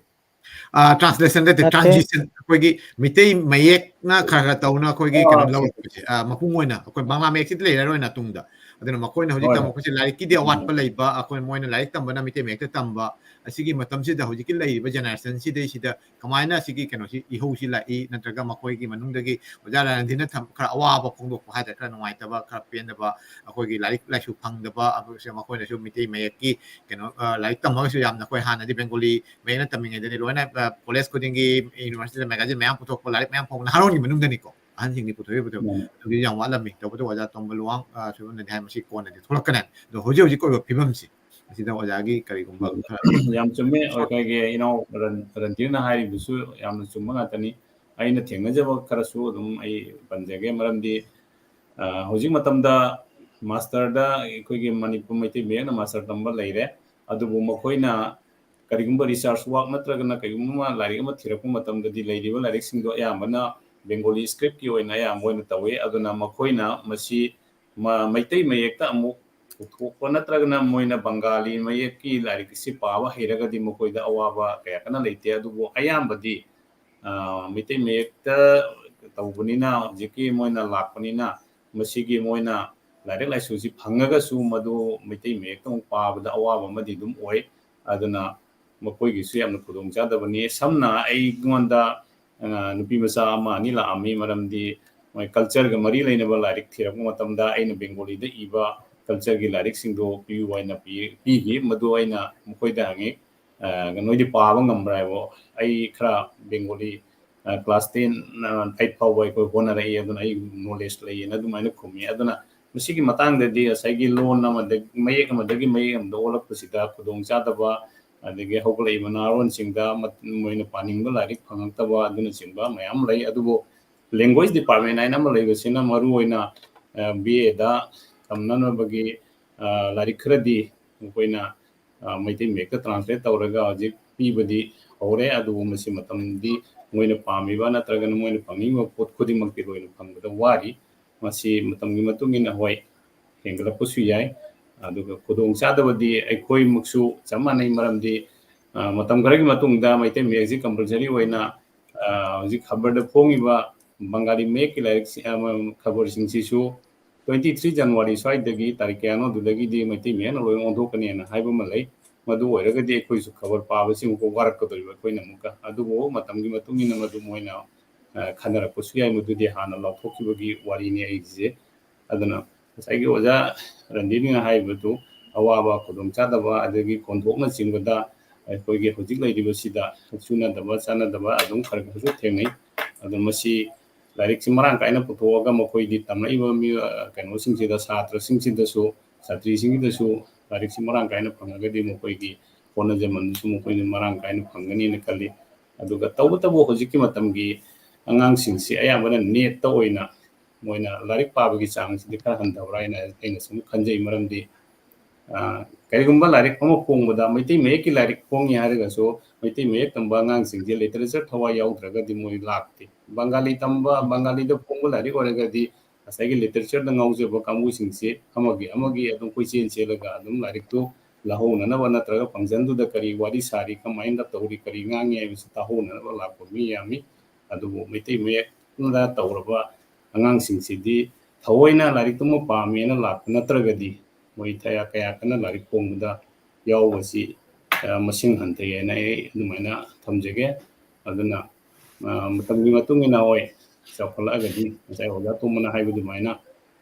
ꯂꯥꯏꯔꯤꯛ ꯃꯁꯤꯡ ꯍꯦꯟꯒꯠꯂꯛꯑꯒꯗꯤ ꯄꯥꯕꯒꯤ ꯃꯤ ꯃꯁꯤꯡ ꯍꯦꯟꯒꯠꯂꯛꯑꯒꯗꯤ ꯃꯇꯝꯒꯤ ꯃꯇꯨꯡ ꯏꯟꯅ ꯑꯗꯨꯝ ꯆꯥꯎꯈꯠꯂꯛꯀꯅꯤ ꯍꯥꯏꯕꯗꯨꯃꯗꯤ ꯆꯨꯝꯃꯤ ꯑꯗꯨꯅ ꯑꯩ ꯁ꯭ꯋꯥꯏꯗ ꯑꯗꯨꯝ ꯇꯦꯟꯁꯤꯟꯖꯒꯦ ꯊꯥꯒꯠꯆꯔꯤ ꯑꯣꯖꯥ ꯑꯩꯈꯣꯏ ꯁꯤ ꯃꯇꯝꯁꯤ ꯈꯔ ꯈꯨꯌꯧꯅꯕꯅ ꯑꯩꯈꯣꯏ ꯑꯣꯖꯥ ꯅꯤꯔꯟꯖꯟꯗ ꯑꯃꯨꯛ ꯆꯪꯁꯤꯟꯖꯔꯛꯀꯦ ꯑꯣꯖꯥ ꯅꯤꯔꯟꯖꯟꯒꯤ ꯑꯁꯤꯒꯤ ꯃꯇꯥꯡꯗ ꯈꯖꯤꯛꯇꯪ ꯑꯣꯖꯥꯒꯤ ꯋꯥꯈꯜꯂꯣꯟ ꯅꯠꯇ꯭ꯔꯒ ꯑꯣꯖꯥꯅ ꯀꯔꯤꯒꯨꯝꯕ ꯔꯥꯎꯟꯁꯤꯗꯒꯤ ꯍꯪꯅꯤꯡꯕ ꯂꯩꯔꯒꯗꯤ ꯅꯠꯇ꯭ꯔꯒ ꯑꯣꯖꯥꯒꯤ ꯖꯁ ꯀꯣꯃꯦꯟ ꯑꯣꯏꯅꯁꯨ ꯈꯖꯤꯛꯇꯪ ꯊꯝꯕꯤꯔꯝꯃꯨ ꯁꯣꯔꯠꯂꯤ ꯇꯥꯔꯤ ꯑꯣꯖꯥ ꯅꯤꯔꯟꯖꯟ ꯍꯜꯂꯣ ꯀꯔꯤ ꯇꯥꯍꯧꯗ꯭ꯔꯦ ꯑꯣꯀꯦ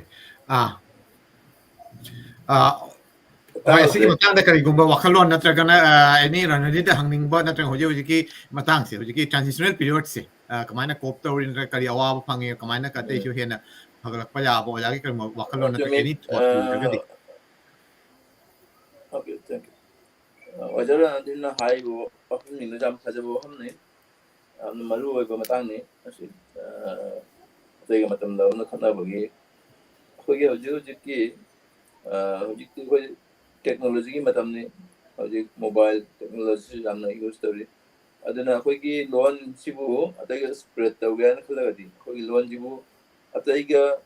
ꯐꯖꯅ ꯑꯩꯈꯣꯏꯒꯤ ꯑꯅꯧꯕ ꯖꯦꯅꯦꯔꯦꯁꯟꯗ ꯈꯪꯍꯟꯒꯦ ꯍꯥꯏꯅ ꯈꯜꯂꯒꯗꯤ ꯑꯩꯈꯣꯏ ꯃꯣꯕꯥꯏꯜ ꯇꯦꯛꯅꯣꯂꯣꯖꯤꯁꯦ ꯌꯨꯁ ꯇꯧꯕ ꯌꯥꯝ ꯃꯊꯧ ꯇꯥꯏ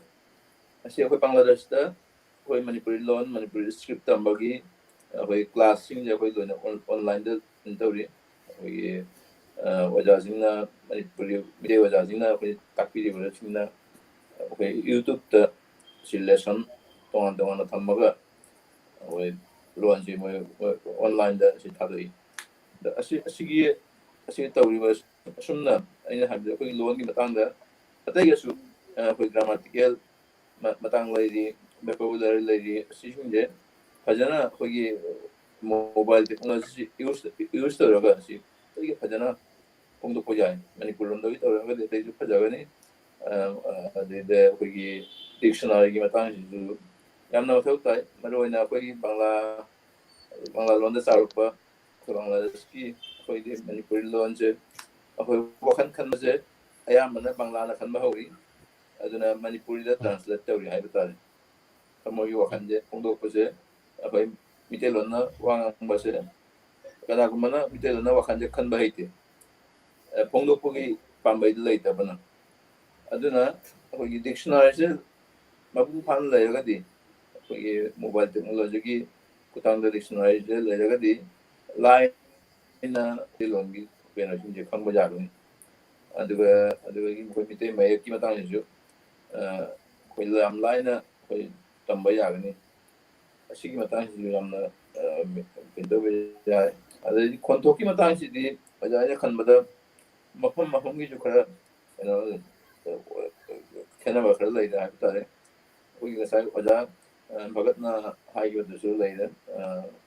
tara oja na din na hai bni Kenaba haidana Kenaba haidana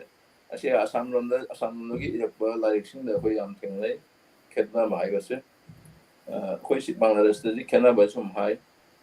sumaina loan da khara Kenaba je am laire Assam ga Tripura Bangladesh odi Manipur ga je loan season na base am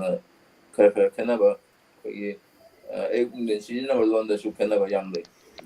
así kamana apunba masuk mo propo jaba así jo wakan kanda wagi matata yan kal okay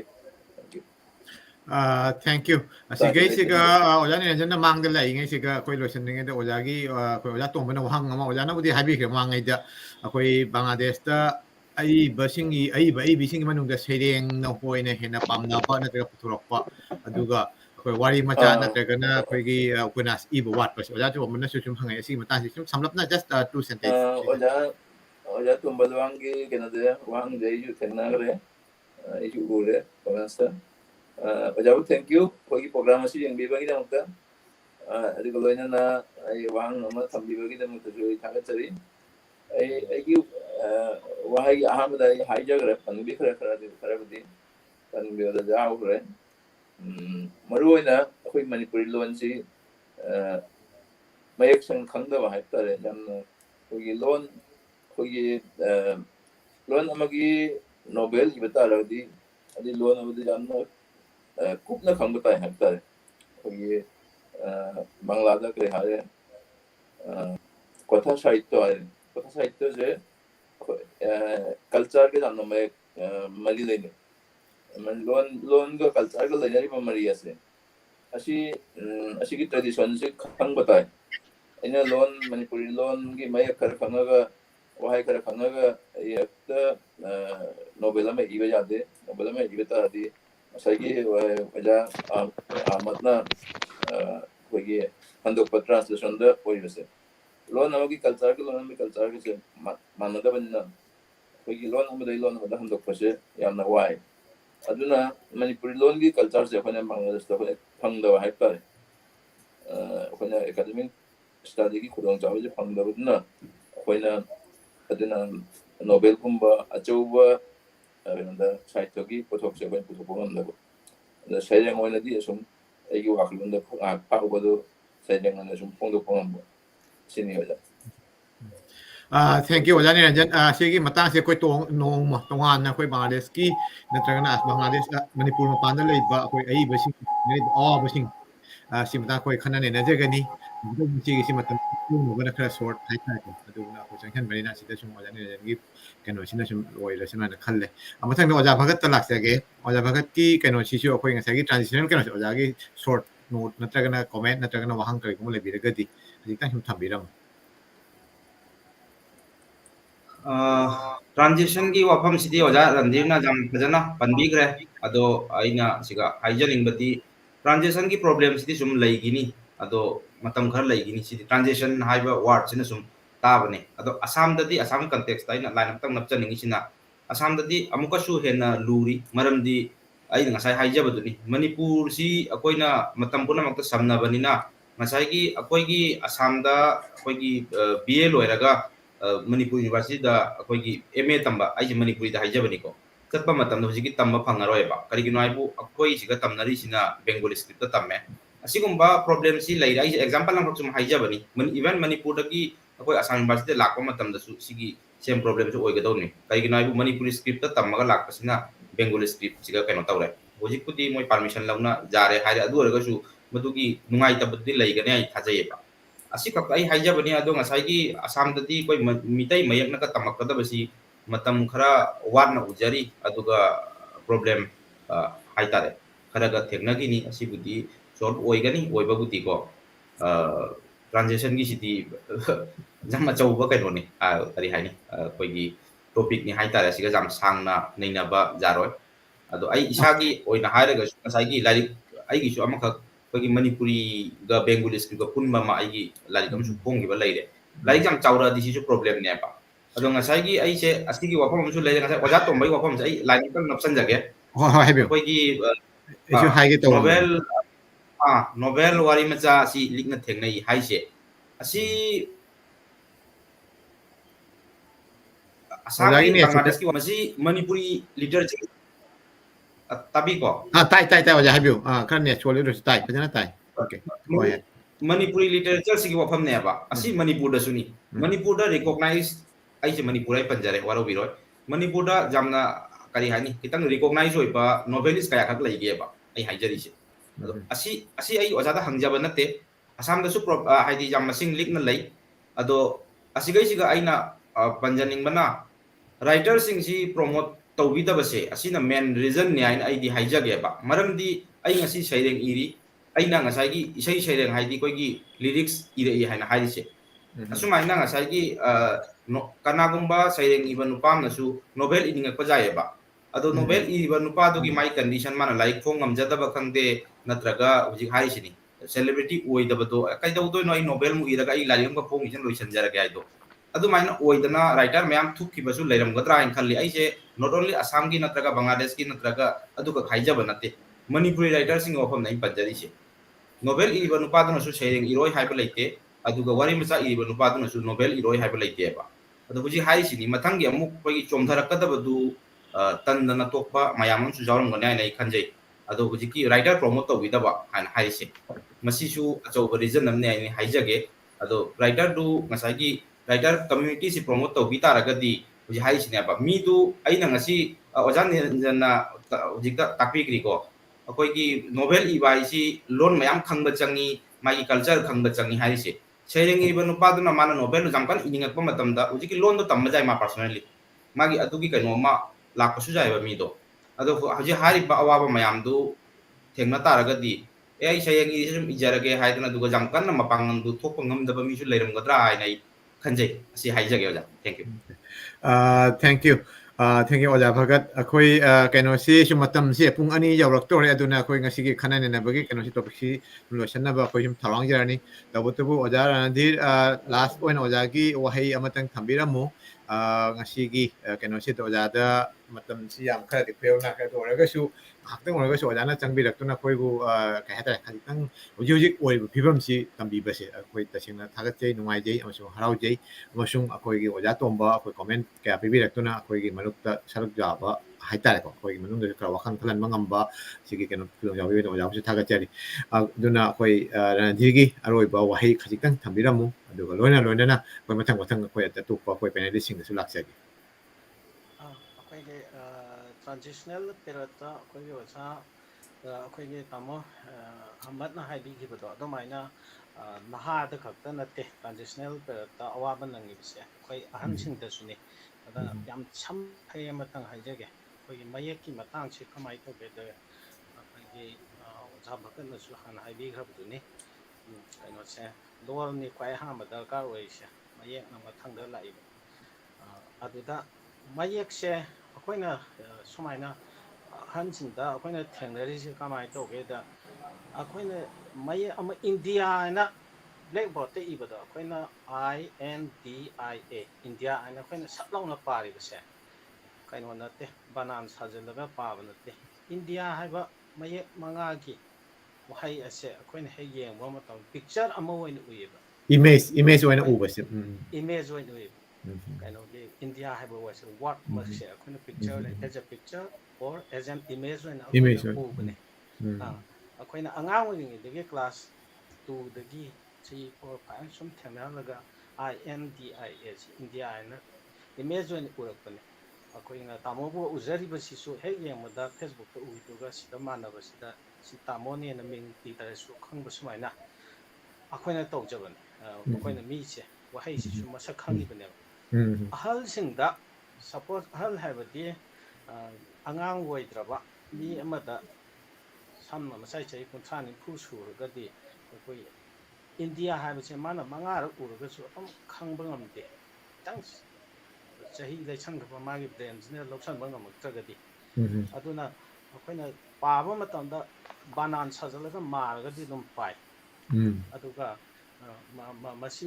ꯄꯥꯔꯒꯗꯤ ꯑꯗꯨꯝ ꯈꯪꯉꯤ ꯑꯗꯨꯅꯗꯤ ꯑꯩꯈꯣꯏꯅ ꯄꯥꯔꯤꯕ ꯄꯦꯁꯦꯖꯗꯨꯗꯒꯤ ꯃꯍꯥꯎ ꯆꯨꯞꯄꯒ emotional ꯑꯣꯏꯅ ꯀꯔꯤ ꯇꯧꯅ ꯒ꯭ꯌꯥꯟ ꯇꯥꯅ ꯄꯥꯕꯗꯤ ꯉꯝꯗꯦ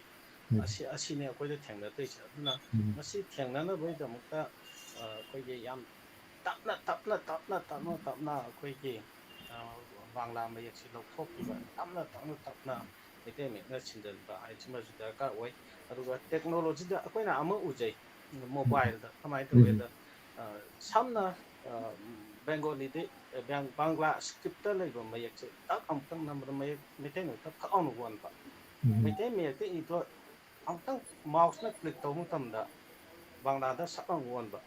ꯃꯇꯝꯒꯤ ꯃꯇꯨꯡ ꯏꯟꯅ ꯁꯨꯃꯥꯏꯅꯁꯨ ꯑꯩꯈꯣꯏꯒꯤ ꯂꯥꯛꯀꯅꯤꯅ ꯈꯜꯂꯤ ꯁꯨꯃꯥꯏꯅ ꯇꯧꯔꯗꯤ ꯌꯥꯝ ꯅꯨꯡꯉꯥꯏꯅꯤ ꯃꯁꯤ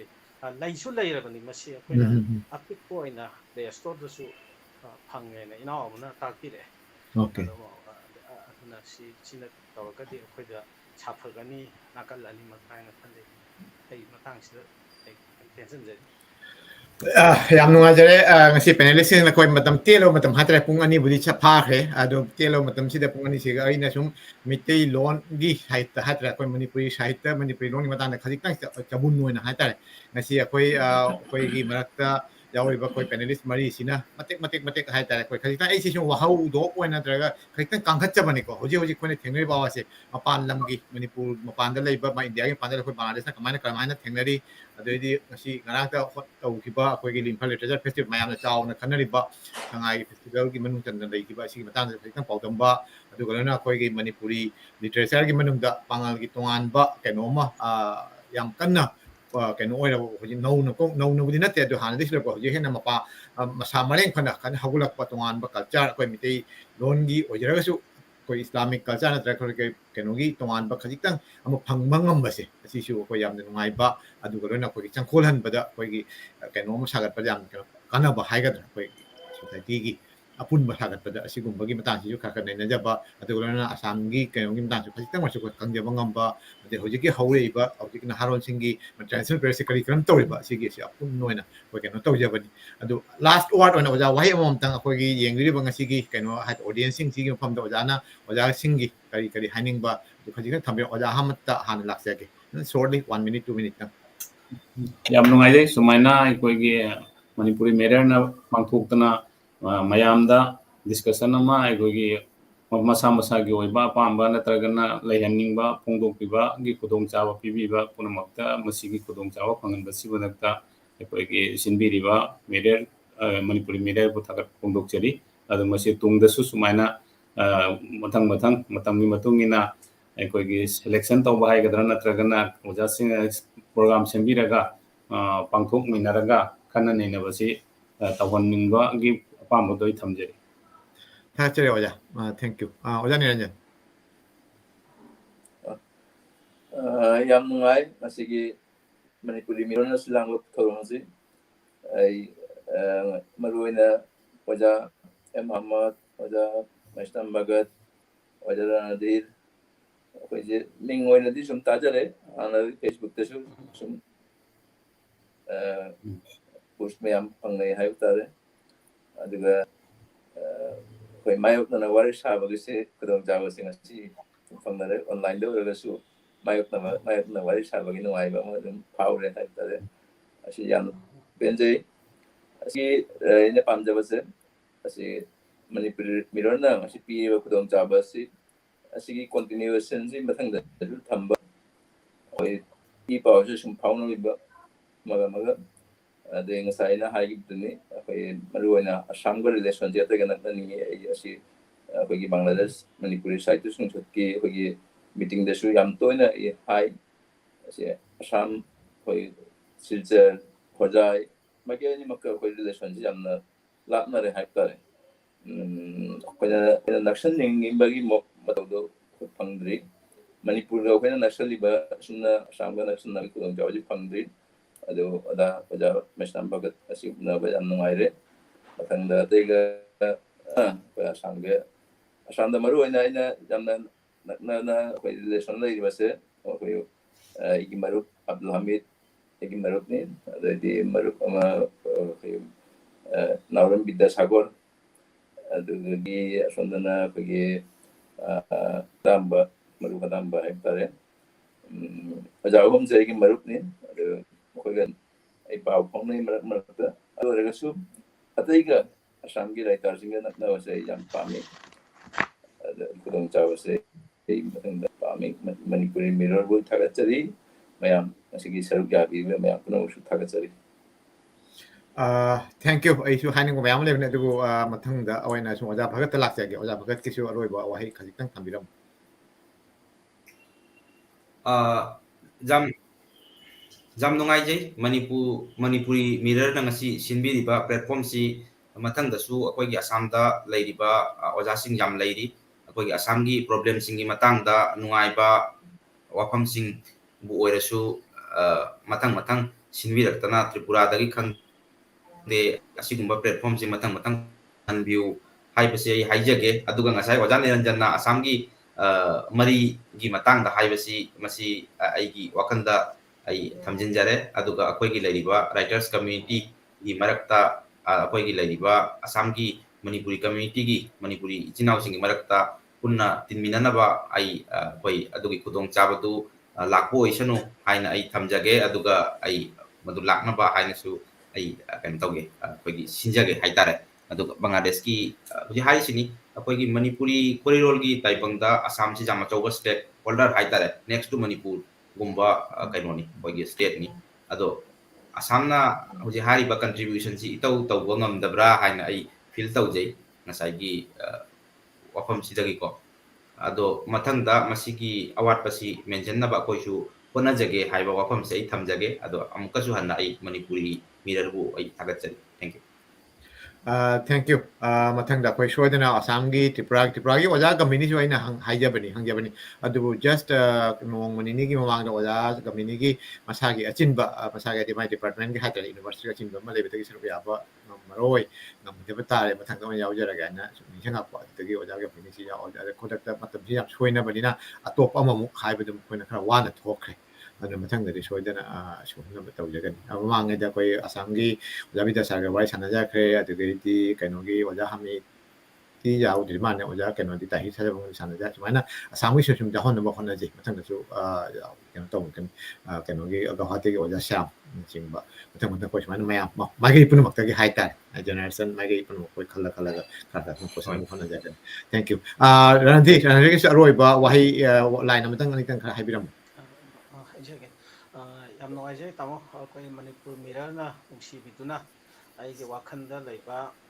ꯈꯔ ꯐꯣꯡꯗꯣꯛꯄꯤꯕ ꯐꯪꯍꯟꯖꯕ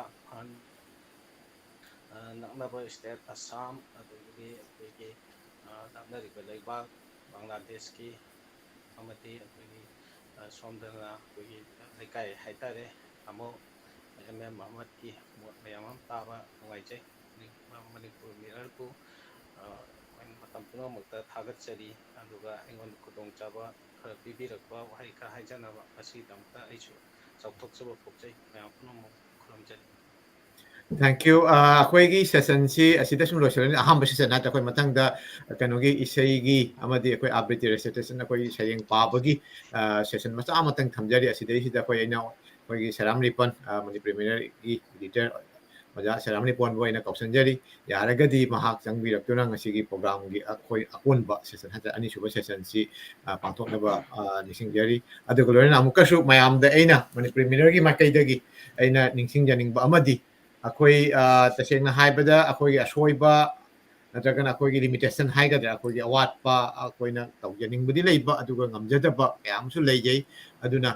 ꯑꯁꯤꯒꯤ ꯀꯩꯅꯣ ꯃꯌꯥꯝꯁꯤ ꯄꯟꯁꯤꯟꯅꯕ ꯍꯥꯏꯔꯒ ꯑꯩꯈꯣꯏ ꯈꯔ ꯈꯔ ꯇꯧꯅ ꯍꯣꯠꯅꯖꯒꯅꯤ ꯇꯧꯕꯇꯕꯨ ꯌꯥꯝ ꯌꯥꯡꯅ ꯇꯧꯕꯗꯤ ꯉꯝꯖꯔꯣꯏ ꯑꯩꯈꯣꯏ ꯃꯇꯝꯒꯤ ꯑꯀꯛꯅꯕ ꯈꯔꯁꯨ ꯂꯩꯕ ꯑꯩꯈꯣꯏ ꯕꯪꯒ꯭ꯂꯥꯗꯦꯁ ꯏꯟꯗꯤꯌꯥꯒ ꯑꯩꯈꯣꯏ ꯁꯤꯗ ꯂꯩꯕ ꯅꯣꯔꯠ ꯑꯃꯦꯔꯤꯀꯥꯒ ꯃꯇꯝꯁꯤ ꯈꯔ ꯈꯨꯌꯧꯅꯕꯅ ꯑꯌꯨꯛꯀ ꯅꯨꯡꯗꯥꯡꯒ ꯑꯣꯏꯅꯕ ꯑꯗꯩ ꯊꯕꯛꯀꯤꯁꯨ ꯀꯩꯅꯣ ꯇꯧꯕ ꯑꯗꯩꯗꯤ ꯁꯨꯇꯤꯁꯨ ꯃꯥꯟꯅꯗꯕ ꯑꯁꯤꯒꯨꯝꯕ ꯃꯌꯥꯝꯁꯦ ꯁꯤ ꯂꯩꯕꯅ ꯈꯖꯤꯛꯇꯪ ꯑꯋꯥꯕꯗꯤ ꯊꯦꯡꯅꯩꯀꯣ ꯑꯗꯨꯅ ꯑꯃꯨꯛꯀꯁꯨ ꯃꯅꯤꯄꯨꯔꯤ ꯃꯤꯔꯔꯒꯤ ꯃꯥꯏꯀꯩꯗꯒꯤ ꯉꯁꯤ ꯂꯦꯡꯕꯤꯔꯛꯏꯕ ꯑꯣꯖꯥ ꯃꯌꯥꯝꯕꯨ ꯏꯀꯥꯏ ꯈꯨꯝꯅꯖꯔꯤ ꯈꯨꯔꯨꯝꯖꯔꯤ ꯑꯃꯁꯨꯡ ꯊꯥꯒꯠꯆꯔꯤ ꯂꯣꯏꯅꯅ ꯑꯩꯈꯣꯏꯒꯤ ꯄ꯭ꯔꯣꯒ꯭ꯔꯥꯝ ꯑꯁꯤꯕꯨ ꯌꯦꯡꯕꯤꯔꯤꯕ ꯀꯣꯃꯦꯟ ꯄꯤꯕꯤꯔꯤꯕ ꯂꯥꯏꯛ ꯇꯧꯕꯤꯔꯤꯕ ꯁꯤꯌꯥꯔ ꯇꯧꯕꯤꯔꯤꯕ ꯑꯣꯖꯥ ꯃꯌꯥꯝꯁꯤꯡ ꯂꯤꯗꯔ ꯑꯣꯗꯤꯌꯦꯟꯁ ꯃꯌꯥꯝꯕꯨꯁꯨ ꯑꯩꯅ ꯈꯨꯔꯨꯝꯖꯔꯤ ꯊꯥꯒꯠꯆꯔꯤ ꯁꯤꯔꯥꯝꯅꯤꯄꯣꯟ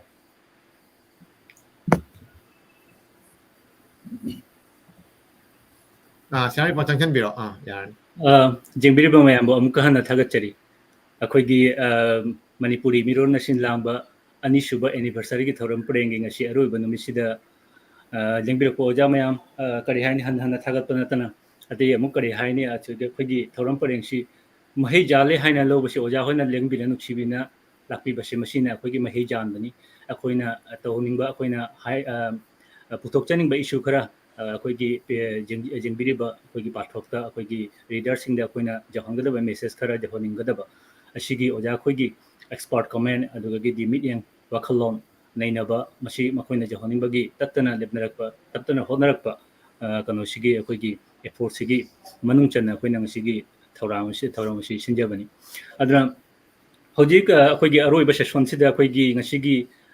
ꯑꯔꯣꯏꯕ ꯅꯨꯃꯤꯠꯀꯤ ꯑꯔꯣꯏꯕ ꯁꯦꯁꯟ ꯍꯥꯏꯕ ꯇꯥꯔꯦ ꯃꯁꯤꯗ ꯑꯩꯈꯣꯏꯅ ꯇꯦꯟꯇꯛ ꯇꯧꯅ ꯏꯁꯩ ꯅꯣꯡꯃꯥꯏꯒꯤ ꯚꯔꯆꯨꯋꯦꯜꯒꯤ ꯈꯨꯠꯊꯥꯡꯗ ꯑꯩꯈꯣꯏꯅ ꯏꯁꯩ ꯅꯣꯡꯃꯥꯏꯒꯤ ꯊꯧꯔꯝ ꯈꯔ ꯊꯝꯖꯔꯤ ꯑꯁꯤꯗ ꯁꯤꯂꯦꯠꯀꯤ ꯕꯪꯒ꯭ꯂꯥꯗꯦꯁꯀꯤ ꯑꯃꯁꯨꯡ ꯅ꯭ꯌꯨ ꯌꯣꯔꯛꯇꯒꯤ ꯀꯩꯅꯣ ꯈꯔ ꯀꯂꯥꯀꯥꯔ ꯈꯔ ꯁꯔꯨꯛ ꯌꯥꯔꯤ ꯑꯗꯨꯅ ꯑꯩ ꯃꯇꯝꯁꯤ ꯑꯗꯨꯝ ꯂꯦꯟꯗꯅ ꯑꯗꯨꯝ ꯍꯧꯖꯔꯒꯦ ꯑꯍꯥꯟꯕꯃꯛꯇꯗ ꯑꯩꯅ ꯃꯤꯠꯌꯦꯡ ꯆꯤꯡꯁꯤꯟꯖꯔꯤ ꯁꯤꯂꯦꯠꯀꯤ ꯃꯥꯏꯕꯝ ꯏꯔꯤꯟ ꯂꯩꯅꯥꯅ ꯁꯛꯄ ꯏꯁꯩ ꯑꯃ ꯃꯌꯥꯝꯒꯤ ꯃꯐꯝꯗ ꯍꯧꯖꯤꯛ ꯈꯨꯗꯣꯜ ꯇꯝꯖꯔꯤ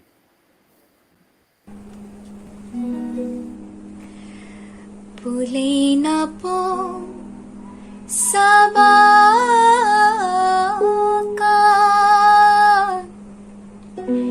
inga-ingi sinabaka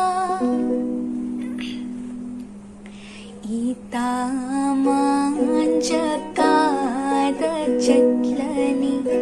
idi manjakada chatlani ita urire ita takhele nakhoi ei buwarunu lehoro chatlage ita manjakada chatlani idi manjakada chatlani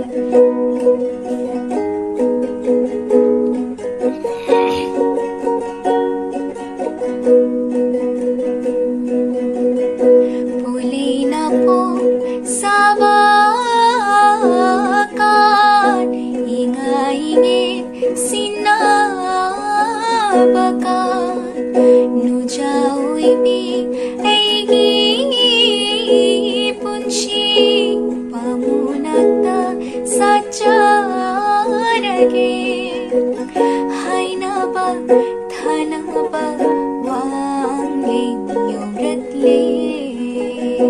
ita manjakada chatlani idi manjakada chatlani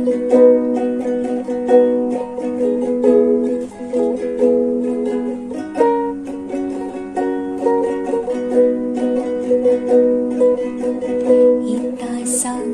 nakhoina natai saktuna palimumba maranyaida leho ita sa nakhoina natai saktuna palimumba maranyaida leho Palimi ma laira bi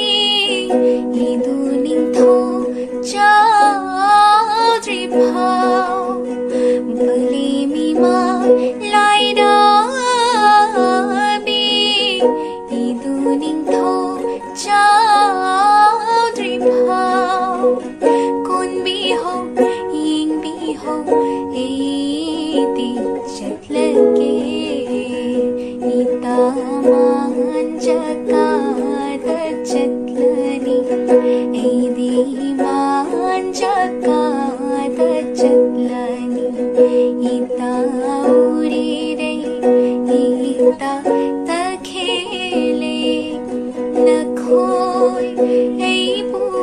ꯋꯥꯔꯨꯅꯨ ꯂꯩꯍꯧꯔꯣ ꯆꯠꯂꯒꯦ ꯏꯇꯥ ꯃꯥꯡꯖꯀꯥꯗ ꯆꯠꯂꯅꯤ ꯑꯩꯗꯤ ꯃꯥꯡꯖꯀꯥꯗ ꯆꯠꯂꯅꯤ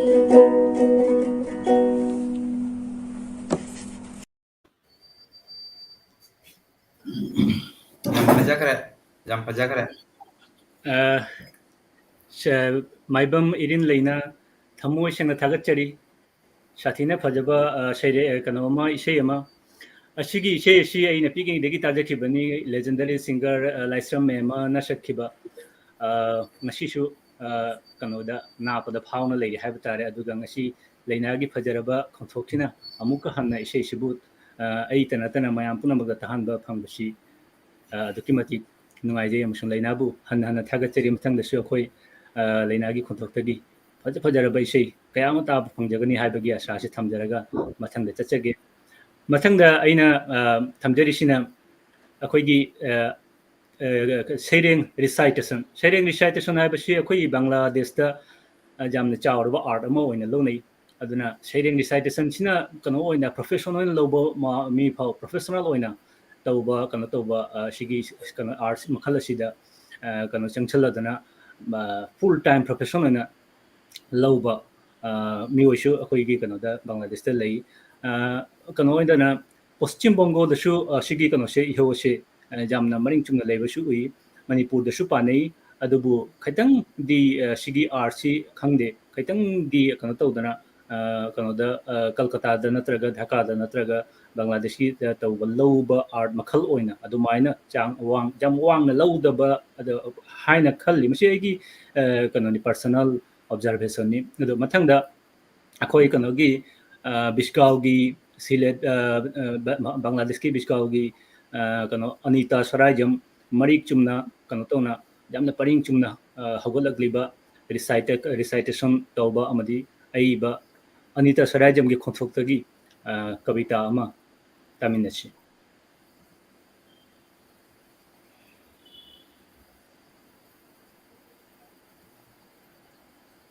mayambu khuramjari tabaro kaga ebu phajana tai aina hojik pathokadiba seireng asi kobi khoirom kamini kumar gi iba seireng ni seireng sigi ming laman tolabani aidi bangla imagi maphamda aigi chetona gi samadroda Robindranath Nazrul Jibonanando Dijendralal Otul Prasad matam pumbada ichel oina cheli Robindranath na aigi thajaba thamoi gi ngamkhaini Nazrul aigi nungsiba lal honi Jibonanando na aigi leipak ningba Dijendralal Otul Prasad aigi khonthok ki isai laman tolabani aidi Bangla amasung Bangla imagi maphamda Bangla gi khudiram aibu meitei angamba Tikendrajit ki wari ningsinghalli Bangla gi bhasha andolon aingonda nauhona na chetona pirakhi meitei lon bu nungsibibagi Shohid oikraba Jobbar Rofik Borkot Salam aibu prerona pirakhi imalon gi damakta thawai thadokpagi Shohid Minar aibu leipak ningba shingi maphamda matam pumbada ikai khumnaba utpagi damak takpiri Humpu tara mathoigi ningtam lan aibu takpirammi sampradayikota gi mayokta mayok yanabagi damakta Laili Mojnu Shiri Farhad ki wari aibu ningsinghalli meitei mahakabbu gi nayok naika khamba thoibi gi wari aigi wakhaldi laman tolabani Bangla amasung Bangla imagi maphamda thagatsari mayambo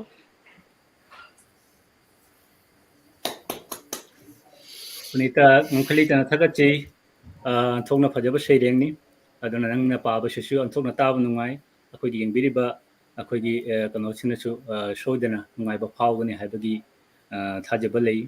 Punita gi seirengsi taadaba kuire handak amuk nauna taaba si jamna nungai je haibtare amukahna mathang dasu kano dasu mamangai dasu akhoi onita gi akhoi ꯊꯧꯔꯝꯗ ꯑꯅꯤꯇꯥꯒꯤ ꯁꯩꯔꯦꯡ ꯑꯩꯈꯣꯏ ꯇꯥꯖꯈ꯭ꯔꯦ ꯑꯗꯨꯕꯨ ꯇꯣꯏꯅ ꯇꯥꯕ ꯐꯪꯗꯦ ꯇꯣꯏꯅ ꯇꯥꯖꯅꯤꯡꯉꯤ ꯃꯁꯤ ꯑꯅꯤꯇꯥ ꯑꯗꯨꯒꯤ ꯀꯩꯅꯣꯁꯤ ꯄ꯭ꯔꯦꯛꯇꯤꯁ ꯑꯁꯤ ꯊꯝꯕꯤꯌꯨ ꯑꯩꯈꯣꯏꯅ ꯀꯩꯅꯣꯅ ꯁꯧꯒꯠꯄꯤꯌꯨ ꯑꯗꯨꯒ ꯑꯇꯩ ꯑꯩꯈꯣꯏ ꯇꯥꯕ ꯑꯩꯈꯣꯏ ꯂꯩꯖꯔꯤꯕ ꯀꯥꯡꯕꯨꯁꯤꯡꯅ ꯑꯩꯈꯣꯏꯒꯤ ꯀꯩꯅꯣꯒꯤ ꯁꯨꯝ ꯐꯖꯕ ꯈꯣꯟꯊꯣꯛꯇ ꯐꯖꯕ ꯁꯩꯔꯦꯡ ꯑꯃ ꯄꯥꯕ ꯁꯩꯔꯦꯡ ꯑꯃ ꯇꯥꯕ ꯈꯣꯂꯦꯛ ꯈꯣꯟꯊꯥ ꯆꯨꯝꯅ ꯃꯔꯤꯛ ꯆꯨꯝꯅ ꯄꯥꯅ ꯇꯥꯕꯁꯤ ꯀꯌꯥ ꯇꯣꯏꯅ ꯀꯩꯅꯣ ꯇꯧꯕ ꯅꯠꯇꯦ ꯐꯪꯕ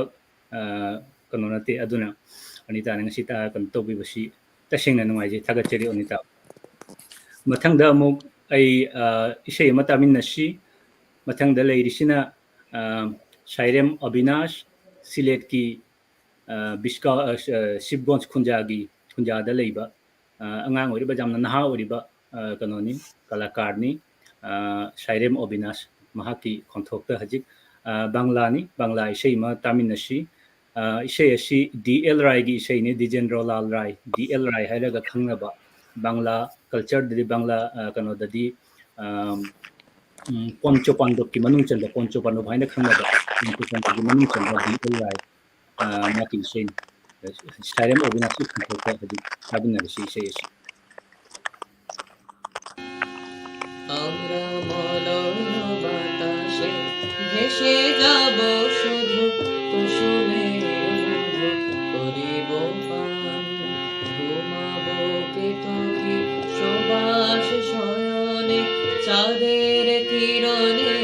করিব স্নান ঘুমাবো কেতকী সুবাস শয়নে চাঁদের কিরণে করিব স্নান ভেসে যাব শুধু কুসুমের মধু করিব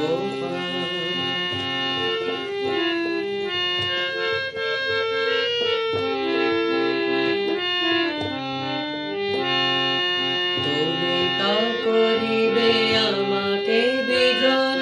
প্রেম করিবে স্বপ্ন সৃজন কবিতা করিবে আমাকে বিজন প্রেম করিবে স্বপ্ন সৃজন স্বর্গের পরি হবে সহচরী দেবতা করিবে হৃদয় দান মলয় বাতাসে ভেসে যাব শুধু কুসুমের মধু করিব পান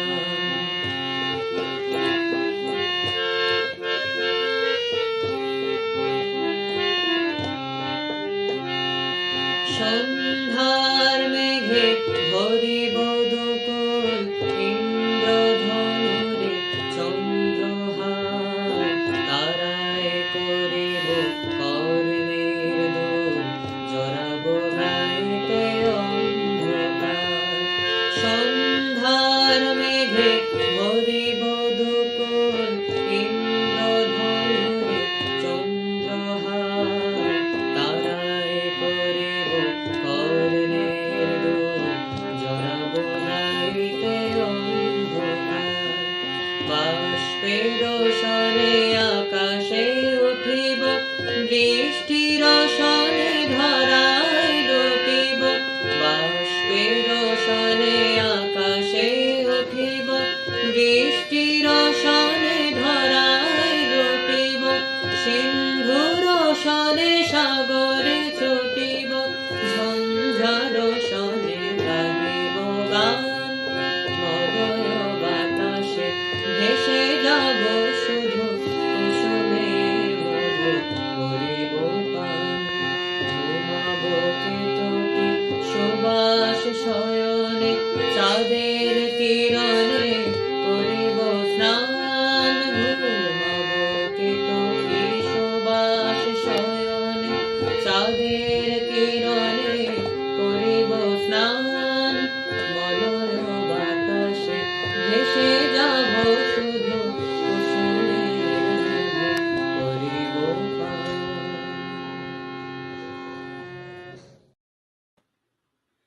মলয় বাতাসে ভেসে যাব শুধু কুসুমে করিব স্নান DLIꯒꯤ ꯐꯖꯔꯕ ꯏꯁꯩꯅꯤ ꯁꯥꯏꯔꯦꯝ ꯑꯕꯤꯅꯥꯁ ꯉꯝꯈꯩ ꯊꯥꯒꯠꯆꯩ ꯅꯍꯥ ꯑꯣꯏꯕ ꯁꯤꯜꯄꯤꯅꯤ ꯃꯊꯪꯗꯁꯨ ꯑꯩꯈꯣꯏ ꯁꯥꯏꯔꯦꯝ ꯑꯕꯤꯅꯥꯁꯇꯒꯤ ꯑꯩꯅ ꯈꯪꯖꯕꯗ ꯁꯥꯏꯔꯦꯝ ꯑꯕꯤꯅꯥꯁꯁꯤ kano Rabindra Sangeet su adum tammi sai na tai amasung Rabindra Nazrul Sangeet su sai na tai adubu mitei ron gi sei akoi Sairem Avinash ki khonthok tagi mathangda khudong chaba matamda taba pangjagani haibagi asa thamjari thagachari Sairem Avinash pungam khailei tana mathangda amuk akoi saireng recitation ama tabinashi mathangda leirisi New York tagi mutum opu kobi mutum opu mahaki masana lengba saireng masana pathongna tahan bigani aigi sumarup oiba New York tagi kobi mutum opu gi khonthok ta masana lengba saireng ma hajik taminarasi Khurumjari ngasi miyam gi mafumda aigi saireng ani ta khudona da thamjai ahanba saireng nungsiba tamsi nungsi khangdraba miyoi singdi sumna chana khangkadam miyoi ba khoi tai bang pa mabok ti nungsiba da mak phangban prakriti ki macha upal dagi akhoi na kathok patam bani hairang lairang piradana nungsiba karino takpan basanta ki nungthilda shakli baishe kukinna takpan ya khoi bu nungsiba fajakraba makoi khonjel sajat thiraba khoi tani minungsi karino khangduba nongmei thang yepchallaga shanti ki khulao laudasi ani shubasere chatkrabi ngasi sunakya batotri akhoi ani thungnadraba kainaraba nangke batotri nang nungai riko chimbal gangang naton gi chanjai punama leishai ngai mafam da lei akhoi na fajale tashing nang thunadaba jawab ningba kai be mami mai thungda mutalekte ngasi shoine faje hai khiba mai thungdo nangonda likpa nai dane pakcheje aigi pungsi di pirang na macet khai na aidi kari ngamde nang tongna thona lekte akhaba mahabu thumi aigi irei na haiwa yad khurumjari thagachari mutungopu kobi masamang na masagi saireng ama pathokna mamangi mayamgi mafamda khudol tambasi masi atangba kano amani masi su atangba khenpham amani aduna kabina hainingba wakhal kabina puthokningba hainingba kano singdo pareng singdo masagi khonthokta tabiningba tabiriba mayamgi mafamda thamjaba haibasi top topa kano ama mahau ama phangni aina lojai kobi serem kobi mutum opu thamoisana thagachei mathangdasu sumaina amuk taminasi haibagi asari thamjari amukasu hanna mathangda koigi saireng ama ka tabinasi onita sorajamgi khonthokta amukasu hanna onita abu kopsinjari thagachari kakabu aigi mathangi sairengsi kobi kainahan debigi amotpa punshigi awaba lairik-tagini sairengi ning ngairibani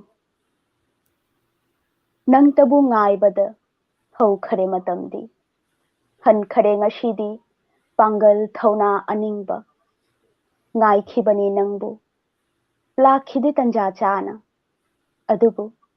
thajari thamoi sinadi hojikshu lakani shoidana nungsibi aigi manga onshinnaduna nakna shaningi wari kaya phaminnaduna punshi chuppa punshi shimagi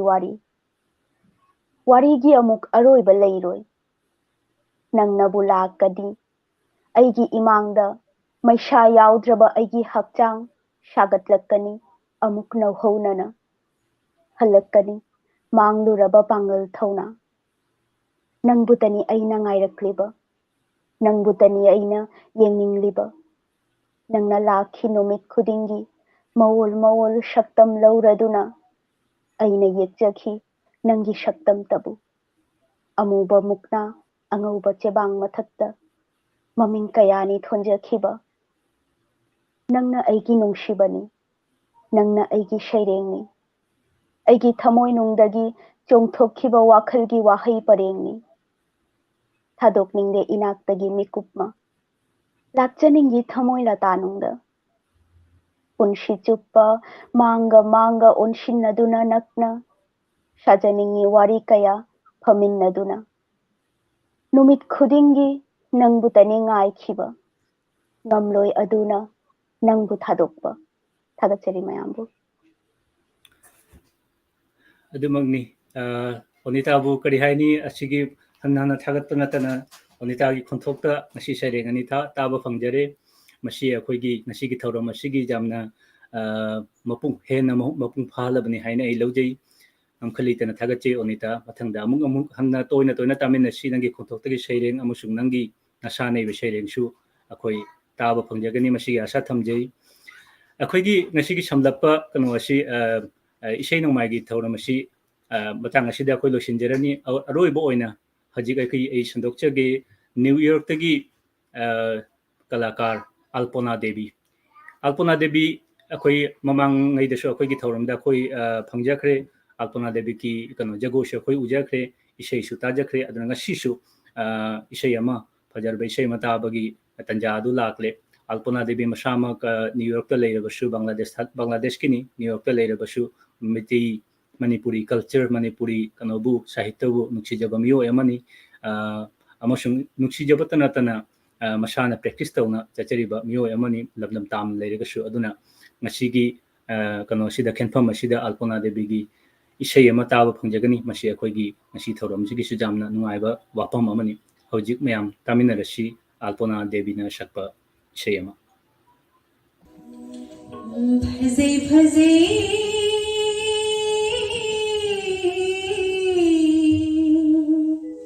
साज साथी नुपुराना झन झन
जागोई सारखी नौरबा खूथी नौरबा खूथी निंथी बसाती झनन झनन झन झनन झनन झन झनन झनन झन झनन झनन झन झनना झनना झनना झनना झनना झनना झनना झनना झनन झनन झन झनन झनन झन झनन झनन झन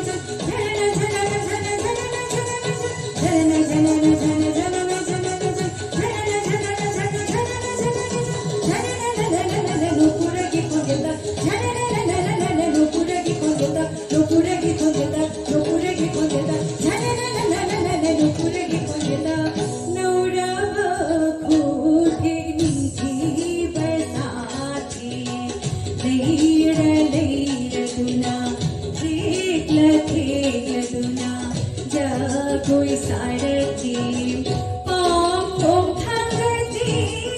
जा कोई सारथी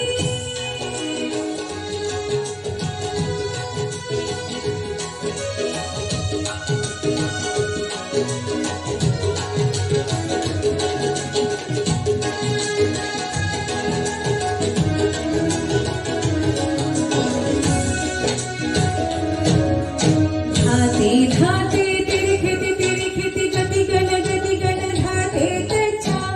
Chorон thilla thilla duna khong thang leina thangla duna thekla leina haina humna jagoi sabada maksanda mala pari dum dum haini tanum tararu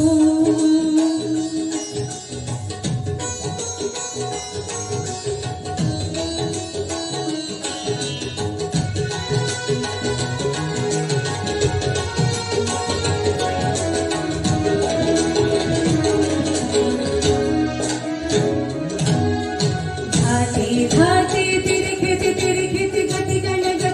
धाते तच्छा धाते धाते तेरे खेती गति गण धाते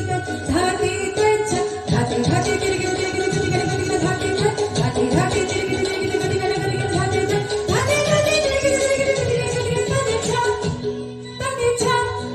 तने छा चोरन थिल्ला थिल्ला दुना चोरन थिल्ला थिल्ला दुना thangla duna khom thang leina thangla duna thekla leina haina humna thekla leina haina humna jagoi sabada maksamgi mala pani maksamda mala pani dum dum hairi tanum tananum tananum tajim tananaji tajim tananaji tanaji tanum tananum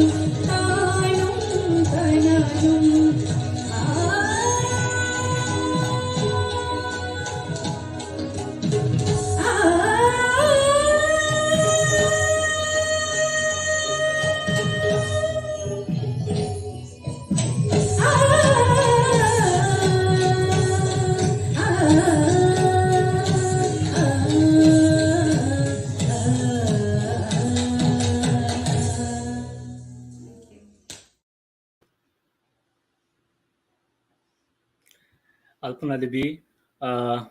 Devi contact Quay Fajarbe Shi Taminare Namkali and Tagachi, Dukimatic Fajavi Habitatari Shi Numaji Toina Tona Taningi Tamuida Mite Shi Ta Taning Bagikanoshi Itilashi Hen Power Prine Kali Akwigi Biriba Mayampuno Shukari Kanba Mako Shodana Nungai Jaramgani Hibagitajabalay New York the labor Bangladesh came upon the later Shumaina, Mite Shay, Mite culture book, Nakaliba, Punumapu, Namkalit and Tagatabangam de Adubu, Queen Hygienic Body, Mashigi Hoshe, Mashigi Kanoshe, khongthang si leptana chathabiu tungi mirol da su machigi kan tamjaningai oina lehugadaba amasung ate te haugalagaliba mapanda leiriba maru oina makhoina mitei culture gi mitei isei gi mitei lon gi nungsiba se puonnaba asumaina akoigi kanosina kalakar leiriba kanosingsinga sumaina hotnabi ba se lepiganu alpana debu ngamkhalitana thagachei akoigi program asida ngasi isei ama sumaina phangjabasi akoigi ngasi gi thauramasi ahoina mapung phare mapung marei phare mapung phanbada chawraba khudol ama tambire habagi kanoma wafamje thamjage masi haraga akoina numit mari chupna akoina chatharakpa online gi khuthangda chatharakpa manipurimirror.com haiba website asigi ani suba anniversary gi thauram parengsi ngasigi tanja asida losanbagi tanja aldu jaujare aduna haining badi mayama lei tawning basu mayama lei tawbangam da basu mayama lei tawbangam da bapuna makse mayam gi nungsimingeng aduna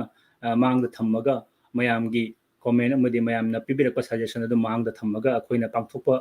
ngamdaba adu pangthokningbadi mayam leiba asigi kanosi pangthokpa ngamba oijage tungdasu mayam punamakta expert punamakta akoigi panelist ngasi jawkhiba mamangthru jawkhiba punamakta su akoi hanana lakchagani akoigi leiriba kalakar sing naha khangde ahal khangde bangladesh ki natraga india gi mafam khudingda mafam kyada leiriba akhang ahe makogi punamakta akoi toiton don lakchagani manipuri mirror gi maigi dagi aduna ngasigi online gi khuthang si tanja sida sumloisilage yengbiriba punamakpu amuk hana thagachei kokmana khuramje aduga maru ona ngasigi kano da discussion da jawbi khiba oja maisnam bhagat oja Randhir Kumar oja ahmad amasung oja sharam niranjan bu manipuri mirror ki maike dagi amukasu kokmana khuramje baga loinana tawbimal khanghan ba uchenderi ngasi bu uchari aduna amuka hana haining badi akoigi ngasigi thawram asida comment pibiduna akoibu ithil hapki beba amadi loinana kaya ba issue kaya important over issue kaya akoigi kokta jeheliba comment pibirakpa punamaksu hana thagachei o kanoigi mayamna pibirakpa comment akoina lumna lojei akoina masiga haibiriba masiga issue puthokcha hangalagliba kano si wafam punamaksi akoigi thauramda koi reflect tawjagani masigi matangda koi khana nainagani haibagi wafam si thamjage asi hairaga yengbiriba mayambu amuka hana khuramjabaga loina nang sigi thauram pareng asi matang sida loisinjare mathangi akoigna tungda kantauba akoina silakadaba thauram pareng dasu amuka hana sharugu yabiu yengbiu haibagi wafam asi thamjaraga matang sida sigi thauram pareng loisinjari